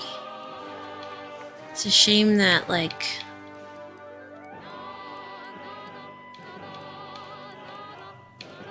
well, I guess I really have to start finishing my sentences. I'm so sorry. I'm just thinking that I don't want to upgrade this with this thing unless ranged melee, yeah. I'm just not going to. Stabilizing matrix.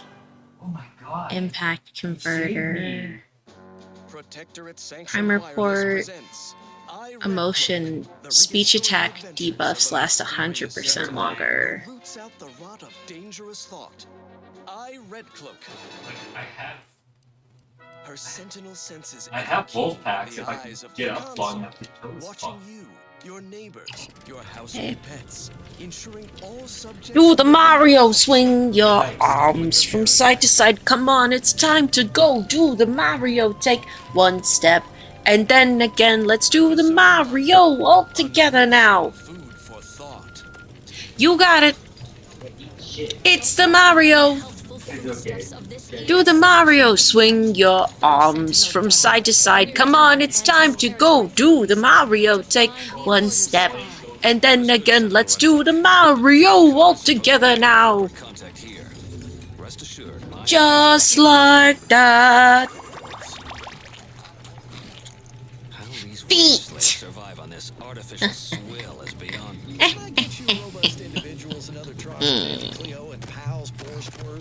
Perhaps an additional flavor packet of emulsified meat shavings. Thank you. No, food vendor. Just the meal bill. No offense to Val, but it's real nice having someone watching my back who ain't in constant need of recalibration. Get out of here while I'm Need something, Commander?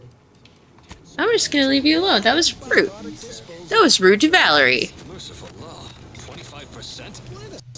Hello, Gloopy! Thank you for booping me. How are you? It's good to see you. Which may include burning, prodding, and/or light electrical shocks. Agent Ibarra refers to this as somatic tolerance testing. Somatic tolerance testing. Species. There's a few things added to the special custom list. Maybe you'll catch them. Maybe you won't. Who knows? No, we're here already. We gotta get off the ship. Get off the ship! 55% of 77 bits is 19.25. Right. Why not round to 20 for ease of bookkeeping? But the correct method. I don't think I got a new chest. I don't remember picking a new one up, so... My suspicions confirmed. Yeah.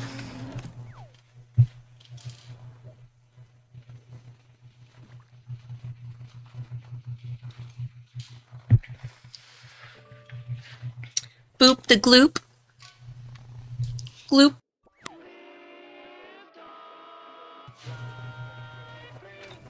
You're the very turncoat we've been searching Okay. for, dummy.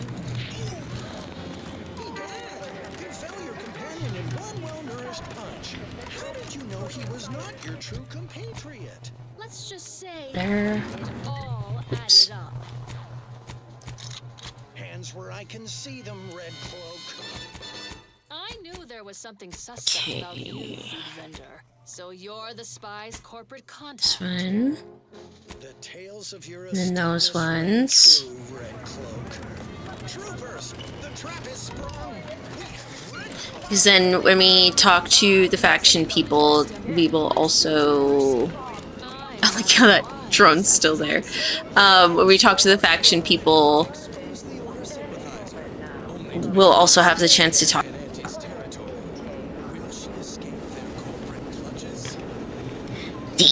Fart. Ship far, far away. Okay, Our heroes' reassuring adventures continue in pretty sure it's this one. You don't have to go to the very end anymore. wireless entertainment. Such an inspiring broadcast. On to other things. Here's a little number to get your feet tapping and your mind Are you gonna be okay, Inez? perfection of protectorate. Everything's gonna be okay. Don't overthink, you know?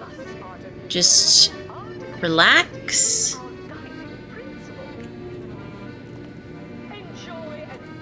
Take things one jolly step at a time. Just about there. There we are.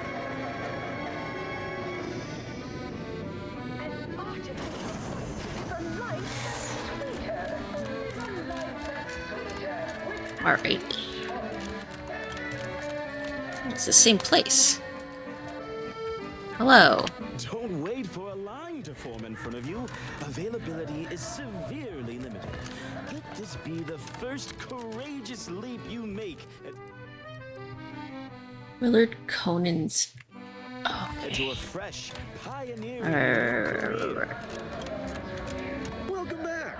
We understand you've been a very busy little manty wasp. Well, out with it. Don't ever say that again. Tell us how it went. That gross. This chick looks like the guy who started Facebook. A satisfactory effort, my Amelia. Sure. I had hopes your talents would yield a result a mite more in our favor. You guys suck. Shut the fuck up. I did what you asked.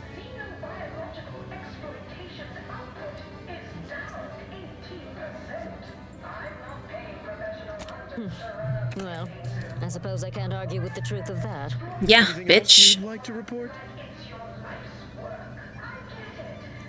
Now that's the compelling ad. Your performance at that facility went exceedingly well, all things considered. And it was an ideal first step in affecting my monopolistic mercantile methodology. What do you mean first step? There you go again. There's more? Your career to that flim-flam mathematical malarkey. Ugh. Do a bunch of eggheads know about marketing? What do you know? You can plug into a Rickamaroll. I'll rickroll your ass, bitch. know-how. Give me Fucking art. Auntie's fucking elevator key, bitch. Yes, suppose. I'm the head of our proprietary insight acquisition division. Blah, blah, blah, blah, blah, blah. What do you want? Secrets? That's our bread and butter. Of course it Can is. Sometimes lack a certain subtlety, though. The Protectorate have a process What do you want? called mental refreshment. Ugh, Some kind of mind yes. manipulation business. There's a Mental facility for it on refreshment. Praetor, and he wants details on their methodology, pharmacology, and Oh. technology. This archive plan says it's important. Fine. I've been meaning to get into that building. This works.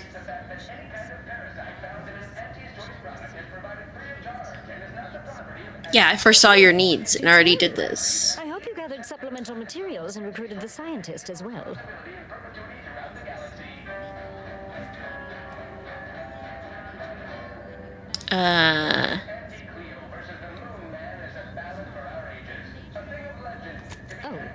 All right. I, for one, care little for the completion of stretch goals.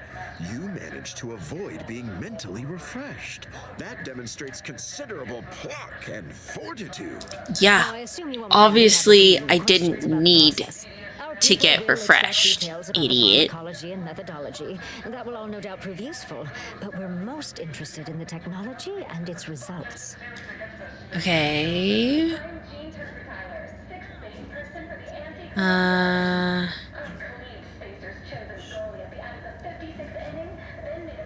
Can't say I like the sound of that. Yeah, Seems like they'd be wasn't actually difficult to useful. market to. How truly unfortunate. Those without desire or drive make terrible customers. Yeah, it They kind of barely gives even you consider depression. consumers at all. It's pretty What else can you stupid. tell us about the place? Who Turn up wants any additional depression? details? Anything especially marketable?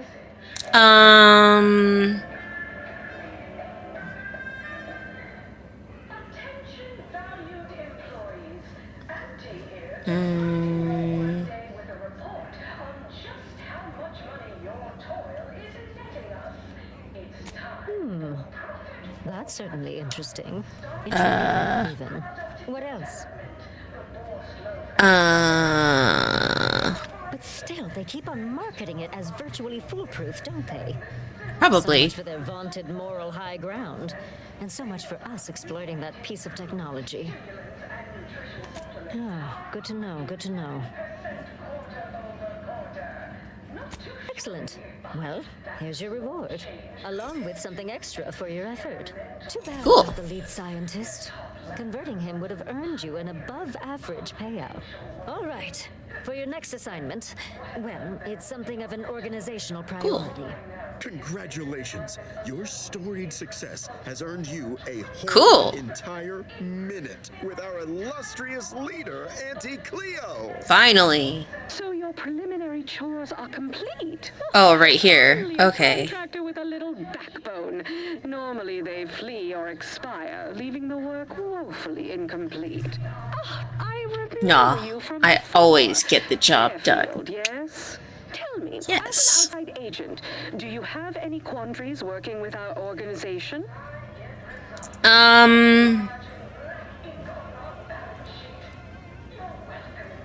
Yeah, there you go. Good. Good. If only more employees shared your dispassionate air, I'd spend less time burying workforce resources complaints. Do hope you'll forgive these people. They're competing for a rather significant promotion, you see. It tends to make employees fractious, like young ursopods cooped up in the den. So, you've been advancing a fairly radical idea with a group that, to date, we've considered our rivals. I received a most curious transmission from Ruth Bassar, presiding bishop of the order, proposing we discuss the prospect of our groups working together. This is giving me very much like her body's not moving, it's only her head.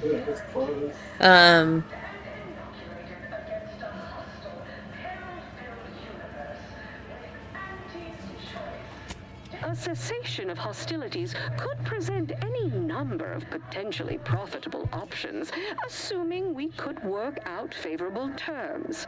Are you sure you'd rather pursue this over your current exclusive contract with us? Before I contact Ruth, I want to Oh, there be you go. Her body's moving now. 100% certain. I'm 150% certain I would like you to work together. To call with Ruth through a secure line in the conference room next door. Let's pick this up there. Don't keep me waiting. Okay. Good luck, my Amelia. Don't let us keep. Remember, you can't spell heinous ascetic without. Oh, I thought I unlocked that. I guess it was just a mod. Lame as fuck. Alright.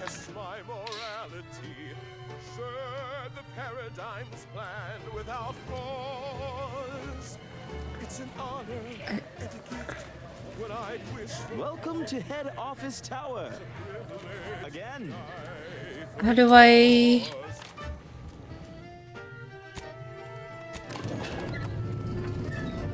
Okay, well, I guess we'll go here.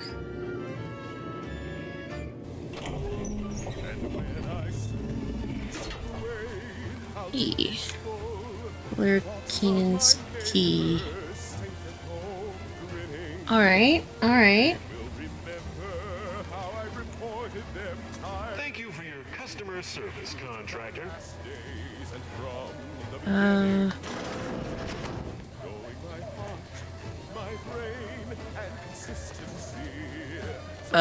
Inez? Ah, if only I was smart. What item does this require? Miller Conan's keycard. Finally, I fulfilled my purpose in life. A glorious blown up by a mind. A fine way to go among many ways to die. Plasma smelted, Sirenian gassed, group pelted, minced, cubed, irradiated, blunt force trauma.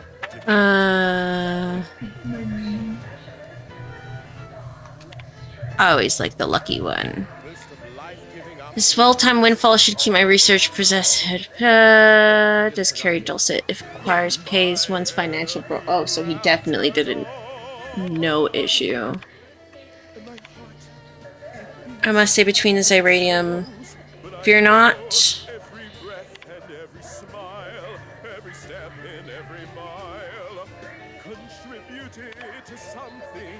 Me for sure. Outright son of a gun. It's high time one of you sign. You want the role? Let me guess. You're backfilling Rasmussen's position? Or No, you're 50 gold. Obviously. Unless you mean to Yeah, well, you should. You always bet way too much. Do you want the But we job had or a not? coward's bet. He had so much money, he should have 50 gold. Come on. Coward. We'll be right back. We're just. No, we'll just be right back. See, Slickwick knows it like that. That's a big gap. Big gamba. The paradigm requires it. The biggest of That's why gambas. mental refreshment. Now that we have Only the Protectorate possesses Margot, know-how behind the mental refreshment. I should have known. All happy and contented, and others are not. The mental refreshment process increases tractability, stifles undue agitation, stymies inclinations, Big money. into a I should have My known. contract stipulates that this lab door remains locked at all times. I am not to be disturbed. That's funny, considering the heaps of times I've been called such. Is that so strange? The program I was hired for is highly confidential. I don't see I why the wonder vice president why. wouldn't take such measures. Why, I cannot even speak to him directly. That's So I weird. presume he also possesses an aversion to the smell of formaldehyde. He goes pale and ducks into his office the moment he sees me. Well, that ain't right. Neither That's- his managerial yeah. manner nor your working conditions. But once we get this program shuttered, you'll be free of this for good. Oh no! No, I don't want change! I don't want love my change. work. I love this place. Copper, the texture of viscera. Viscera. There's nothing like it.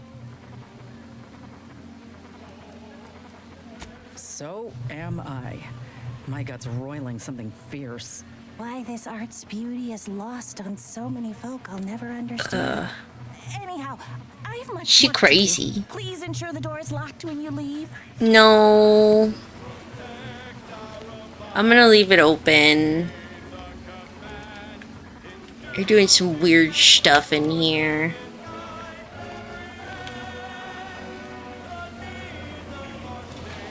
Alright, so now that we have all... I knew this opportunity was enough to whet your appetite. Are you ready to sign? I do. There you Been go. waiting on this moment. This grafting program is a law-damned abomination. I went to your lab on Cloister, saw for myself what kind of depravity your folk got up to there. That's right. Sick. My You tell him. friend was butchered by Rasmussen. And he wasn't the only one. In fact, this program's been a sham from the start. Oh. He got tossed aside. And for what? A mistake? Ain't nothing good that's come of this. It's time to call it quits. What a preposterous notion. Shall we stop producing inhalers because of side effects? Or shut down all food factories because one severed appendage finds its way into packaging? Oh, gross. What? No, certainly not. I am not to blame for whatever inconvenience you experience as a first edition patient. To quit now would be to toss aside all our progress. You little sneak. I'm in the process of Yeah. securing more funding. I'm good at hacking in emails. Not allow a light money pouch to thwart my efforts. Don't matter to me what your plans are or what you think you might accomplish. You've already been Too caught. many good folk, and I've had enough. I fear you've gotten too negative an impression of this work. Hear me out, will you? Allow me to assuage those fears. No.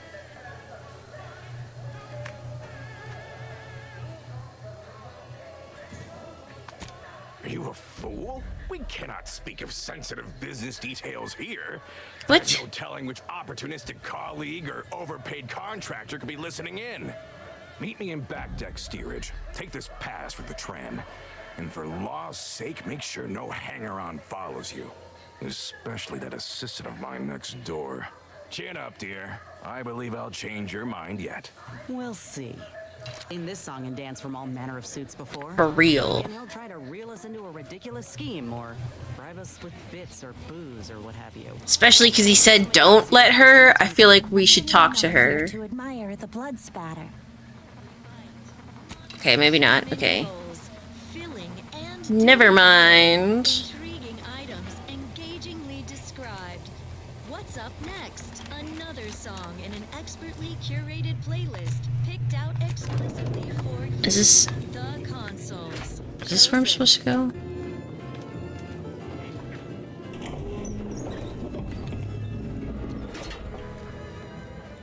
Every day I am giving all myself in his name. I know this to be true. He cares for you.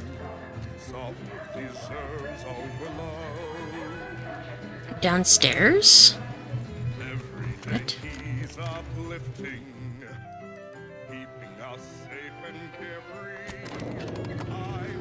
I lack. But I can still go in here? Question mark? Confusion?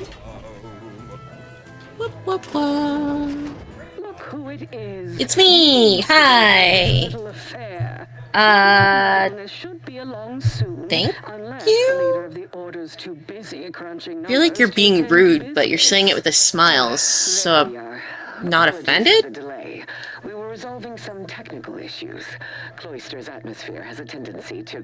Oh, yes! Regale us with a thorough account of Cloister's atmosphere. Yes. Spare no detail. This must be Auntie Cleo's trademark wit. I expected better.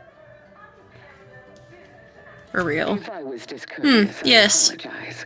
So long as our mediator proves up to the task, surely we can Spellfire! Thank you for the sub! I appreciate you. How are you doing tonight? It's good to see you. From where I'm positioned, I sense 3 sore points still in need of massage. Point 1, control of the archive. Point 2, oversight of production and distribution of skip cores. And point 3, management of Rift technology.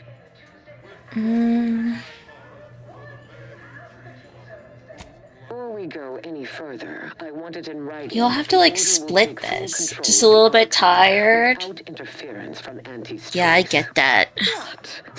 I get that. I hope you're able to have a really good sleep tonight. Centuries. We would put it to far more practical use. Imagine the marketing strategies it could develop. That's how you convince me not to give it to you. Giving custody of the archive over to a corporation. Kind of agree. Depends on its calculations. No, such a condition is out of the question.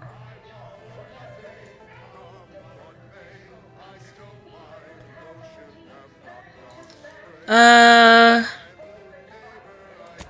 am amenable to that proposition.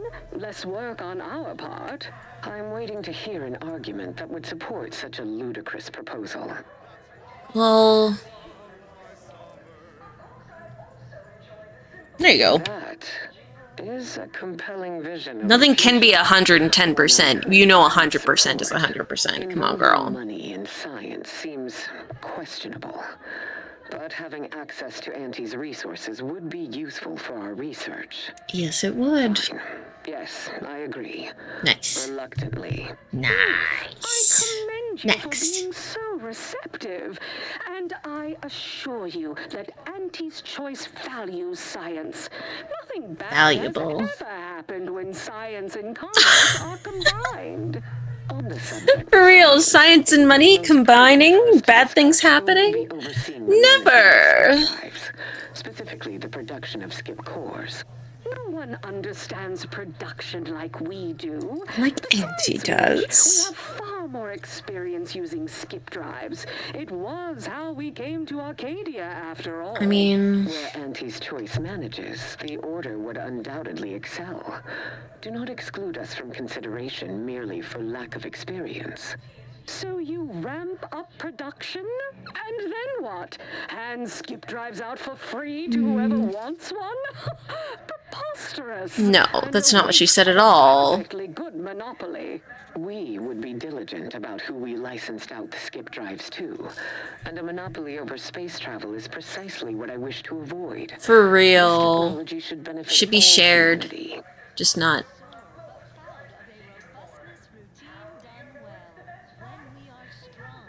Yeah. Auntie's choice would even abide by such a list of restrictions, and which would almost be impossible for the Order to enforce. Not to worry, we can build a regulatory commission to oversee production and make sure everything is up to Auntie's choice and Order standards. There you go. Oh, partiality concerns are a thing of the past. Obviously, regulators would be incentivized to care most about the safety of the consumer. You know, right after production costs. As would the Is that how that works? Eventually improve upon it. We shall, allow Auntie's control of the current design. Okay. There is still the question of who takes possession of the Protectorate's rift technology once the war is finished. Although the science is still largely theoretical, this technology could be used to not only close rifts, but open create new them, ones. yeah. A dangerous power indeed, left in the wrong hands. The Order Ross, this is a science! Time endlessly hand-wringing what to do with the technology. Auntie's choice would actually use it. For good, of course. In a gainful manner. For good and money.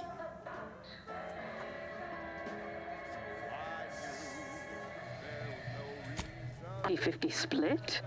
But that's so... The whole point is for you to share everything.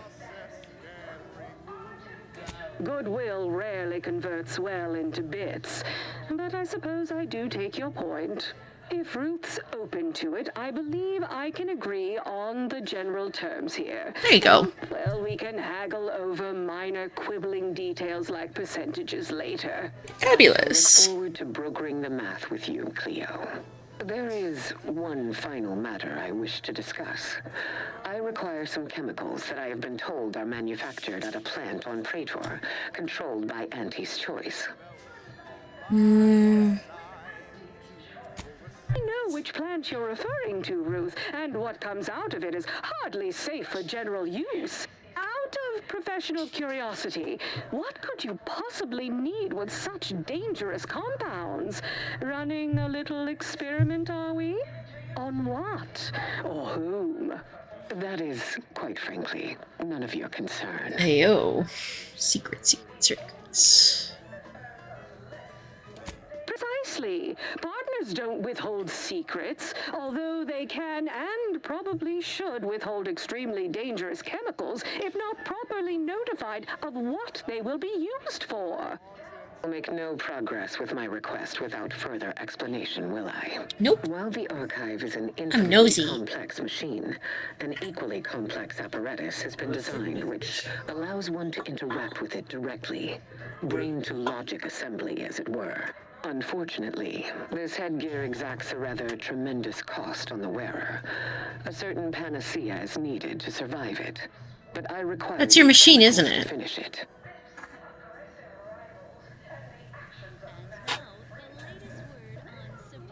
Certainly, but nothing I'm not prepared to suffer. And I thought we were the ones who threw caution to the wind. Well, Ruth, if worst comes to worst, I'd be happy to serve as a substitute teacher for the Order. A generous... Sure, if that's how you want to put it. Number of qualifications. Quackifications.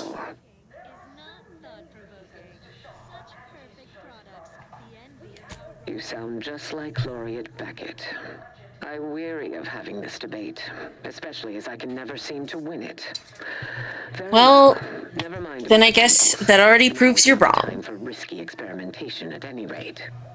Bother. Here I wanted to see Ruth lobotomize herself.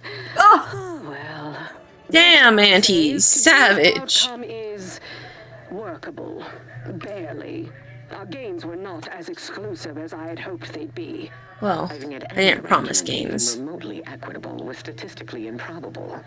Be glad our mediator managed to find a middle path forward. You're welcome.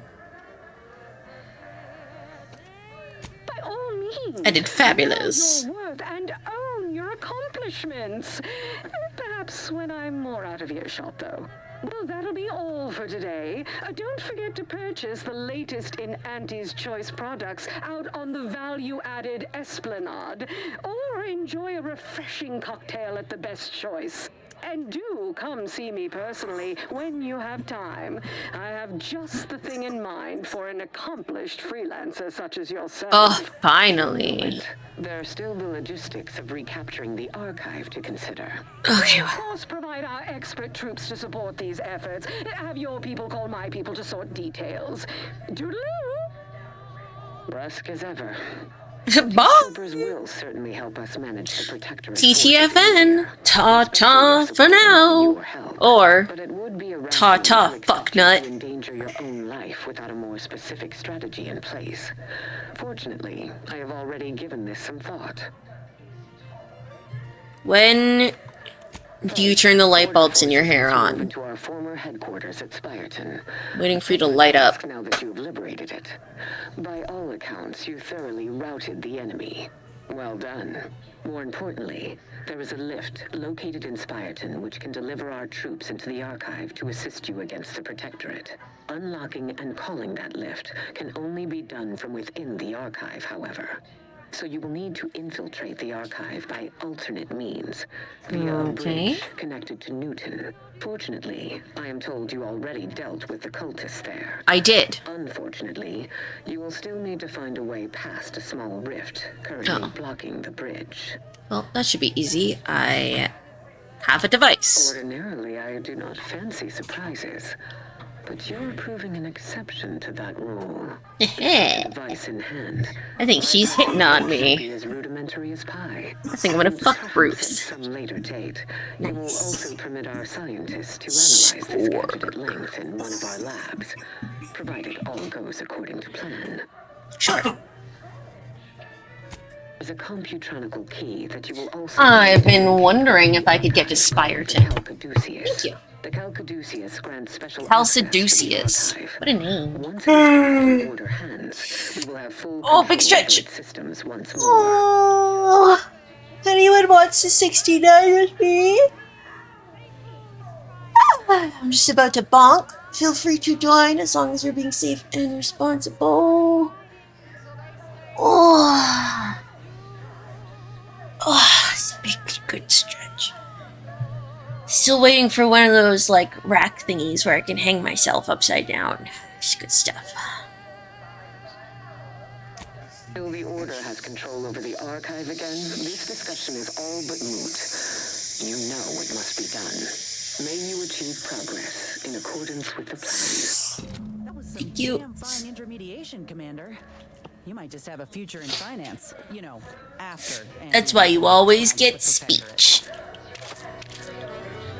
Hell yeah.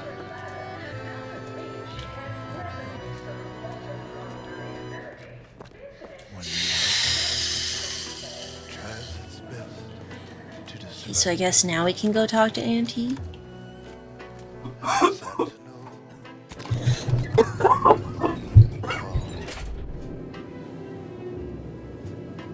It's a blessing for us here, but a curse for those who need. Dun, dun, dun, dun. Nice. Drink. Drink. When faithless subjects try to corrupt us, Drink. our guardian will always Nice. Nice. Drink. the heroes of the hour. They're full of strength and power. Drink. Sending Drink. sentinels for us all. Send them in. Whoa, that's a big bone. Where are the dogs who have this bone? That's a big bone. Ah. Oh, nice.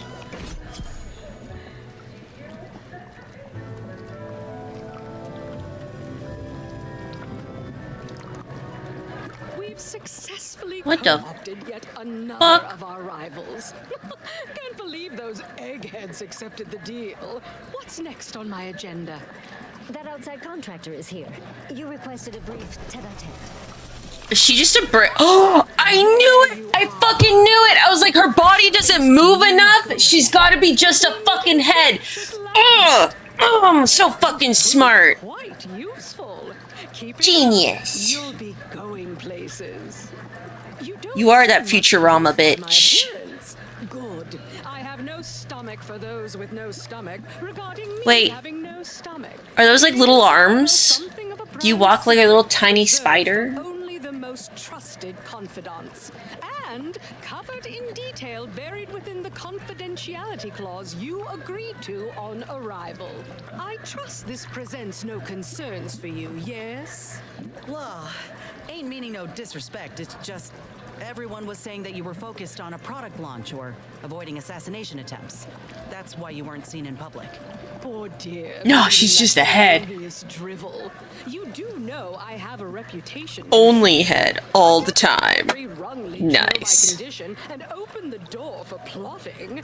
I ask again, do you have any problems with the previously mentioned stipulations?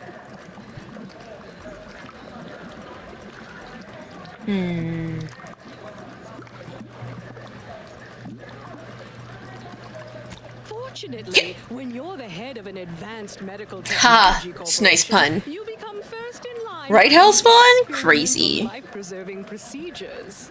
As far as what happened, I was the victim of an unfortunate industrial accident shortly after we arrived here.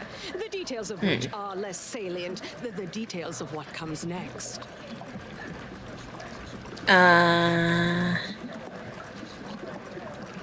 Not exactly. Well, exactly. But not in the way you think. We have a mission. Are you sure? To Auntie's choices survival. Do you have like a test tube body somewhere? Opportunity to procure me a new, audaciously improved replacement. Also, why did they give you horns? Proposal to utilize graphs, but once I saw what happened to those misfortunates in the experiment, like your hanger-on here, the idea was promptly abandoned. Like your hanger-on here. Are you saying that the grafting program was only started up to help you with your condition and was shuttered because it couldn't? Yes, keep up, dear. She's like, get over it. Money in such a risky Low budget robo.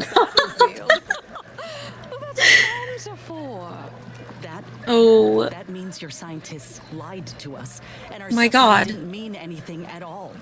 Is that right? Me and mine were just lab sprats to you this whole time? I mean, you shouldn't be surprised.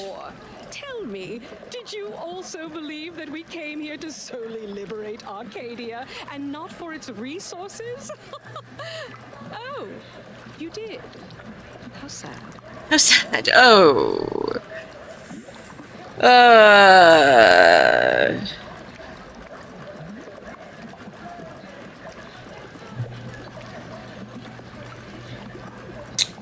Even Adam Spasher got better crow for real. Oh, no need to be dramatic. Here, I'll put on my pleasant, kindly adjacent smile for you. Now, will you help acquire this new body for me, or won't you? For real, there's bodies everywhere. Simple yet stylistically sutured together amalgamation of corpses to bolt my head atop. Not this time, at any rate.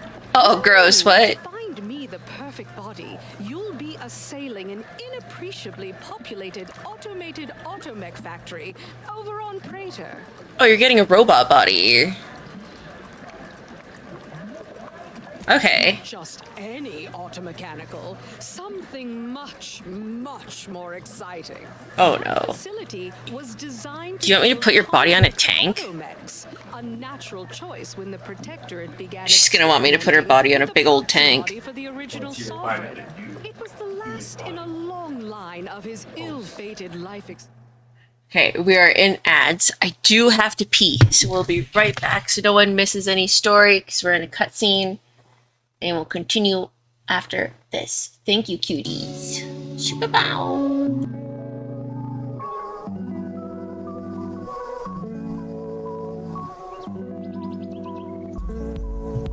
We are back. We got some rocks. Extension experiments. Work halted when he died, and the torso prosthesis they developed has been locked in the lab ever since. Torso prosthesis.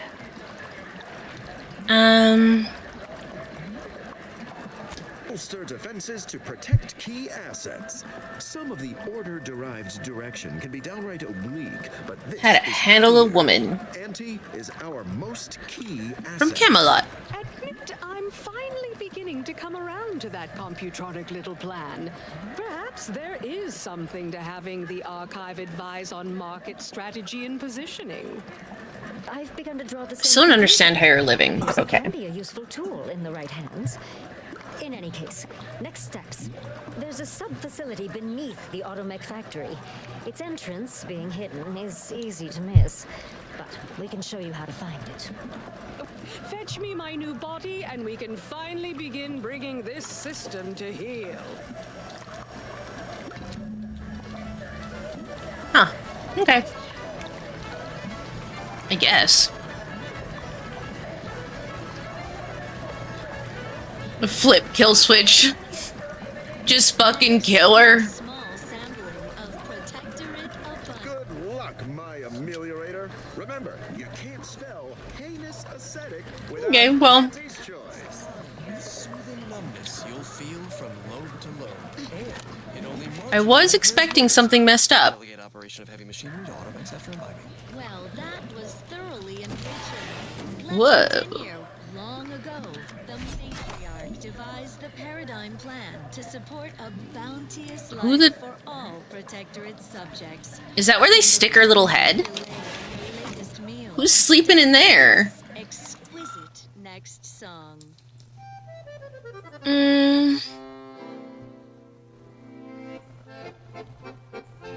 The proportion of nutrients to formaldehyde in her complex chemical slurry infusion needs to be inverted and doubled. Whoa, to avoid rupture or explosion of Auntie's head, never increase the chemical slurry infusion amount beyond safety limits. The maximum amount of time Auntie can be out of her support containment unit without irreversible side effects is somewhere around 20 minutes. Auntie's head must be mounted securely on the mannequin. We do not want a repeat of Auntie's head becoming dislodged and bouncing on the floor incident.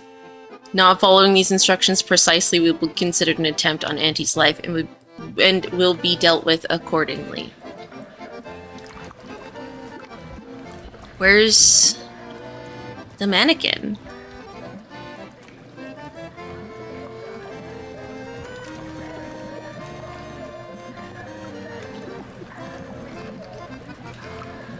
Is it here?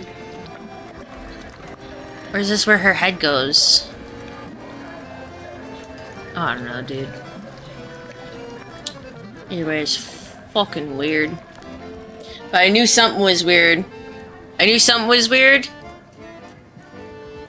Because like I said, her body barely moves. Anytime she's on the screen, she's talking. It's always just head. Always head moving and nothing else. Not saying I'm a detective, but I'm not saying I'm not a detective, you know?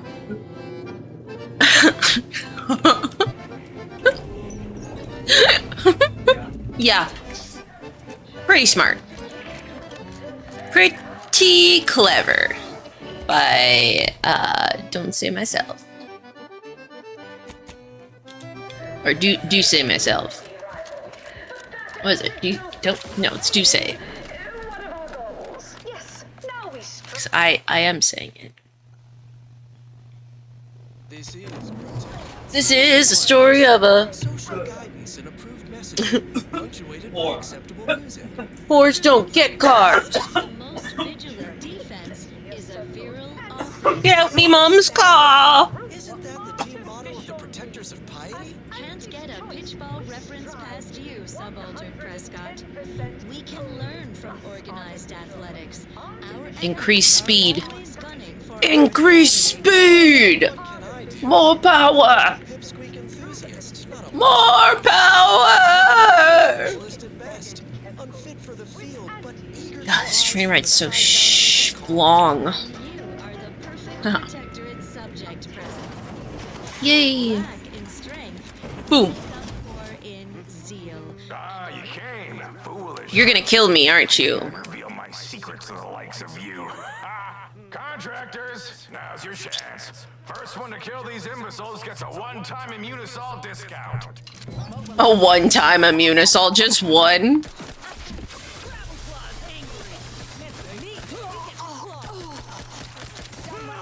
mess with me, you get the claw.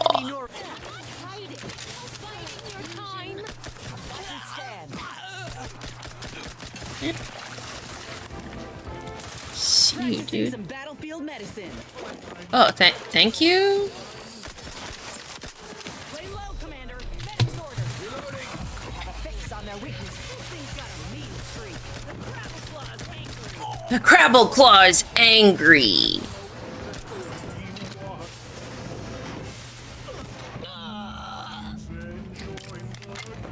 Crabble Claw is angry.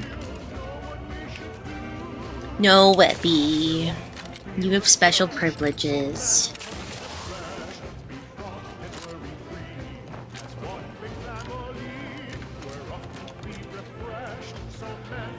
Webby has special privileges to keep her car.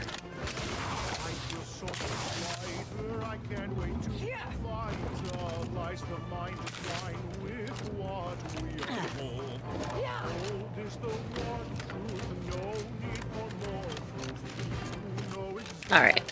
You did not hire enough people.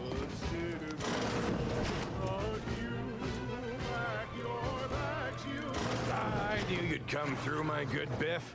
That discount will be applied to your next purchase at the commissary. But Yeah. not be combined with other... You want to turn around first? You're Fucking still alive. cuck. Ain't gonna be that easy to get rid of us, you idiot. This how you treat all folk who approach you in good faith? No folk have ever made it this far. How did you get past all I'm the not contractors? just no You were folk. heavily trained and heavily expensive.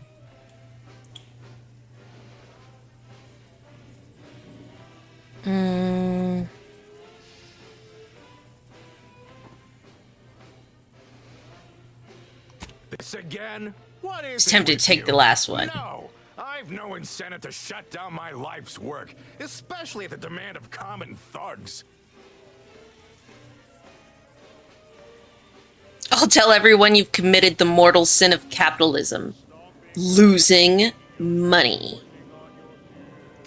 You seen a grafted claw strip flesh from the bones of a stubborn old man? No. Well, on the count of 3, you will. 1. All right, fine. Consider this my resignation. Excuse Here, me, take sorry. everything I have. Any bits left in my office are yours. Just, please, don't follow me. Good riddance. For real, But what this a ain't over yet. dink. The other executives will be notified the moment Willard flees the undisputed claim.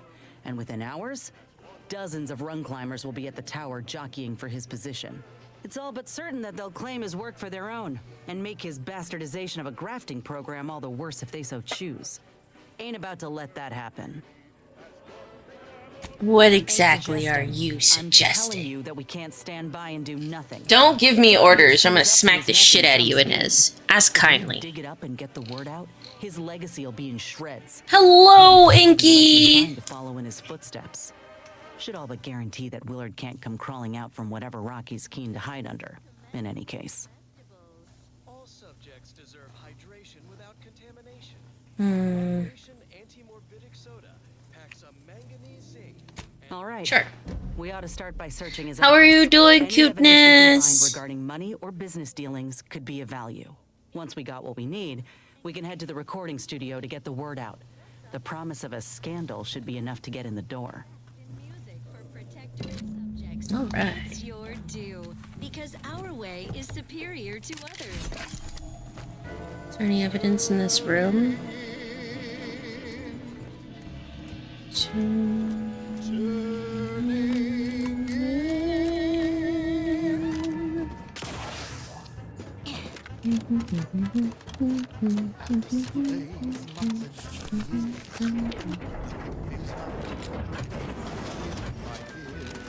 Alright.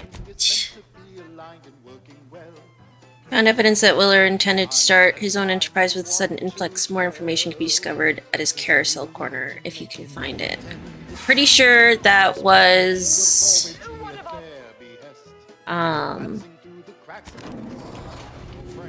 here. There's a room at the top of the bar that was locked, wasn't there? Or did we open that one with the other quest? There's only one way to find out. You're doing okay? Well, it's always good to see you, Inky.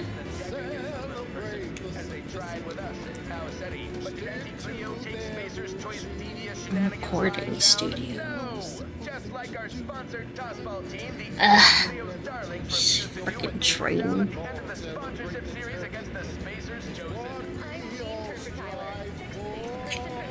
Beep.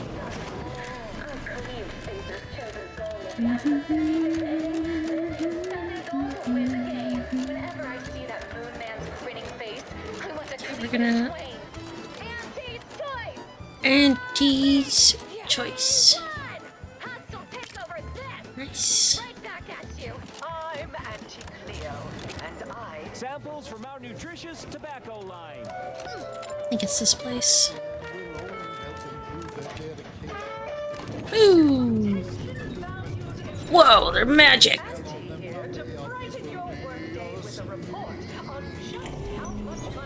Celebrate. See this door. Ha. Yeah, this is about what I expected. Okay, well then come in so I can take things without getting in trouble. Come on.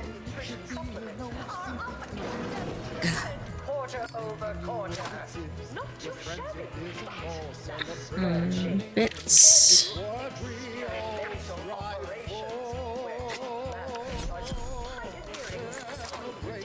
Gross. It's really dirty in here. Brief look through the long. Willard has been siphoning money directly from anti-seemingly dormant aesthetics and Whoa. Right from Auntie's own pocket. Damn. Also. Another song in an expertly curated playlist picked out explicitly This dirty for fuck. you, the Alright. console.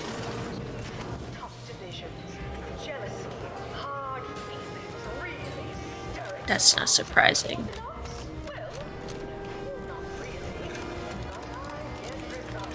Anything you have to tell me? If him up. No? Okay.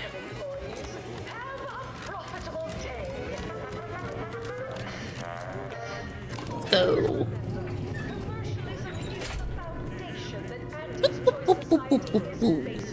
To the recording studio! Away!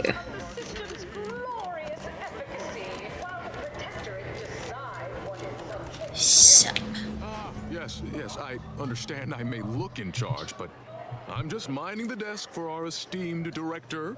The real talent, as they say. I need to get a message on the broadcast, urgently. Can you help with that? Not unless you need any clever pointers on enunciation. Our director, however, is in one of the recording booths. Through the door to your left. You'll want to speak with her. Right. The one that was locked. Makes sense. Welcome to Wireless Free Arcadia Studios. Thessaly Falk, Director of Talent Placation and General Runnings. Here to contract a recording or in the market for autographs? Want me to speak with you? Maybe I got a both. message I'd like to send out over the wireless. Trust me, this is one all the folk in Auntie's Choice won't want to miss. Is that so? Well, the more riveting the content, the larger our commissions. However, as you're without an appointment and I'm quite busy, I'm afraid I've only time to record What? one take. Do make it count. Shall we begin?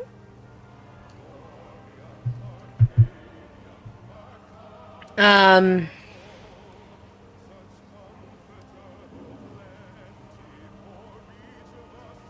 segment will be worth the wait.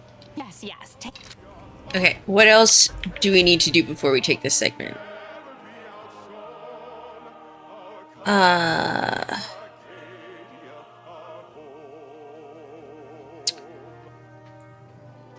Find evidence against him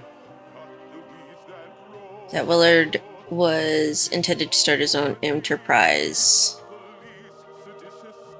Carousal corner.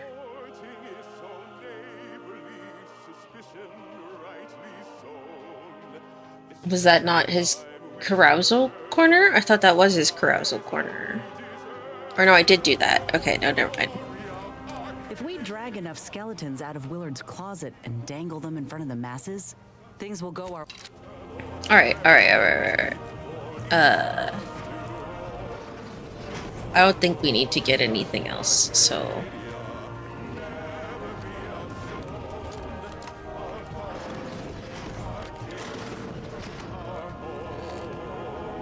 You've returned. Yes. Ain't no use dawdling, Commander.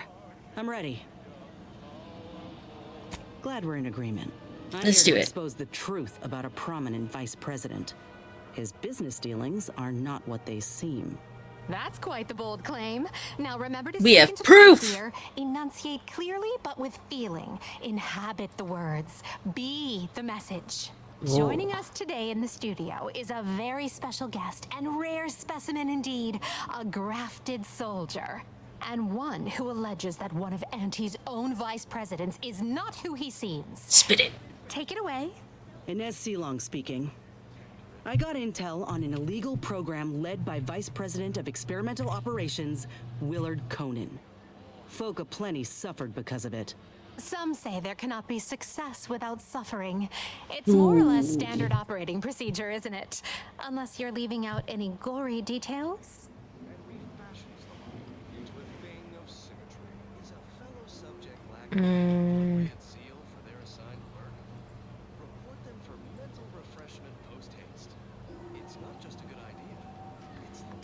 Running a lab on Cloister that very few even knew of, and grafted even more folk illegally in that butcher shop. But if that ain't incriminating enough for you, Willard had himself some money problems, which ain't too distant from a grave sin far as Auntie's concerned. Ah, now we're getting somewhere. Tell me, did he squander all his bits on drink? Bet it all on a tarmac and cheese rebranding? Or worse? Thoroughly recount every lurid detail? He stole from Auntie directly.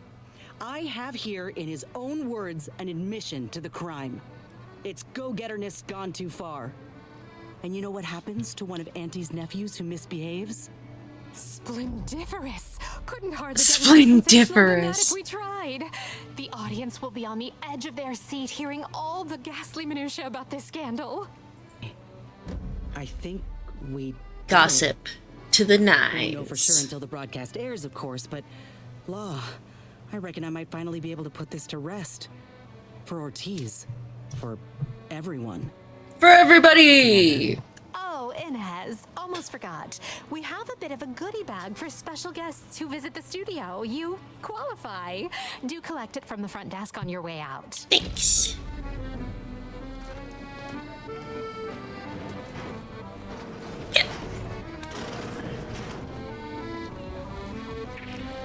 I want my goodie bag.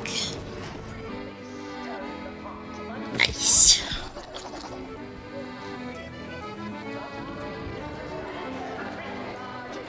Okay.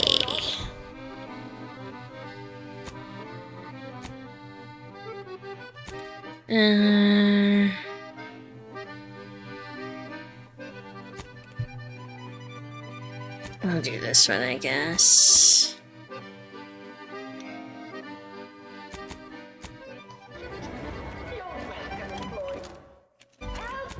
All right.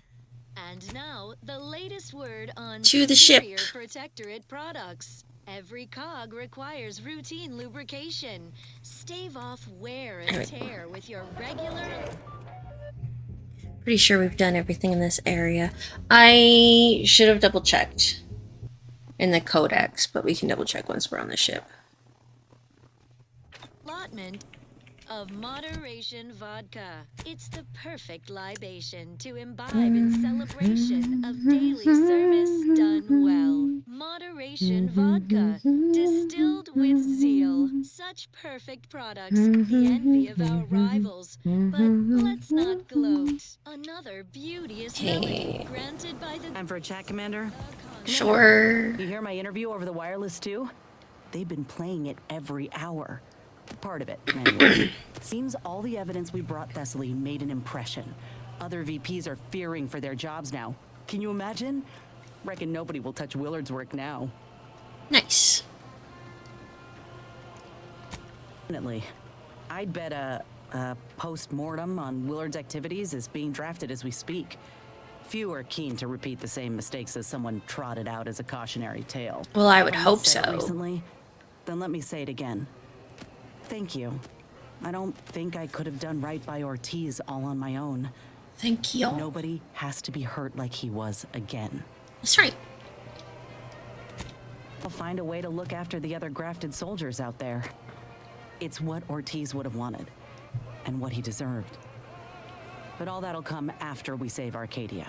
You know, it's hard to fathom that just months ago I spent so much law-damn time begging to be accepted, like I was worth only what other folk thought of me.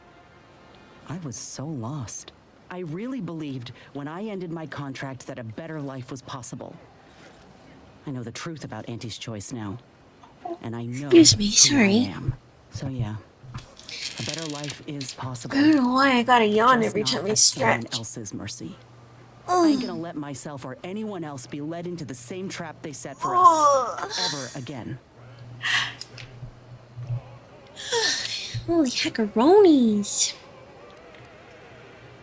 I will, Commander. Yeah, you're worth so much, Inez. sorting You my never thoughts for the needed to moment. sling that big old dick on your shoulder.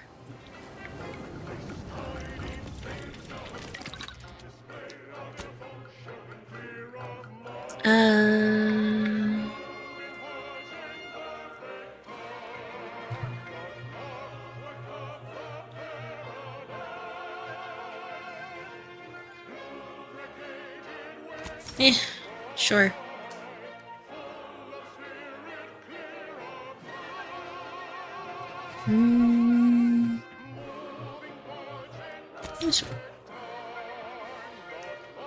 Look at how fancy she is.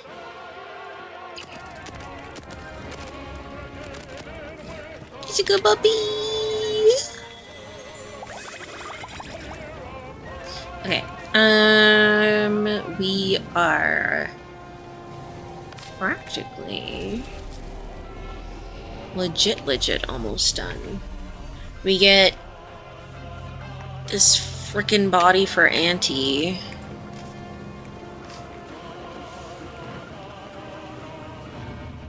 Oh. Do I have a new one?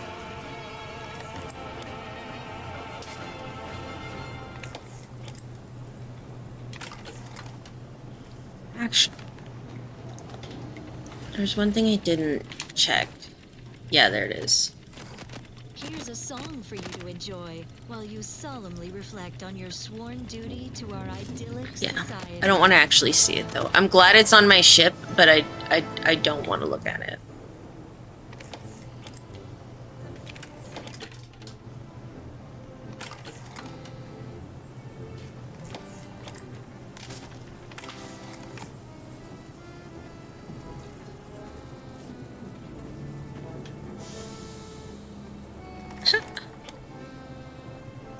Wait. Yeah, no, whatever. I thought there was a new one.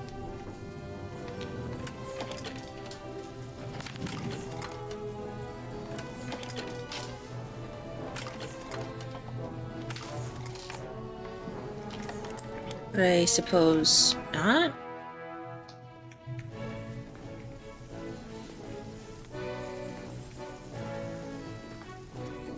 Yeah. Okay, we're done with Inez.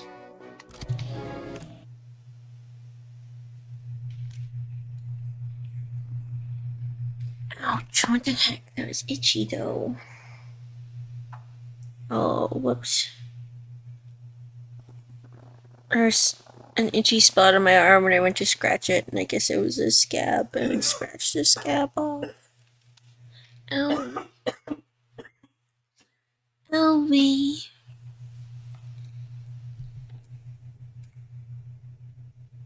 Enemy alliance thwarted.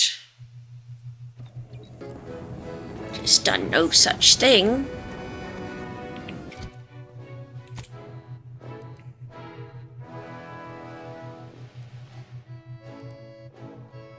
I still haven't gotten into this place though. What the fuck? Okay. Or does that place lead to the other place? I don't know.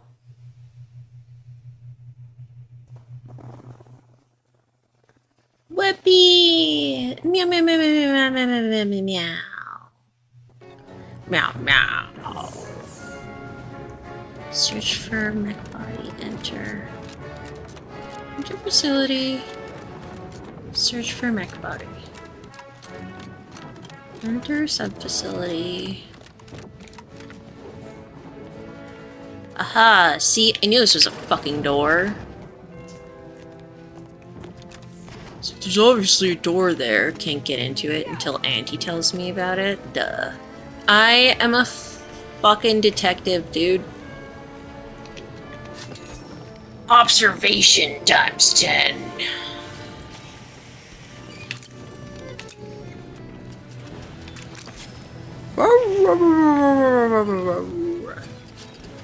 Bar.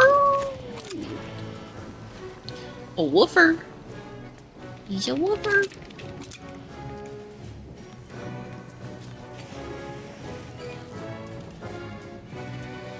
Victory. What the hell is all over the floor? Huh. Oh, that's broken.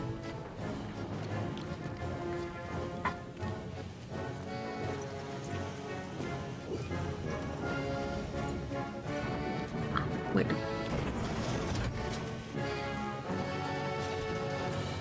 Do do do do do do do do ba ba ba.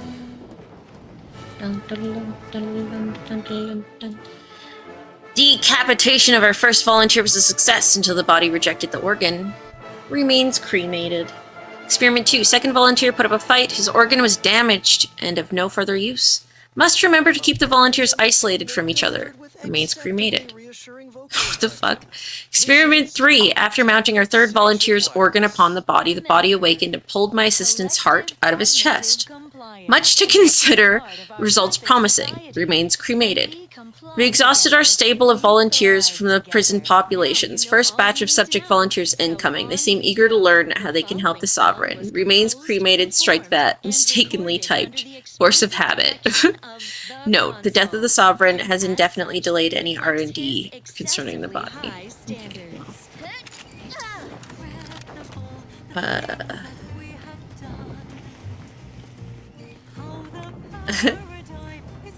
Huh.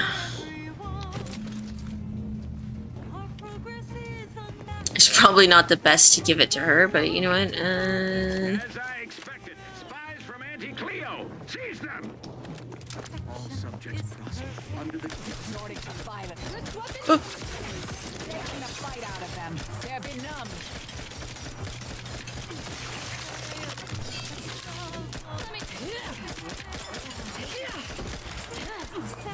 Go for torpification.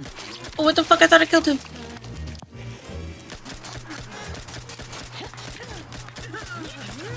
Locking them down. Mitigating the threat. Nice. Good job, girls.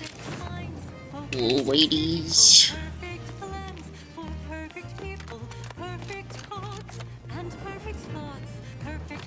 Alright. Let's get out of here. Whoa!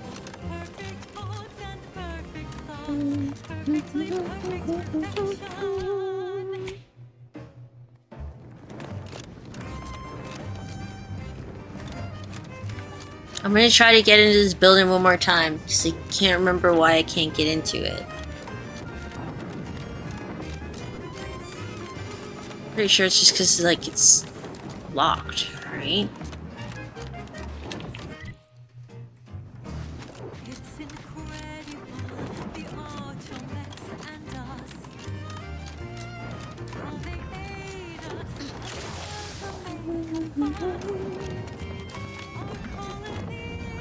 Blockade access codes. Yeah, I just don't have that.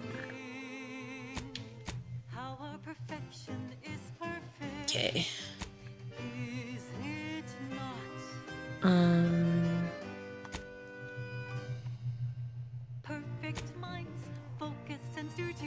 We gotta go back to the ship. Just over here.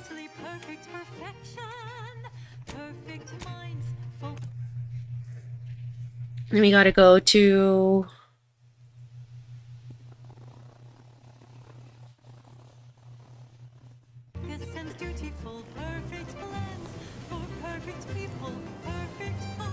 Secure the archive for your allies.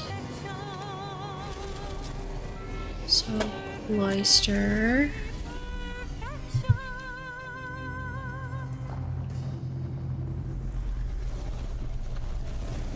Okay. Story of a... Okay, I'm gonna change the... This is a story of a whore. Don't forget. Cause she never got a car. Our divisive division from the protector. She says I hate walking way too far. Represents the peril of which I speak. But I'm such a whore. I don't get a car. Don't get a car. No car. S Club. Ain't no party but an S Club party. We have done both with usual efficiency. S Club. We must not let events outside. Let me show you how. That way lies chaos. After you finish We cannot control cross the bridge, bring Auntie the mech body. with reasonable precision, as if tracking the tides or charting the shoals. No, I really like S Club. It's a good song. And then the whole when they jump in the air and like do the S. Carry us to ascension. It's fucking solid. Solid. That's a fucking solid S. Solid. We're so cooked. I'm so sorry, everybody. Strong ass. You think you could do like one of those fancy S's, like 3-3-3-3-3-3 before you hit the ground? Fancy ass. Fancy S.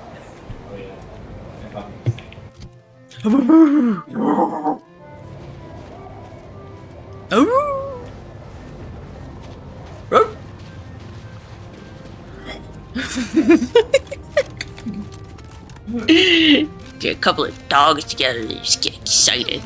A couple of dogs.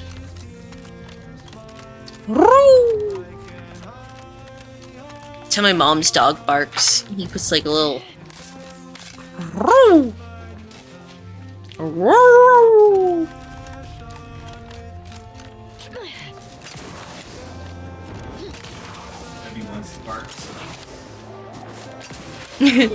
Puppy's always ready to bark. She's a good puppy. Is this the way I have to go, or do I have to go to the other side? Did you know that when it snows, your eyes become large, like they shine, can be seen? Baby, compare you to a kiss from a rose. Oh, I was about to shoot you. Got your numeral. Keep moving. Oh. The more I get of you, stranger. Oh, hey, I gotta take this breakfast. Haha, it's salted chips. Are you trying to laugh like SpongeBob?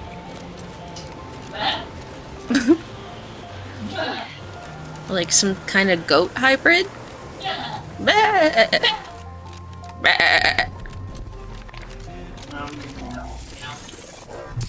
Pew! Rift anomaly! Don't fall. Oh god.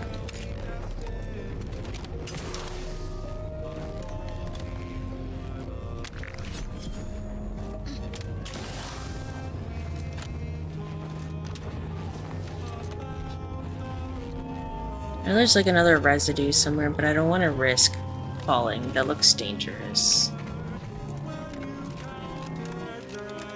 I don't even use the rift residue that much. I got a chest. Bungo! Duplicate. Meow. Meow.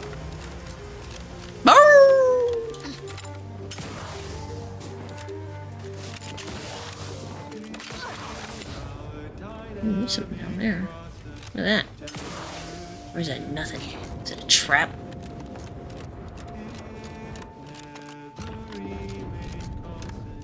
Oh, it's not even disappearing. Oh. Okay. Well, whatever. Whatever.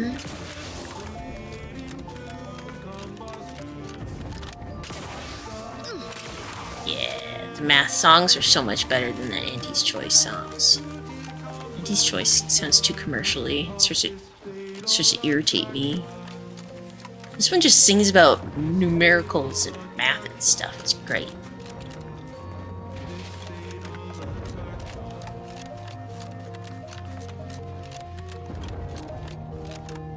Way good, better, different. What else is up here? Woofer. It's not doing nothing. How do you spell woof in ones and zeros? That's what that robot would say.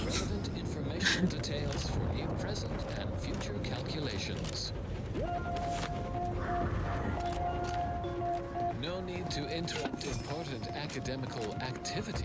Please lend me your divided attention to acknowledge our Please lend me undivided attention. None among you forget, we lost computational control of the archive to those unsophisticated Auntie's Choice laypeople, who in turn lost it to our foes in the Protectorate.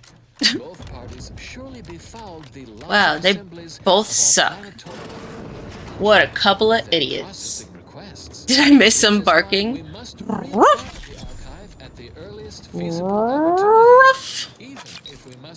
That's rough. Once we reassume control and cleanse the archive of its conflicting calculations, we can once again set it to the worthy task of solving the universal equation. I'm here to solve the universal equation. Way to turn your negatives into positives. This kitty cat is barking. Meow. Ruff. And now a song from a composer predicted to have well-liked melodies and become allergic to water this year. Whoa. There are people who are legitimately allergic to water, which technically means that they are also allergic to their own sweat. That fucking sucks, dude. That fucking sucks. Thank you for rubbing my ears and giving me head pats. This is good shit. This is good shit. That's primo. So this is the archive. Huh. We're up against a lot Whoa. of Protectorate firepower. You got a plan, or are we just gonna fly by the seat of our pants as per usual? Psh, per usual. Why would I all of a sudden have a plan? Come on now.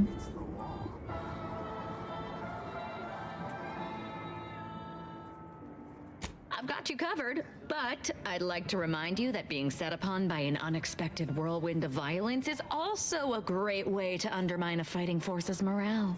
True, a surprise.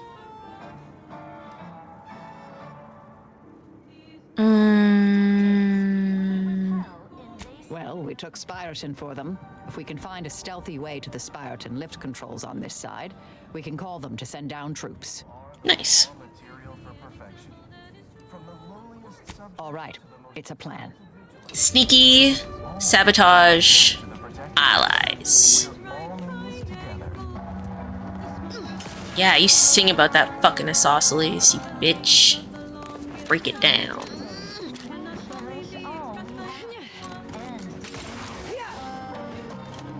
Irrational.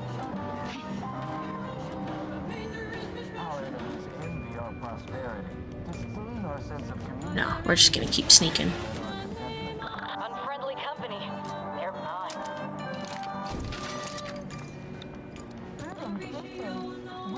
Oh, I feel terrible. Everybody has Crabble rations.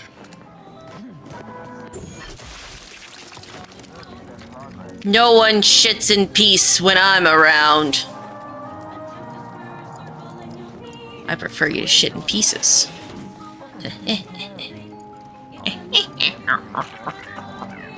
Oh, hello. Stun baton. What are you doing in here? I'm gonna leave you alive, because it looks like you're helping me by stealing stuff.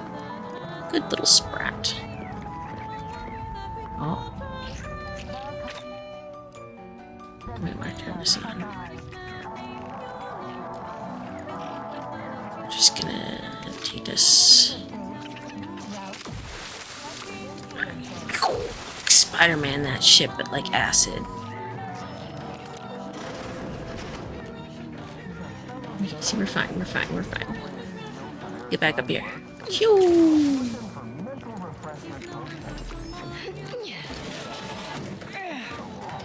Oh. Well, what the fuck? Well, pointless, but alright. Shh. Be very, very quiet.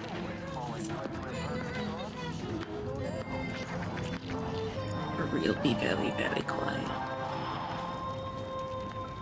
Prudence dictates we repel invasive elements.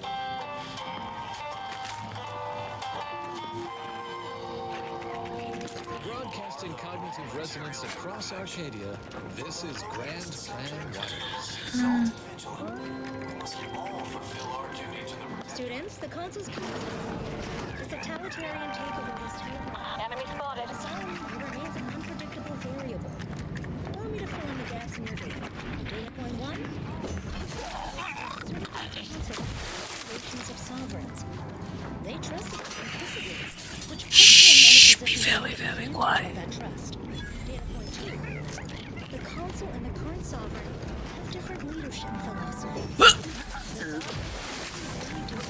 Kindness, engendering loyalty. I say naively. Silence. Alright, perfect.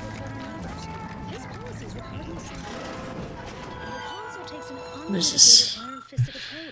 Ruling with a cooler level of Interference with ongoing broadcast. You replace the proctorate broadcast with the confessions given to you by Sub Rosa Agent Peoria Quebecer. Time will tell how or if the Protectorate troops react.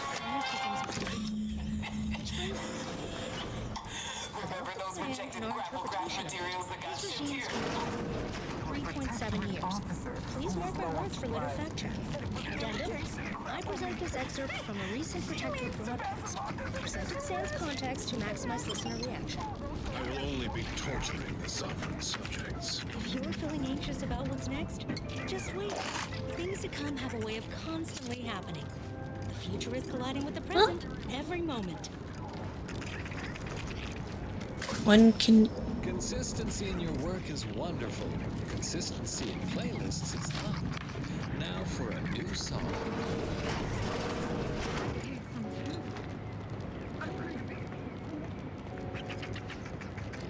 Oh, that... I don't feel right. No! Stay away from the turret! No, no! Fortunately, I lost the ability to feel disgust long ago. Remember, all subjects prosper under the guidance of our beneficent console. That, like, technically was my fault, but was not my fault.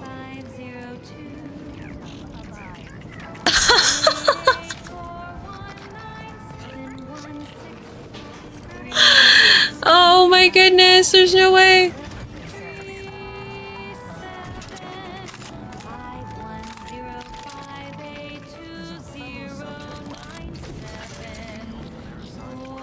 Listen, I was just doing what was asked of me.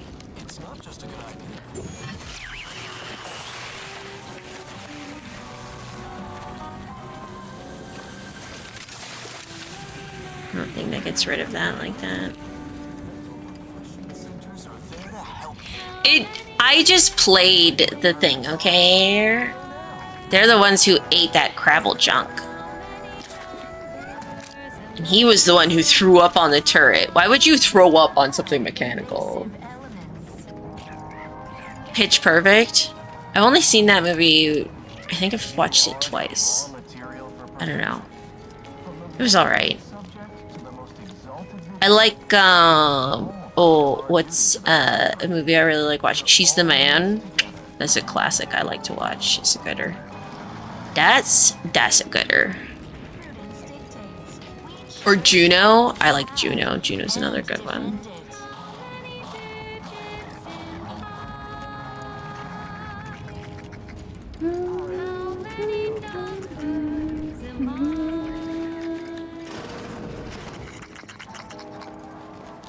Isn't like the number of digits in pi technically like endless? Not too sure, but I can tell you one is the loneliest number. You're such a Sorry.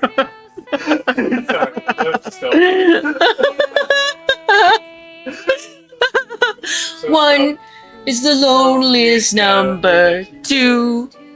Now you're supposed to go two. Oh, it goes one is the loneliest number that you ever know. Two could be as bad as one, but it's the loneliest number since the number one. Oh. Behind the loose panel of the console is a mess of wires and mechanical components. This clear essential bit of machinery has been ripped out rather inelegantly. To summon the Spyroton lift from here, you will need to either find the component or work around the problem.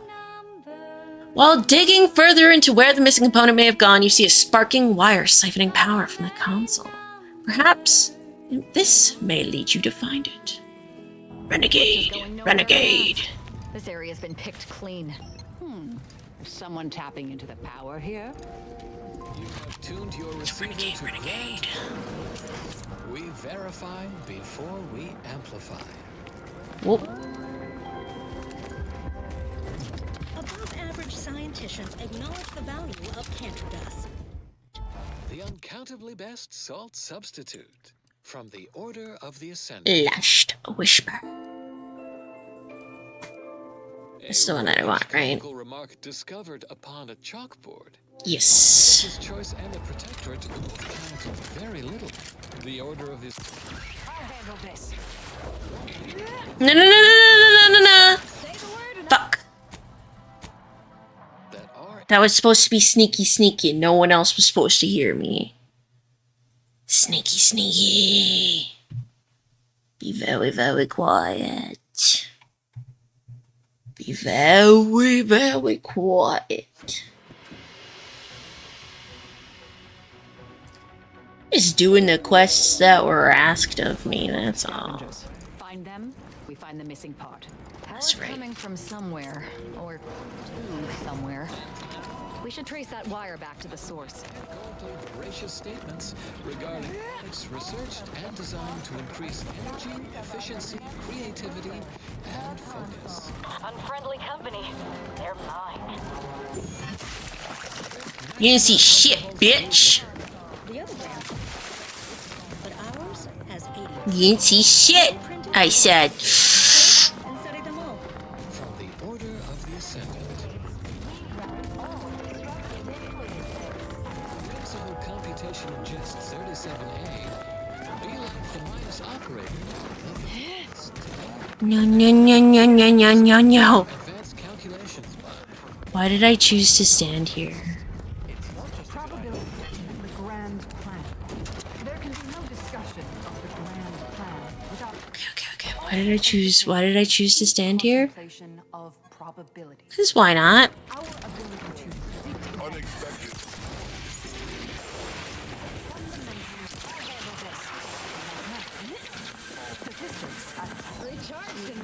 No.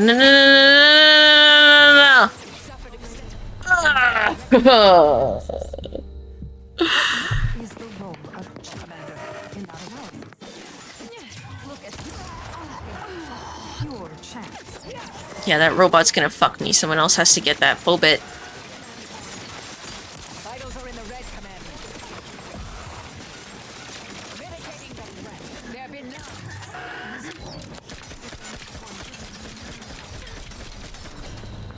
Somebody needs to get that fucking robot. They do like 300% damage. One of you girls gotta get it. Oh my god. Come on, dude. 100% accuracy. No. I'm not in a good position. To grasp. If the result of the flip of a coin is known to be heads, is it necessary to flip the coin? Would it not be more efficient? Proceeding to attack. Okay. Standing by to stupefy. Back and stand. Do try to limit presence. Oh. Okay, we're gonna run this way. Deploying discombobulator.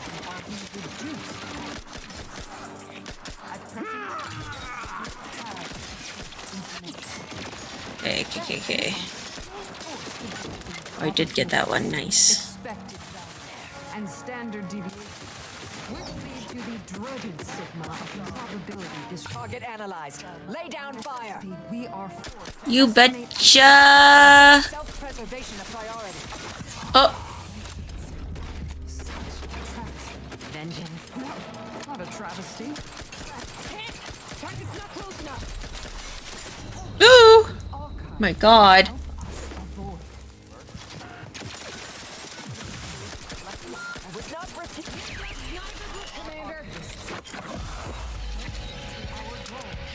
To the solving of the universal is not enough. Yes? Stupid, shitty little machine.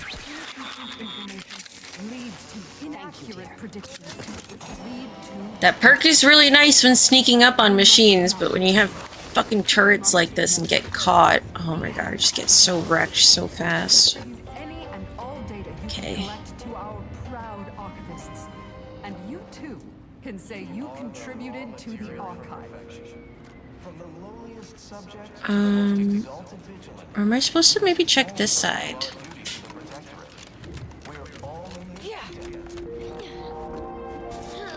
As determined, you're listening to Grand What is this? For transpiring events, philosophical profundities, informed insight into the future. Background renegade. Music. So renegade. And now for some ageless wisdom from an academic in touch with today's inquisitive laypeople youth. Like it's going Ask a vicar with vigor and size. through this way. The charismatic mathematician is always a popular topic, to which the listener asks, what's this about the mathematician and his propensity for Landed on a hostile planet, day 35. Brought to you by the... Oh. Hello? Not sure how you managed to approach unnoticed. Why do I get like this is Pepto? To my surroundings. This guy made a sprat mask. And the Earth. You left behind where you unit to. It does. Are you in need of some hard-fought knowledge? But also it's really freaky. Must say, I've become quite the expert. Why, after only just 2 weeks on my own, I ascertained how to It's only been 2 weeks and he's like gone full fucking insane. Oh my god. It's all going in my manuscript. It's all going in my manuscript.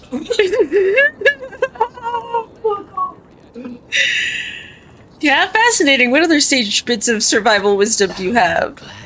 So glad you asked. Rugged, self-sufficient individual, fully accustomed to life in these caves, living raw and pure like our primitive, lace-ridden ancestors. This is so Pepto. He reinvented fire. Light starter. You simply push a button, and flame comes out. Oh my gosh, this guy. I know this cave and several of the adjoining hallways, like... Yeah, I bet you do.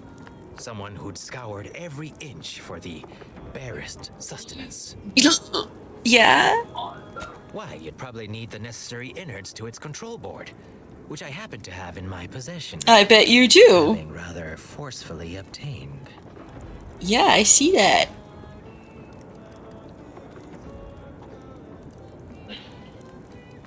I might be convinced to part with them for Yeah? a small favor. Maybe we could trade? Legwork for a mighty hunter. A mighty hunter. I'm fixing to take down one of the local ursopods. A few sprat corpses would be helpful as bait. Okay. Gather some, and we'll make a trade. There are a lot of sprats here. For real, you're such a good hunter. Why would you need my help? The compliment. Such work is beneath someone of my skills. Accomplished hunters like me are well known to enlist aid from peons. I'm a peon? This motherfucker. But you're so naturally talented. It'd be so easy. How are we much You're basically one of them. Ourselves? For real, come on. Appreciate you for reminding me that. Yes. I wrenched these parts free out of Thank the you. Spiraton lift controls.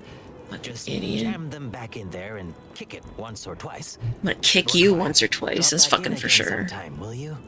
No. Occasionally I do get a little starved. Of attention? Communication? Speaking to people other than little creatures? Profound lessons from a self-taught survival expert. Since humanity first stared up wide-eyed and likely drooling just a bit at the stars, we've dreamt of what would happen if we were stranded on an alien world, where the bits in our pocket couldn't purchase all the Auntie's Choice products we were deeply relied on. Would we use our previously untapped resourcefulness and heretofore unproven guile to adapt? Or succumb to the harsh environment's many dangers, like those weird berries that on second thought look very poisony. The way caves are damp and drafty like all the time, and avoiding the advisably non-cuddly wildlife?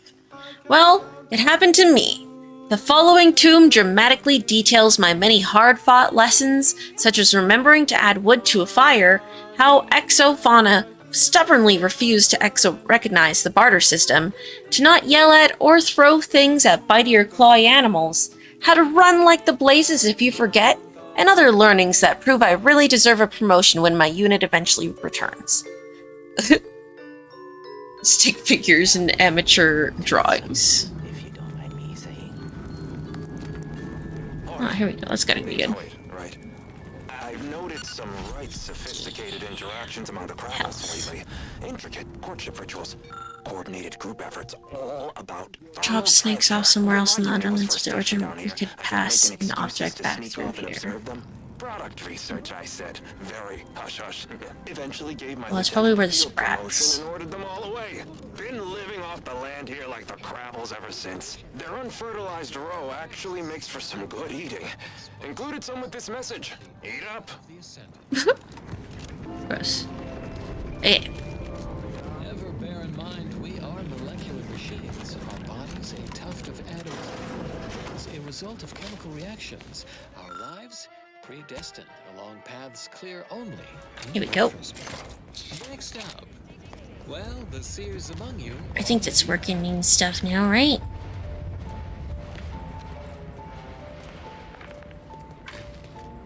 Useful things and stuff.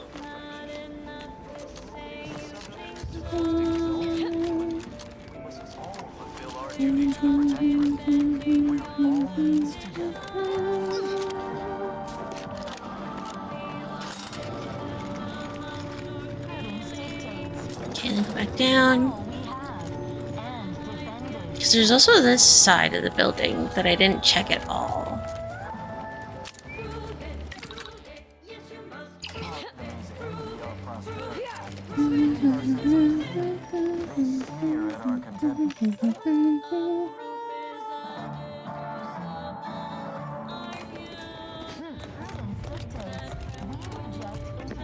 Like, is this anything? Or is this just locked?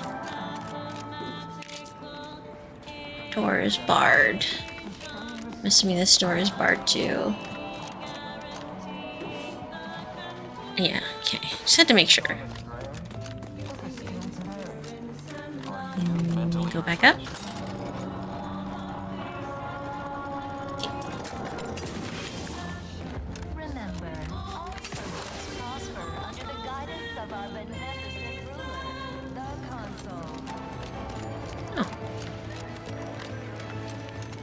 Well, I kind of killed everybody already, but I appreciate you showing up now, but I guess it's my fault for killing everybody and then calling you, so... you know, whatever.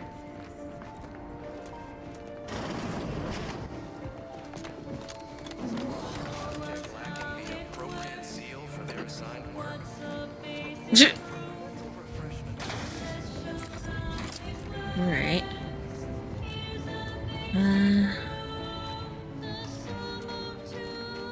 There's nothing in here.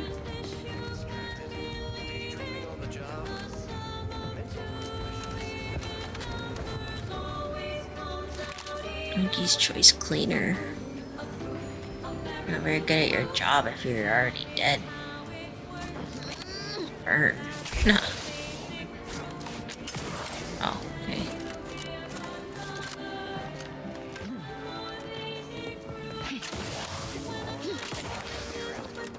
Stairs, stairs.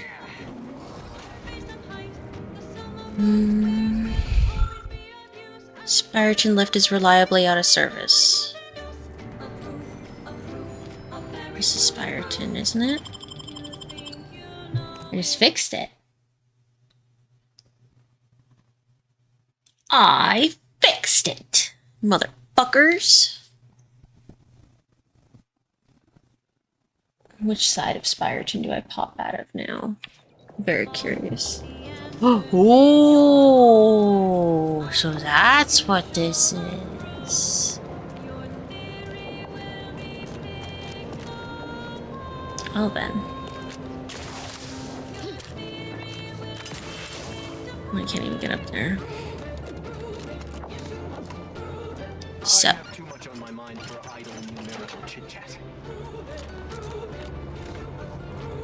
Yes, makes sense. Okay. Marisol, are you okay?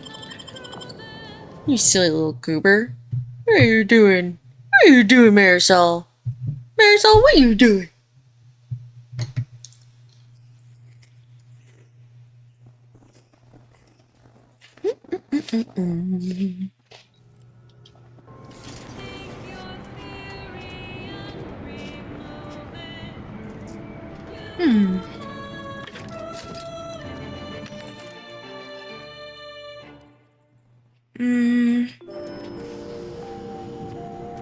Next, the latest field data validating or repudiating our forecasts. Okay, it came from down there. This is where the math For near present and future. where the math happens. Impressive. Warmest courtesies, fellow ascendants. Please collaborate in ponderance of our former protectorate colonies. How do I open this? To consider them simply as adversaries is intellectually lazy. They are a subjugated population. There's definitely got to be a way to open that. That looks atrophied. What like armor I can have. oversights have much to answer for. Last why we parted professional ways. See, just like this. They pacify their subjects. Correction. They stupefy them with depressive pharmaceutics and relentless propaganda. Unlike us. It should open somehow. We collaborate with unforced scientists. Of course, to Hello? What was in those rations? Oh. This gastric nightmare never cease. Oh. Ugh.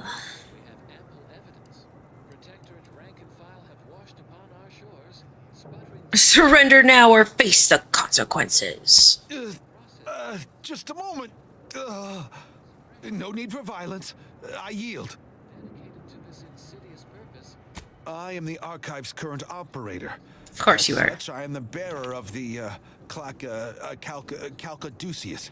Calca, Kika. Yeah, give it to me. Certainly. I recognize I'll give you some no gravel. position to bargain.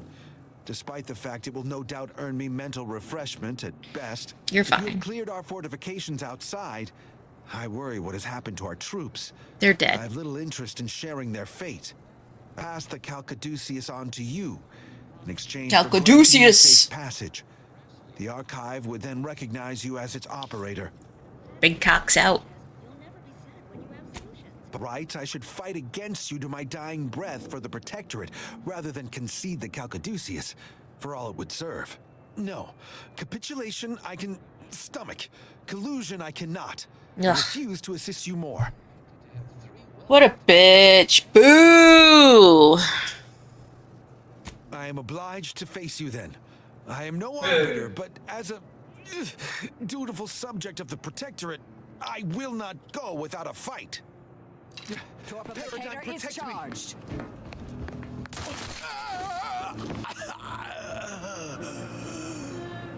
I did warn you.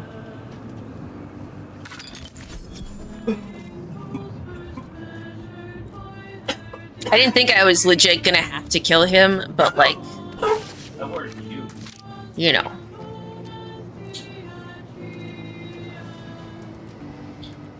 That's right, bitch. Death be upon ye. Grant myself privilege. Calcaduceus detected. Alternative operator Image of postulated. the white bride. Harmonizing replacement. Greetings, Greetings. There's another Calcaduceus thing over here. Calcaduceus. Oh, just kidding. I guess I don't get to do that anymore. Calcaduceus. Calcaduceus be upon ye. Calcaduceus.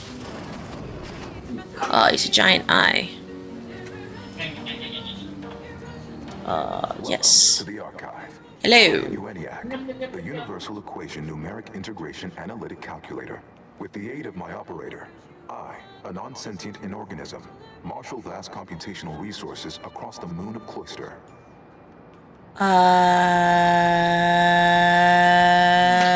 Cool. That is correct. 100100101. Complex emulation. A means to effectively convey information to sentient beings. Sentience. My express programmatical purpose is to aid humanity's advancement to optimize profits. Whoa. Expenditure. To maximize the needs of our society above others. To attract the most consumers. This thing seems unbalanced. Super unbalanced. How may I best facilitate your efforts? There's a lot of personalities that I saw in a very small moment of time. Incomplete reprogramming efforts by differing operators. I am experiencing sporadic fluctuations in my emphasized categorical imperatives. Tonality and cadence weightings within my communication protocols are likewise similarly affected. In layman's terms, we're experiencing a distinct Auntie's choice. Caused by intermittently vacillating fundamental shifts in priorities. Math guy. What approximates its mind has become trifurcated. Would assume that calamity enough. But wait, there's more. Calculatory processing presently hovers around 49.7% capacity due to internecine conflict, misuse, and a lack of technical prowess by recent operators and their associates.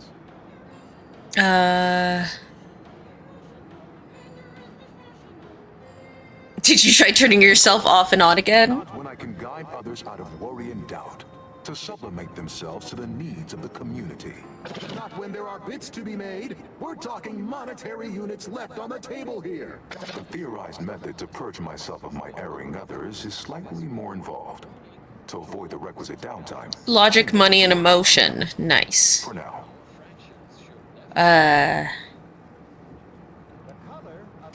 These choice attempted to formulate a foolproof marketing plan. A charm offensive to reintroduce itself to the main colonies, once this pesky rift issue is resolved by others. The Protectorate ran rift calculations, then utilized me to assist with organizational matters, to approximate the paradigm, a system devised to replace the loss of the Order's predictive input. Based on the increasing rate of rift fluctuations, I estimate that your inquiry is rift-related.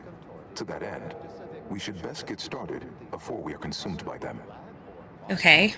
Perusing contents, anatomizing diversiform particulars, concatenating manifold integrants, cursory assessment complete, impressive accumulation of rift data, similar in composition, though decidedly not in scope, to that provided by the Protectorate.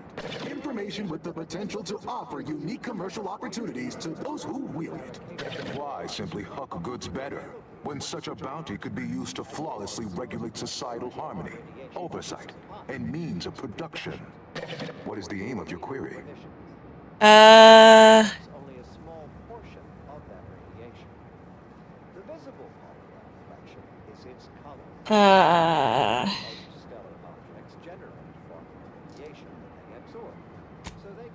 Operator, Assessor Ostergaard of the Protectorate, pursued a light query 1 year, 6 days ago, though the amount you've provided is several orders of magnitude larger. From similar calculations of larger scale at current suboptimal levels of functionality would require 25.7 years, and any job over 2 decades is billed by the hour. Okay,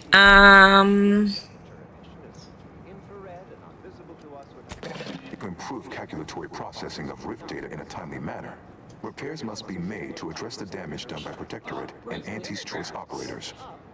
okay, so how do I fix you? I am unlocking access to the Underlands, the subterranean cave network below. It houses 2 key external systems, cold storage and thermal transfer. Storage will require servicing before you may retrieve the punch cards needed for processing. Repairing thermal transfer is technically optional, but rather advised. If you fail to restore it, the archive and I may melt down later while running your calculations. Why is that optional? Our continued existence should be a paramount concern.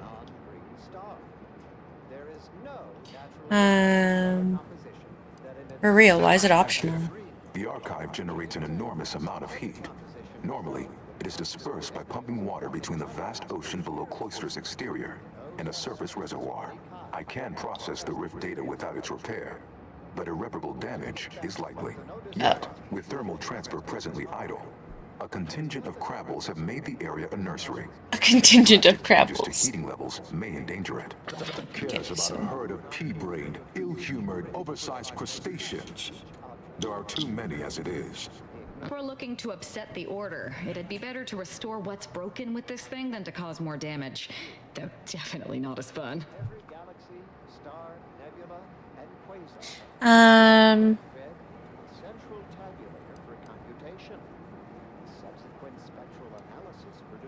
Difficult to accurately ascribe an exact causal breakdown between premeditated sabotage, collateral harm, technical ineptitude, and willful hijinks. I feel like it was just ineptitude, honestly. My priorities have also led to issues.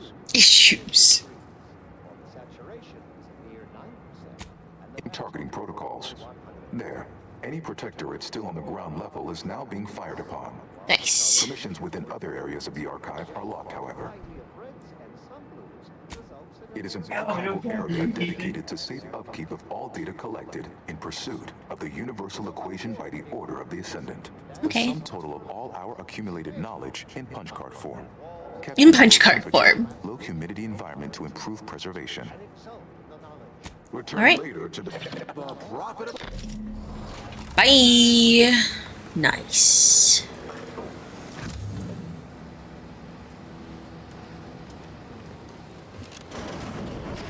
Only one of these get to be open now. This is Grand Plan Rise, broadcasting soothing tunes for your and enriching content for your cerebral cortex. What those ones? Chronometer until we achieve ascension. Can you open the other ones? Phillips, our archivists in There's this one or this one. This will of go. the Protectorate's combat effectiveness. Praetor factors heavily in their findings.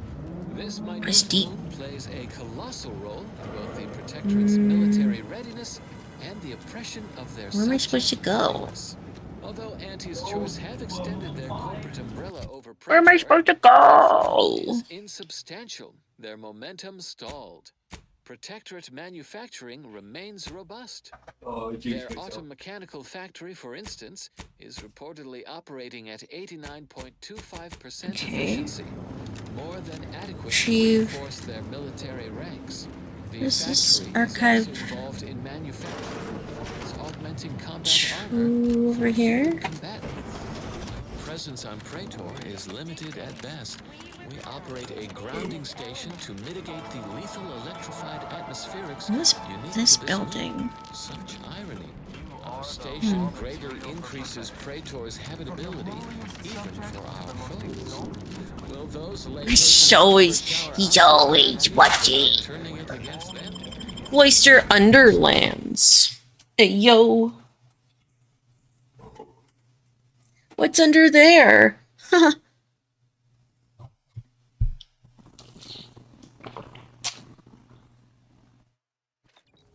In closing, a potentially incongruent word of advice. Invariably find a way to turn your Bumblicious. Oh, yeah.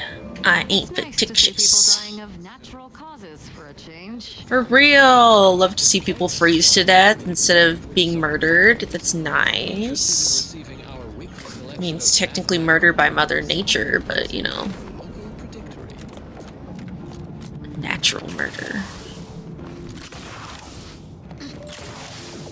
If you were suspicious, I blow kisses.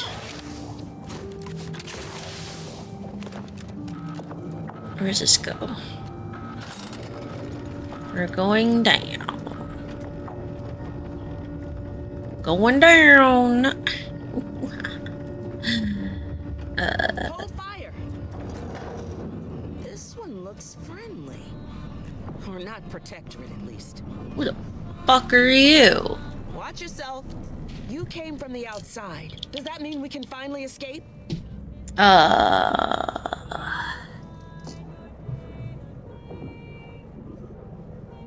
What? Oh, you must be another case of hypothermia. Hyperthermnesia. Certainly does terrible things to our brain. Get amnesia because your brain freezes. Which are the only way in or out.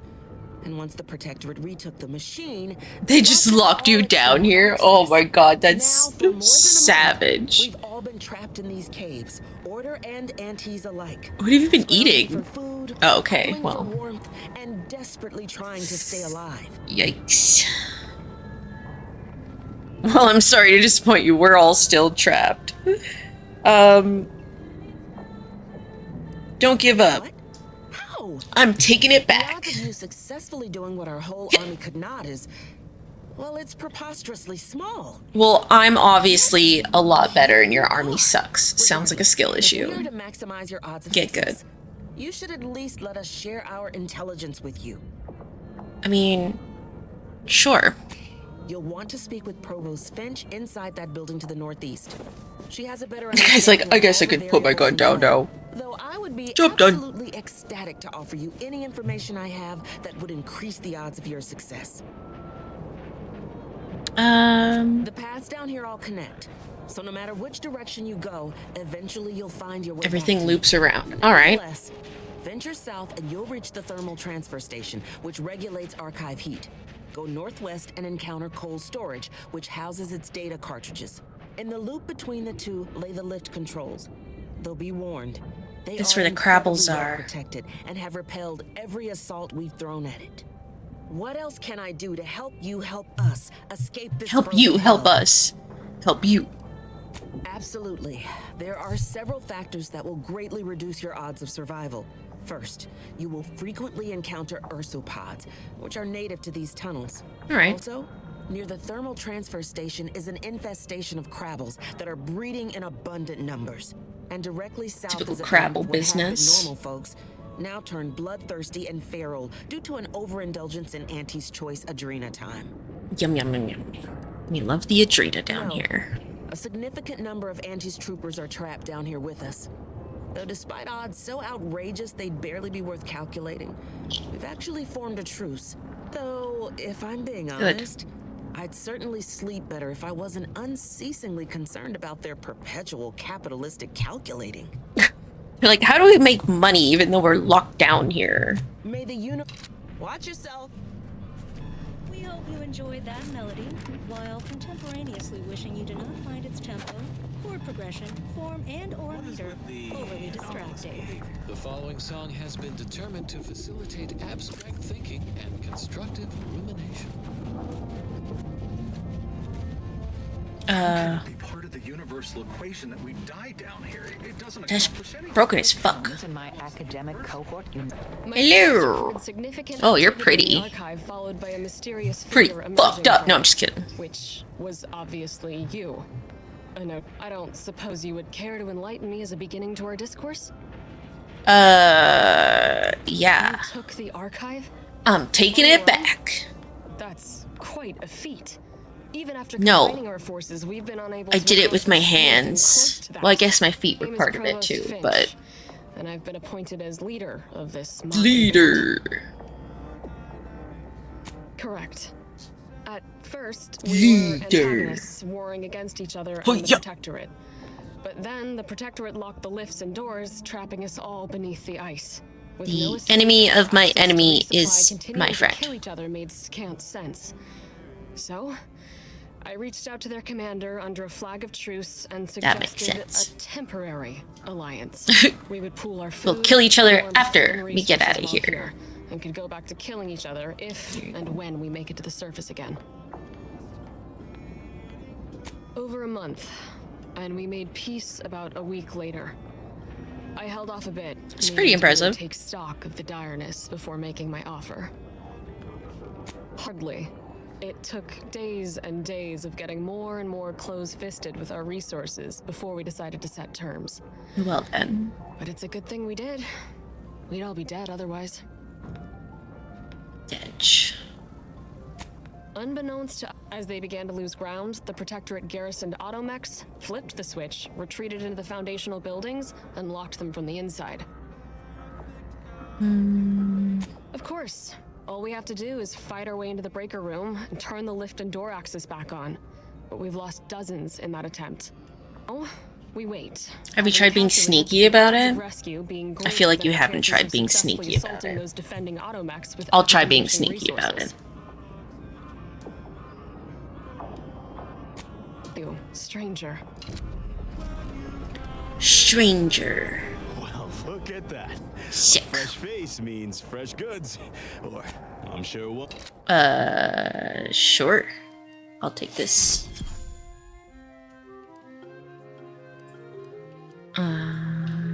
That'd be good. Of course, nobody's gonna see it. That's not the point. I just don't feel like a human being if my back's not shaved clean. So, you want me to take off your top and lather you with cold water just to kill your vanity? feel it when I touch my toes with my fingers. Idiotic. I just want Which you one to do you say think you is feel gone now? sorry for me. Then you're trying to touch Sorry as I feel it, I haven't lived.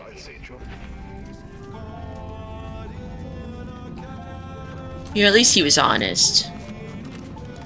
No, I don't want you to actually do it. That's ridiculous. But at least tell me you feel bad for me.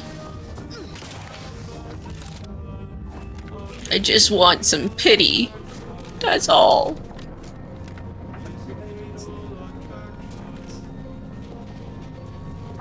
Fatal attraction. There's a pod berserker. Okay, we got any more stinkies?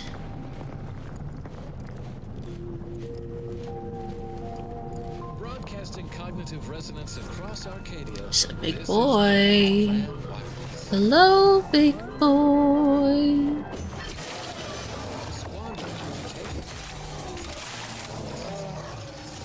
Especially with today's proverbial doozy of Aquarius. Bitch. Listener asks, I ain't Scoopy.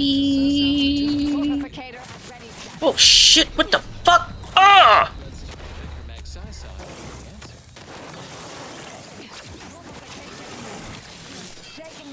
You fucking bitch! Oh shit!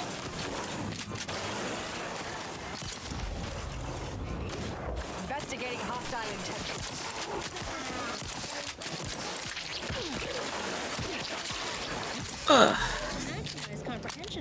What? Fucking ursopods? Fuck you. Of Auntie's Choice. Product placement. I've just upended a box of Purpleberry Crunch across my work desk. It's one of Auntie's Choice's more digestible products. Digestible? Why'd you say it like that? Difficult to consume just one. The crunch crunchy morsels scattered yon and hither Oh, that represent doesn't sound good. fundamental building blocks of the universe. To the layperson, this random scattered purple matter looks chaotic. But we in the Order see the underlying structure, the math beneath the mess. Every artificially flavored berry on my desk did not settle in its place by happenstance. It was positioned by atomical electrodynamics, by momentum, by the mass attraction of neighboring berries. What the frick? Planetary object beneath the desk. The berries bounce off predetermined order. Different from the spill of stellar material in this Milky Way in the night room. We call this order Bullet claw. Crap. just a matter of calculating the motion of every particle in the universe. That calculation. Crab. Everything is crab. It's only a matter of time. We will know all that ever was or will ever be.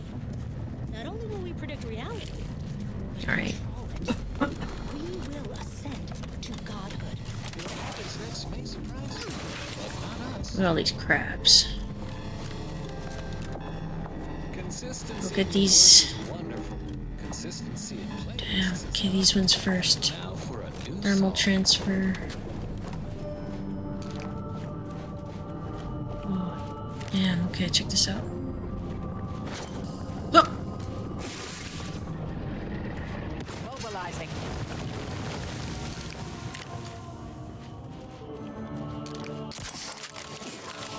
Have a fix on their weakness. I'll kill your motherfucking babies and your whole family.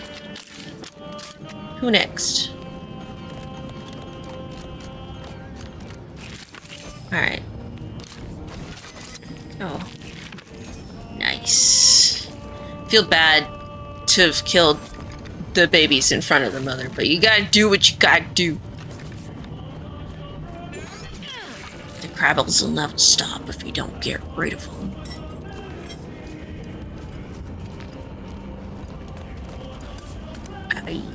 Yeah.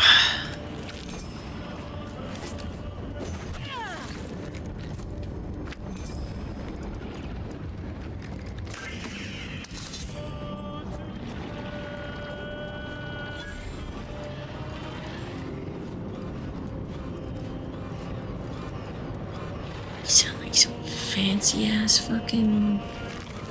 Oh, see, I can't even get in there. I do have to go around the side way. I should have known. I should have known. Right. Reload.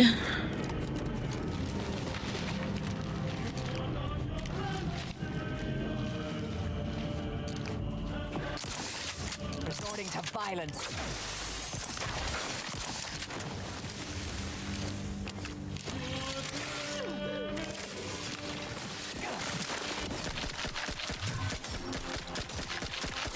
Locking them down, taking the fight out of them. Shucks.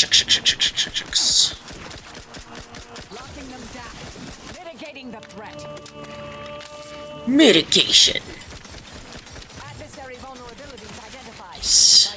Who next? Who next? Who next? Oh shit, he's right on me. Medic, please. Oh. Switch to the gun.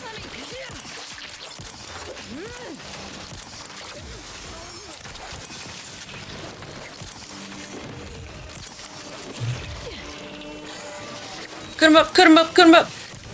What the fuck? Oh, it's the bullet claw that hit me.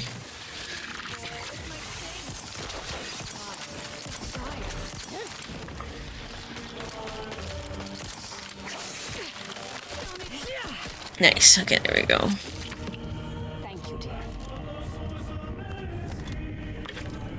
Thank goodness I got all those trauma kits.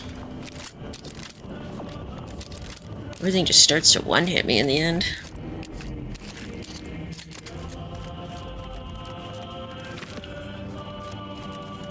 Just don't get hit, duh. Skill issue. Shit. Is there more still alive? To Grand Plan Wireless, Arcadia's voice of reason. Ah, yes. The Adrena fiends. Today we have 3 Here, questions. we'll come this for way our first. youth-gifted layperson liaison. There's probably a way to sneak up behind those guys. First up is queries. Working as a statistical We want to get as many of these heckin' eggs. Eyo. Look at this. Antes. People. We'll switch to the simplifier. Oh, so you know, look at that. You could probably switch over there. Hey, it's a hand! High five! Whatcha?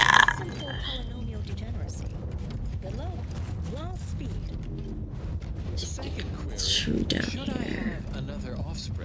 Go back and around. Your answer requires more elaborate mathematics than I can perform in the moment, but here's a general calculation based on the design program. 2.3 offspring. Calculate the sum of the children and the and add to it the sum of classified couples that live to your right. If this total sum is less than 23, you should have another child. If the sum is greater than 23, have another child. If the sum is exactly, you should move to a new neighborhood and repeat the experiment. Next query. You should move to a new neighborhood and redo the experiment. Duh. Simple as that. Okay, let's switch to the simplifier. Thank you for listening. Stay tuned for what follows. There we go. Switch with you. And now, a song from a composer predicted to have 3 well-liked melodies this year.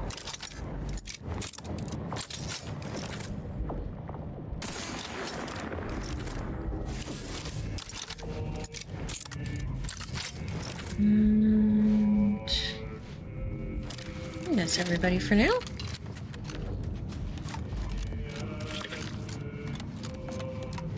Alright. Oh, someone on the other side of that. Okay. We will cross this way and shoot them from over here. Ooh. Hello, my.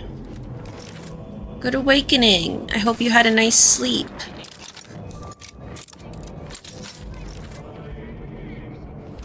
Where's this person? Where are you at? Right there. Hostilities are afoot.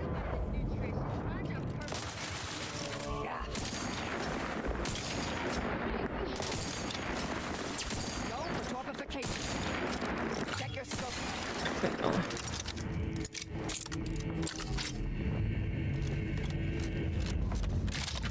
Alright. Yeah, I always enjoy sleep. Unless I have bad dreams or nightmares, then I don't like sleeping.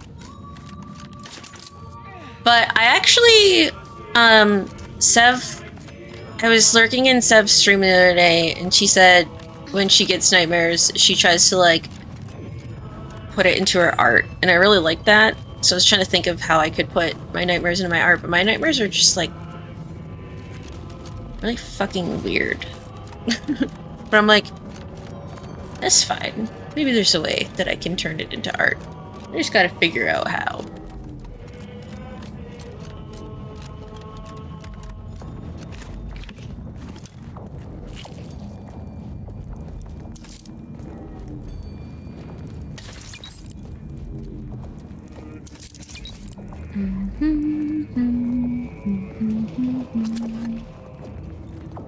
Eat your body.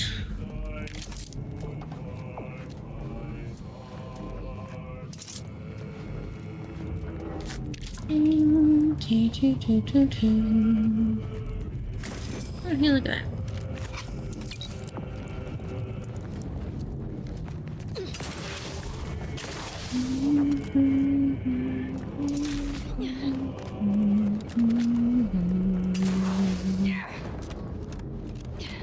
Alright, but again, There's gotta be like a way into there. Maybe I'm missing something. I'm gonna try one more time. There's gotta be like something that I'm missing. You know? Can't just be on lockdown. There's something to do with this thing? Restore thermal transfer. But I can't get in stuff.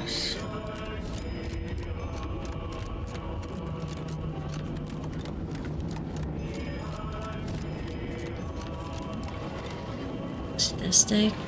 Oh, I'm dumb. I'm not dumb, sorry. I'm just silly. I don't know how I completely missed that. You are clear to enter thermal transfer. Be advised that an anti-choice field manager is present and unaccounted for. We're gonna switch back to the shotgun really quick.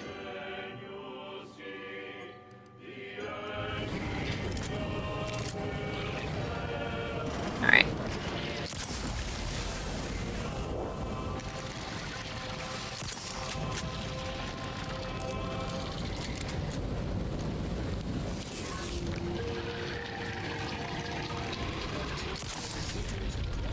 Okay. Hello, Citrus.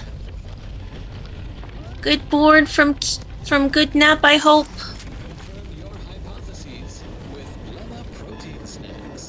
Okay, I think that's everybody.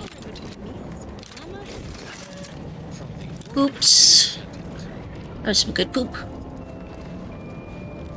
Good stuff in that poop.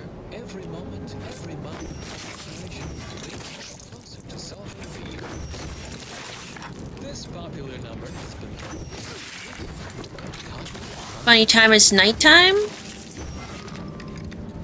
You can nap at night. Sometimes you don't want to have a full sleep. That's fine. Protectorate engineers. Reckon they didn't repair much. Damn, Marisol, why you gotta be so savage like that? Damn.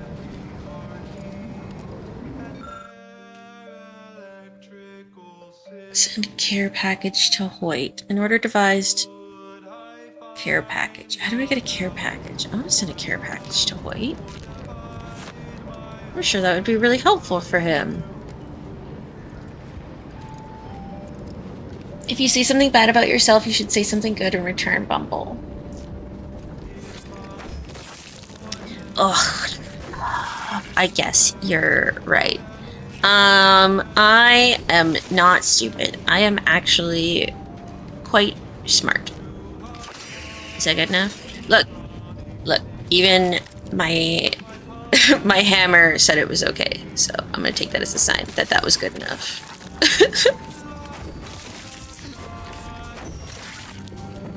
How's that, Victor? Victor in chat, is that okay? Every time I ask him if it's okay, it goes pew! It's like, hell yeah, it is, girl!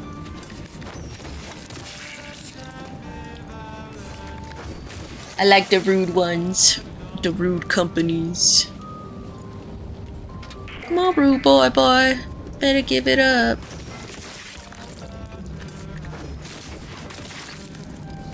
Wait, yo. Mental Monday went really good. A little sick feeling. I probably got up too early. I told you to try to sleep in, you heckin' goober. Are you feeling better? I hope you're feeling better. Little stinker. I worry about my friends. Yeah.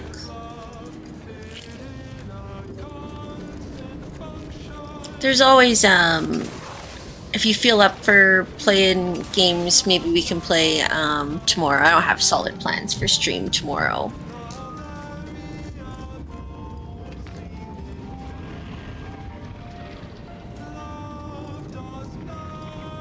Maybe a little more positive, but it'll do. Okay.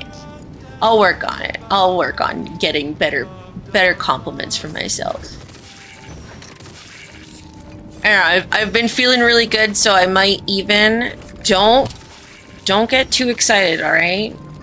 Don't get overzealous, but I might even lower self-love. I know. Oh, crazy. Look, the game's still agreeing. It's like, do it, bitch.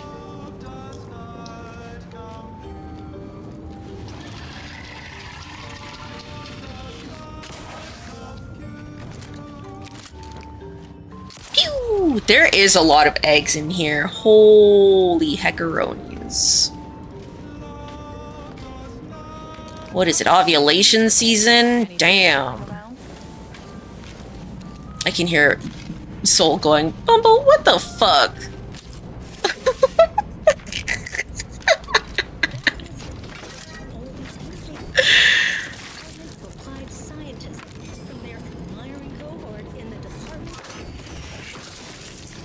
Oh, yeah. Yeah, sleeping. You spying on my camera? Hell yeah.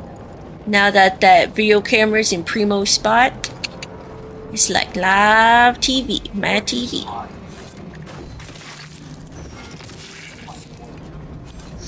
Woo-yoo.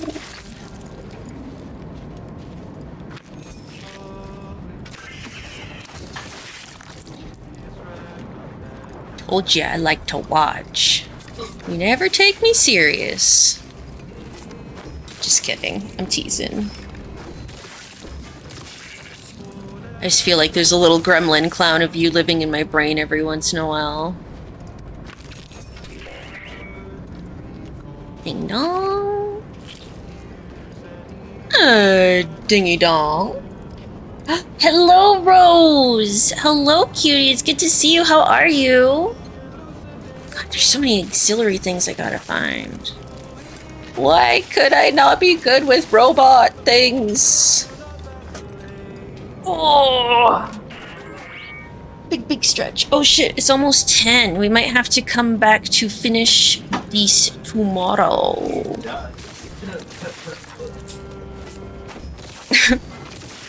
What about these nuts? Goblin these nuts, bitch. Goblin. Dragon these nuts.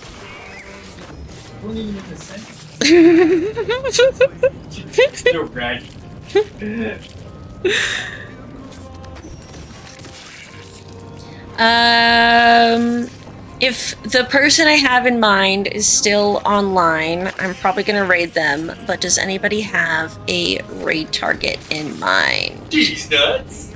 That's how you do it. I'm sorry.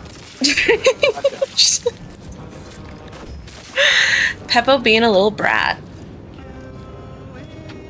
You're getting ready to go get ready for bed. That's fair. I'm just cleaning up this room section, and then we'll probably find somebody to raid out into. Thank you everybody who is able to make it to Mental Monday. I know it's a little bit of a flip, so don't feel bad for missing out. Stream times are a little bit different. We'll see if they work. It didn't help that I was also late of the time that I set, so that's also my bad. But hopefully ignore Peppo, he's being a stinky.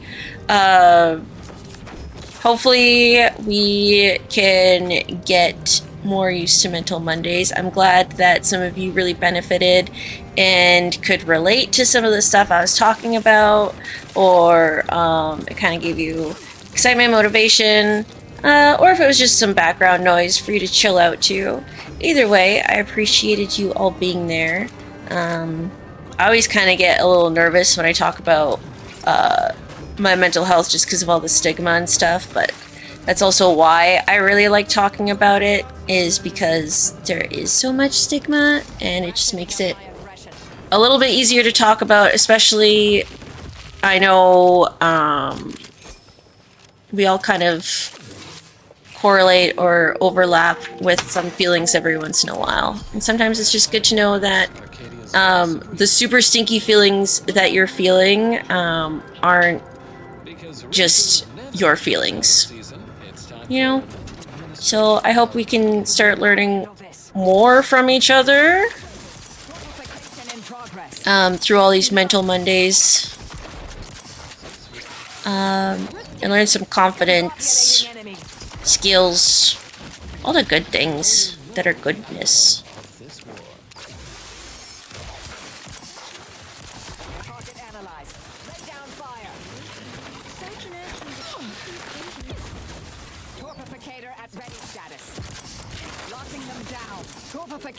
Torpificator. What a name, though.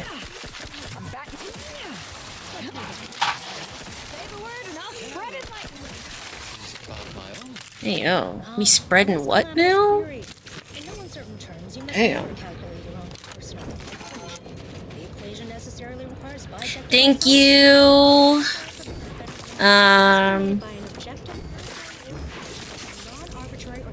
I like it a lot because even if there's not a lot of interaction or people are just kind of listening, there's so much there's so much for me to talk about that like everything's okay.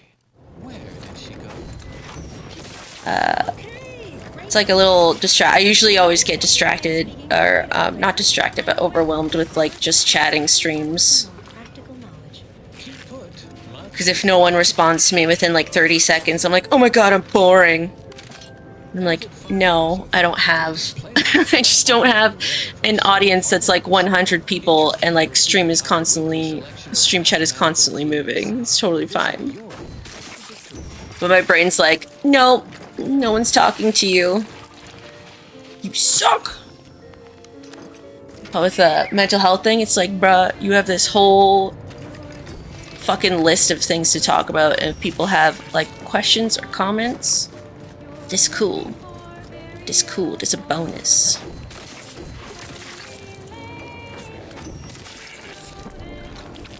And every time we like finish a section, I think I'll make a Discord like a Discord section that has the notes that I'm writing uploaded to it. So just in case you do miss like this stream, you still get something out of it. Because I know VODs can be really hard to watch. It doesn't really feel the same. But like, if you look over my notes and then maybe you might have something to ask next stream or something, if you can make that one, I think it could be really helpful. Reading that manual told me everything I needed to know about regulation of the Archive's temperature flow. Now my crabbles are adapting to the warm waters. It's such a pity that the Archive and the crabbles cannot coexist in the same ecosystem. The crabbles need me. That babbling terminal can look after itself. He was the one who put the crab. Oh, fucking. This fucking guy, dude. Oh my god. He's just like the biggest little troublemaker.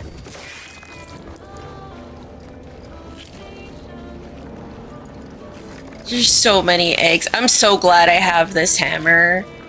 When I first started playing, remember how we were just shooting every single egg individually?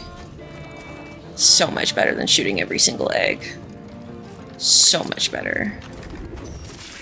Just has like a nice AoE area.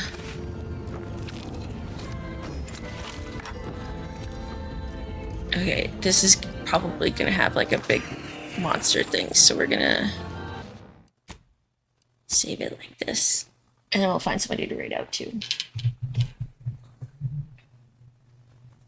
No, it's never interrupting. I love when people chat. The interaction is the whole part of stream.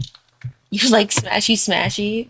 Oh, we'll have lots of smashy smashy. There's so many eggs in this fucking area. So many eggs. But I love squishing the eggs. Pop them like popping boba. It's great. So again, tomorrow I will try to be more so on time at 1 o'clock. If it seems like I'm not gonna be at 1, like it's 1 o'clock or it's 1:05, and there's like no announcements, I try to announce before 1 o'clock if I'm going to be late. But if I'm not there at 1, it probably just got pushed back to 2. And if I can't make it to 1, then we'll just push stream back to 2, because I obviously just need more time to do all this stuff that I want to. Me and caveman brain. For real. That's so real. Okay, I see that you suggested work.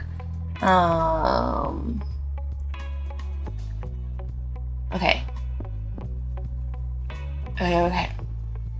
The person I wanted to raid is still up, so I think I'm gonna do them.